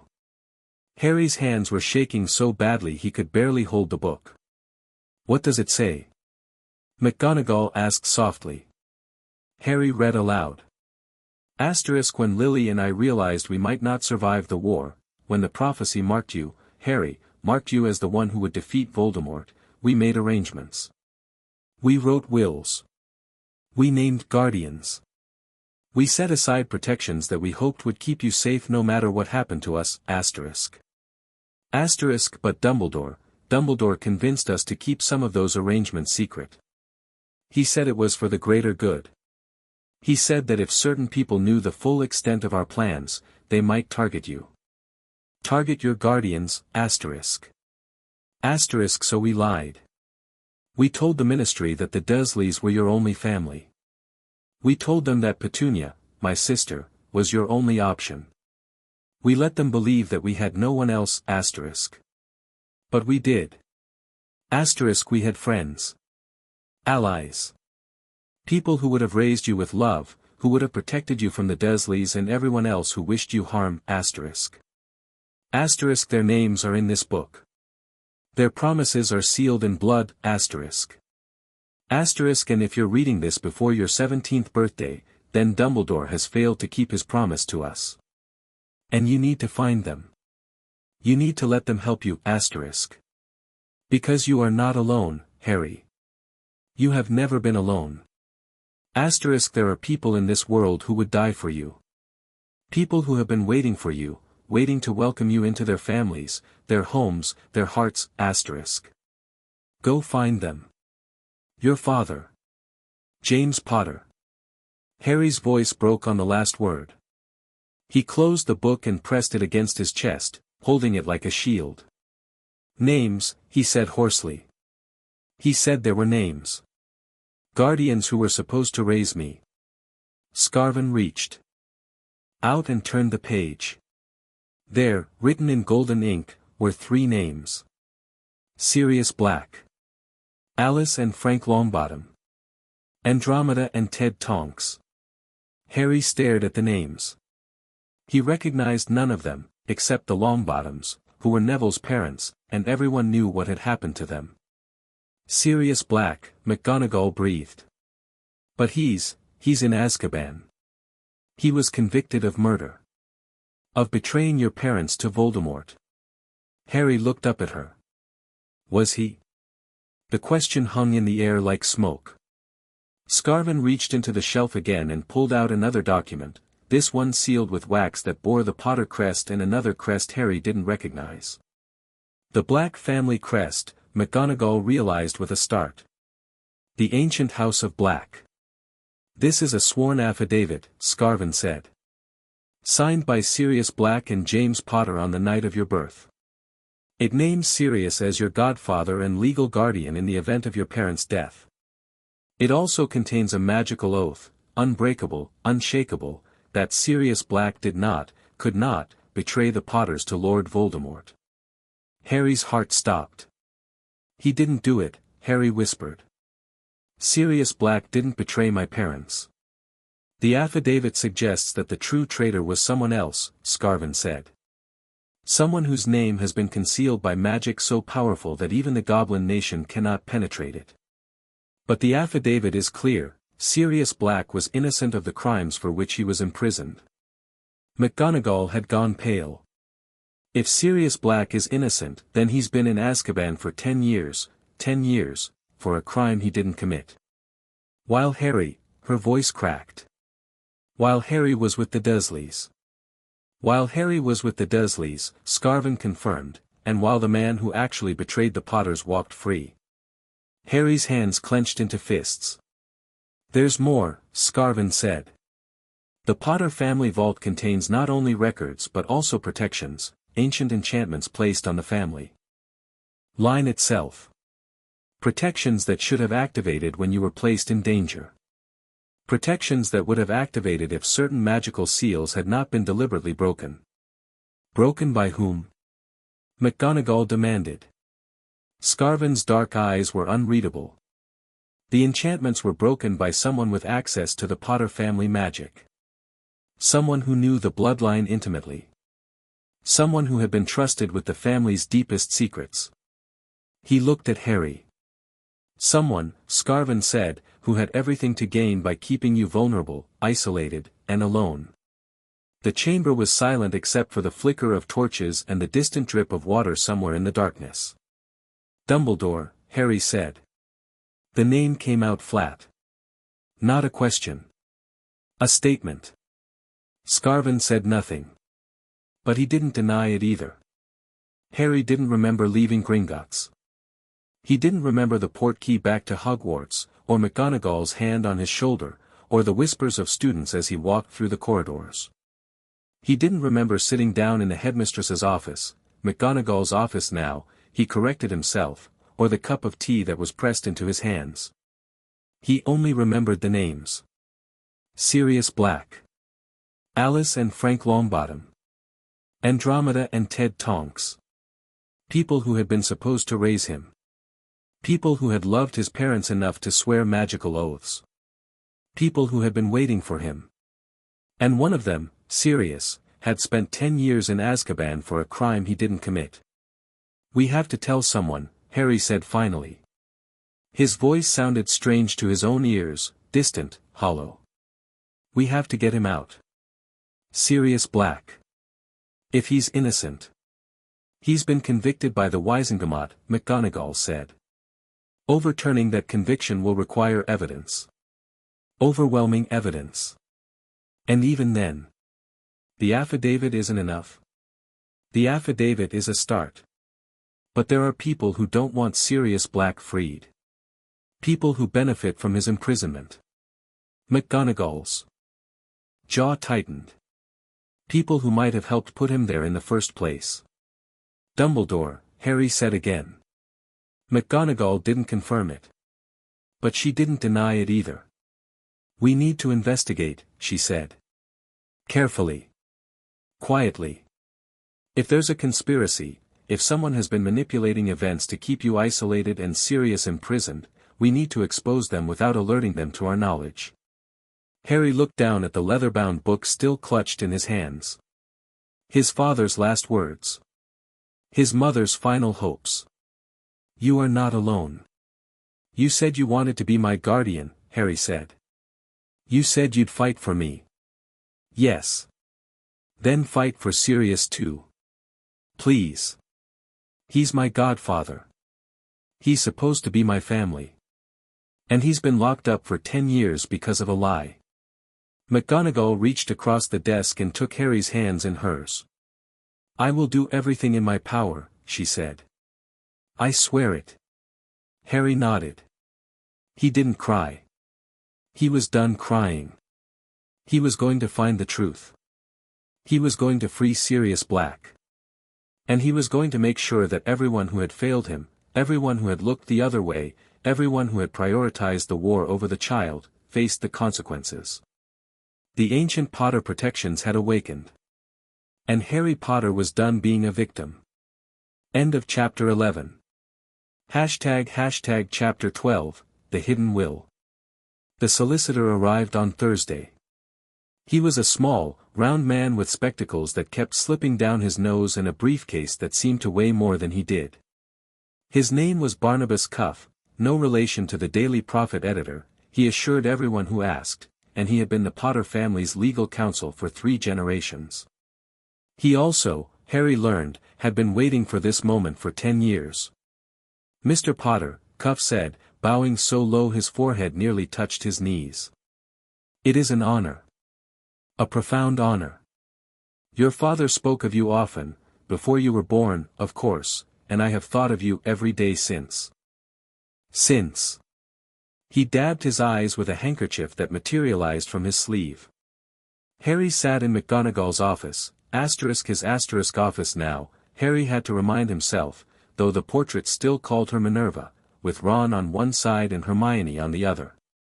The 3 of them had been inseparable since the Gringotts revelation, and Harry had insisted that his friends be present for whatever came next. What's this about? Harry asked. The goblin said there was a will. My parents' will. Yes. Cuff opened his briefcase with trembling hands and withdrew a scroll of yellowed parchment, sealed with 3 different wax seals, the Potter stag, the Evans lily, and a third seal Harry didn't recognize, a phoenix in flight. The will of James and Lily Potter. Executed on July 30, 1981. The day before they died. Harry's throat tightened. They made a will the day before they died. They made many preparations that day. Cuff's voice was gentle. The prophecy had been made. They knew Voldemort was hunting them. They wanted to ensure that you would be protected, no matter what happened. He broke the seals and unrolled the parchment. The writing was elegant, old-fashioned, the kind of script that belonged in museums. "I'll read the relevant portions," Cuff said. "The full document will be made available to you, of course, but the summary is this: your parents left everything to you, Harry. Their vaults. Their properties. Their magical artifacts and family heirlooms. You are the sole heir to the Potter estate." Harry nodded. He had already known about the vault. Hagrid had shown him the gold in Diagon Alley. But properties? Heirlooms? Those were new. However, Cuff continued, there are complications. Your parents also named guardians for you in the event of their deaths. 2 sets of guardians, actually, primary and secondary. Primary, Harry said. Sirius Black. Yes. Cuff's expression flickered. Sirius Orion Black, your godfather, was named as your primary guardian. The will stipulates that you were to be placed in his care immediately upon your parents' deaths. Then why wasn't I? Harry demanded. Why was I sent to the Dursleys? Cuff hesitated. He looked at McGonagall, who nodded almost imperceptibly. Because Sirius Black was arrested, Cuff said. 12 hours after your parents died. He was taken to Azkaban without trial, without representation, and the Ministry declared him unfit to serve as your guardian. The secondary guardians were then activated. The Longbottoms, Harry said. Alice and Frank. Yes. Cuff's voice dropped. But the Longbottoms were attacked shortly after you were placed with the Dursleys. Tortured into insanity by Death Eaters seeking information about Voldemort's whereabouts. They have been in St. Mungo's ever since, incapable of caring for themselves, let alone a child. Harry felt sick. Neville's parents. The ones he never talked about. The ones who had been tortured so badly they had forgotten how to speak, how to eat, how to recognize their own son. After the Longbottoms were incapacitated, Cuff continued, the will stipulated a third option, a blood relative. Lily's sister, Petunia Dursley. But they didn't want me, Harry said. The Dursleys. They never wanted me. The will did not require them to want you, Cuff said sadly. It only required that they take you in. And they did. For 10 years, they fulfilled the letter of the will, if not its spirit. Harry's hands curled into fists. So the will was followed. Properly. Legally. On the surface, yes. Cuff reached into his briefcase again and withdrew a second scroll, smaller than the first, sealed with only the Phoenix emblem. But there is another document. A codicil to the will that was never filed with the Ministry. A document that your parents created in secret and entrusted to me personally. He handed the scroll to Harry. Harry broke the seal and unrolled it. The writing was different. From the will, Messier, more frantic, as if written in a hurry. To whom it may concern. Asterisk if you are reading this, then the worst has happened. Lily and I are dead. And we need you to know the truth, asterisk. Albus Dumbledore cannot be trusted. Harry's breath caught. Asterisk we don't say this lightly. We have known Albus for years. We trusted him with our lives, with our secrets, with the prophecy that marked our son for death. But in the past few months, we have seen things that concern us. Decisions he has made that prioritize the war over the people fighting it. Compromises that have cost innocent lives, asterisk. Asterisk we believe, we fear, that Albus Dumbledore has a plan for Harry. A plan that does not include his happiness or well-being. A plan that sees him as a weapon, not a child, asterisk. Asterisk we are leaving this codicil with Barnabas Cuff, to be delivered to Harry when he comes of age, or earlier, if circumstances warrant. In it, we revoke Albus Dumbledore's authority to make any decisions regarding Harry's upbringing, education, or welfare. We name Sirius Black and Alice Longbottom as joint executors of our estate, with full authority to override any decisions made by Dumbledore or the Ministry, asterisk. If Sirius is unavailable, if something happens to him, we name Minerva McGonagall as our final executor. Asterisk please, whoever is reading this, protect our son. Not for the war. Not for the prophecy. For himself. For the beautiful, bright, wonderful boy he is and will become, asterisk.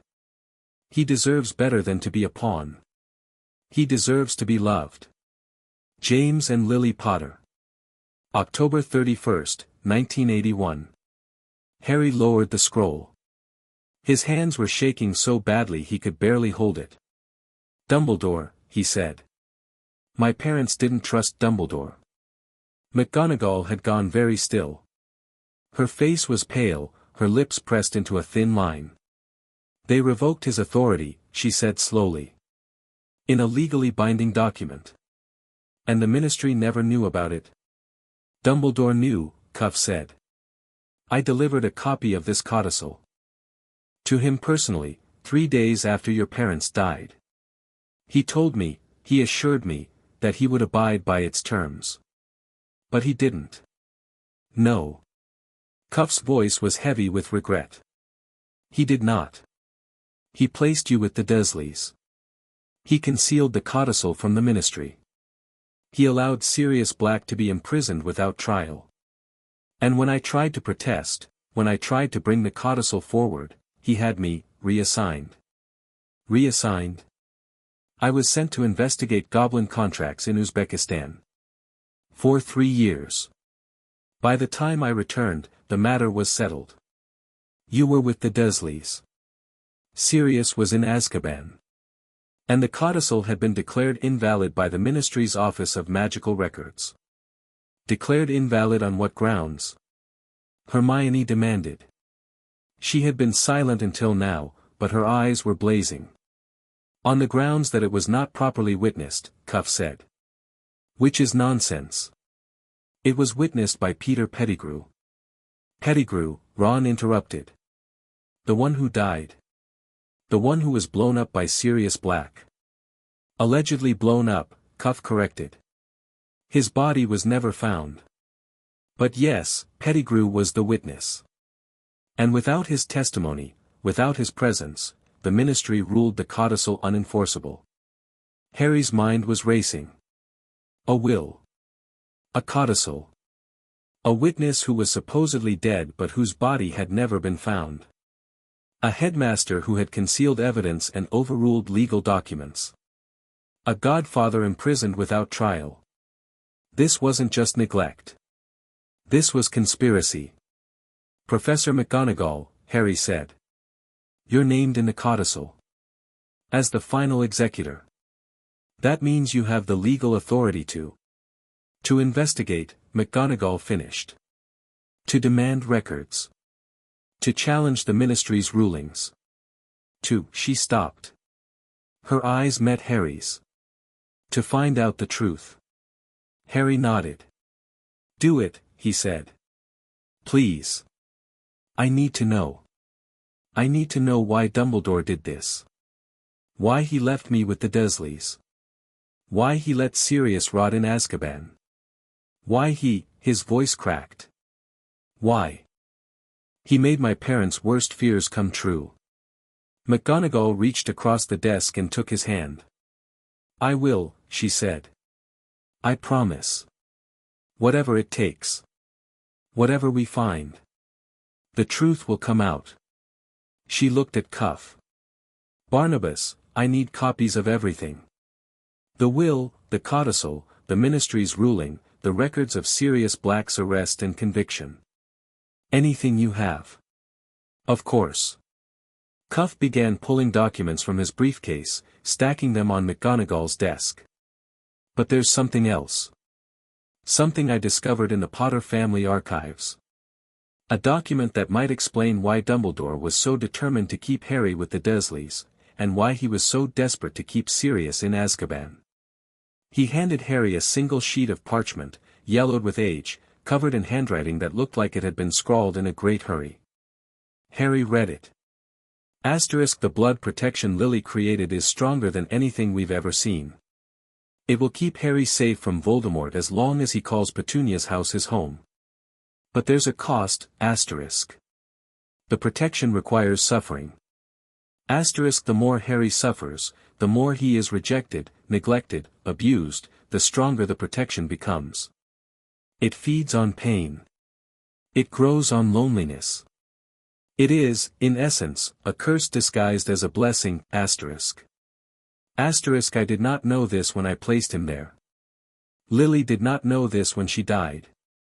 But I have since discovered the truth, and I have made a choice, I will not remove him from the Dursleys. I will not intervene in his suffering.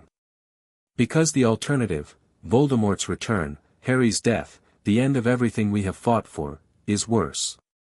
This is the burden I carry. This is the price of the greater good, I pray that Harry will never learn of it. I pray that he will never forgive me. Albus Dumbledore. The parchment fell from Harry's fingers. He didn't remember dropping it. He didn't remember sliding off the chair. He didn't remember the floor rushing up to meet him. He only remembered the words. The protection requires suffering. The more Harry suffers, the stronger the protection becomes. I will not remove him from the Dursleys. I will not intervene. This is the price. The greater good. Harry knelt on the cold stone floor, his hands pressed against the ground, his breath coming in short, sharp gasps. Ron was beside him, saying something he couldn't hear. Hermione was crying. McGonagall was shouting. But Harry heard none of it. Because all he could hear was Dumbledore's voice, calm and reasonable, explaining why it was acceptable for a child to be tortured for a decade. The greater good. The greater good. The greater good. Harry. McGonagall's face appeared in front of him, her eyes wet, her hands reaching for his shoulders. Harry, look at me. Breathe. Just breathe. He breathed. In. Out. In. Out. I knew, he said. I always knew there was something wrong with Dumbledore. I could feel it. When he talked about my parents, when he talked about the prophecy, when he talked about my future. There was something, cold underneath. Something that didn't care about me. Only about what I could do. McGonagall didn't deny it. He used me, Harry continued. He used me for 10 years. He let the Dursleys hurt me because it made his precious blood protection stronger. He let me suffer because it was useful. Yes, McGonagall said. It appears that he did. Harry looked up at her. At the woman who had fought for him, who had demanded to be his guardian, who had sworn to protect him. I want him gone, Harry said. Not suspended. Not investigated. Gone. I want him removed from Hogwarts. I want his name erased from the history books. I want everyone to know what he did. McGonagall nodded slowly. That, she said, may take time. Then we start now. Harry got to his feet. His legs were shaking, but he stood anyway. We start with the will. With the codicil. With this letter, he picked up Dumbledore's confession. We take everything to the Board of Governors. To the Ministry. To the Daily Prophet if we have to.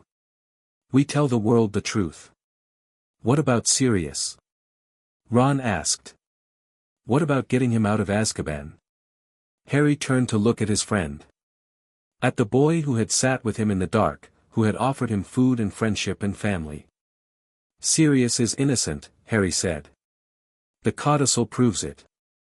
The affidavit from Gringotts proves it. We're going to get him out. And then, he took a deep breath. And then we're going to find out who really betrayed my parents. Because it wasn't Sirius. It was someone else. Someone who's still out there.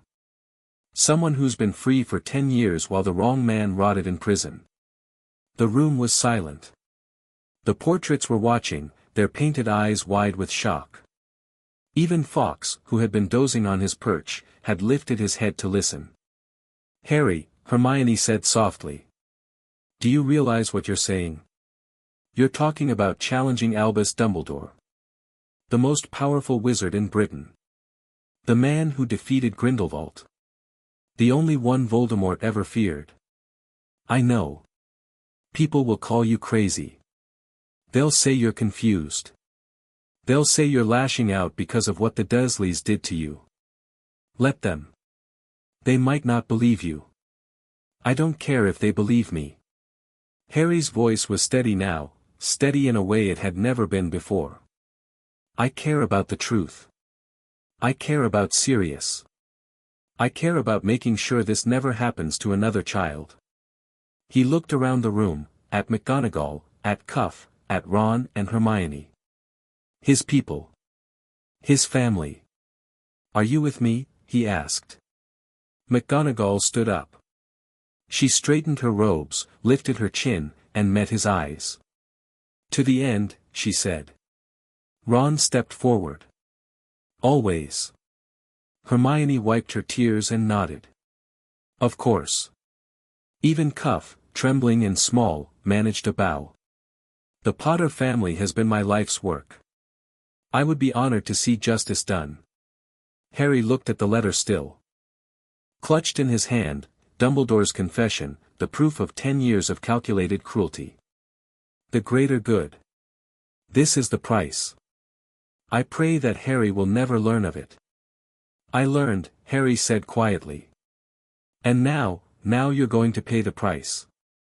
He folded the letter and tucked it into his pocket. The hunt for the truth had begun. And nothing, nothing would stop him from finding it. End of chapter 12. Thank you.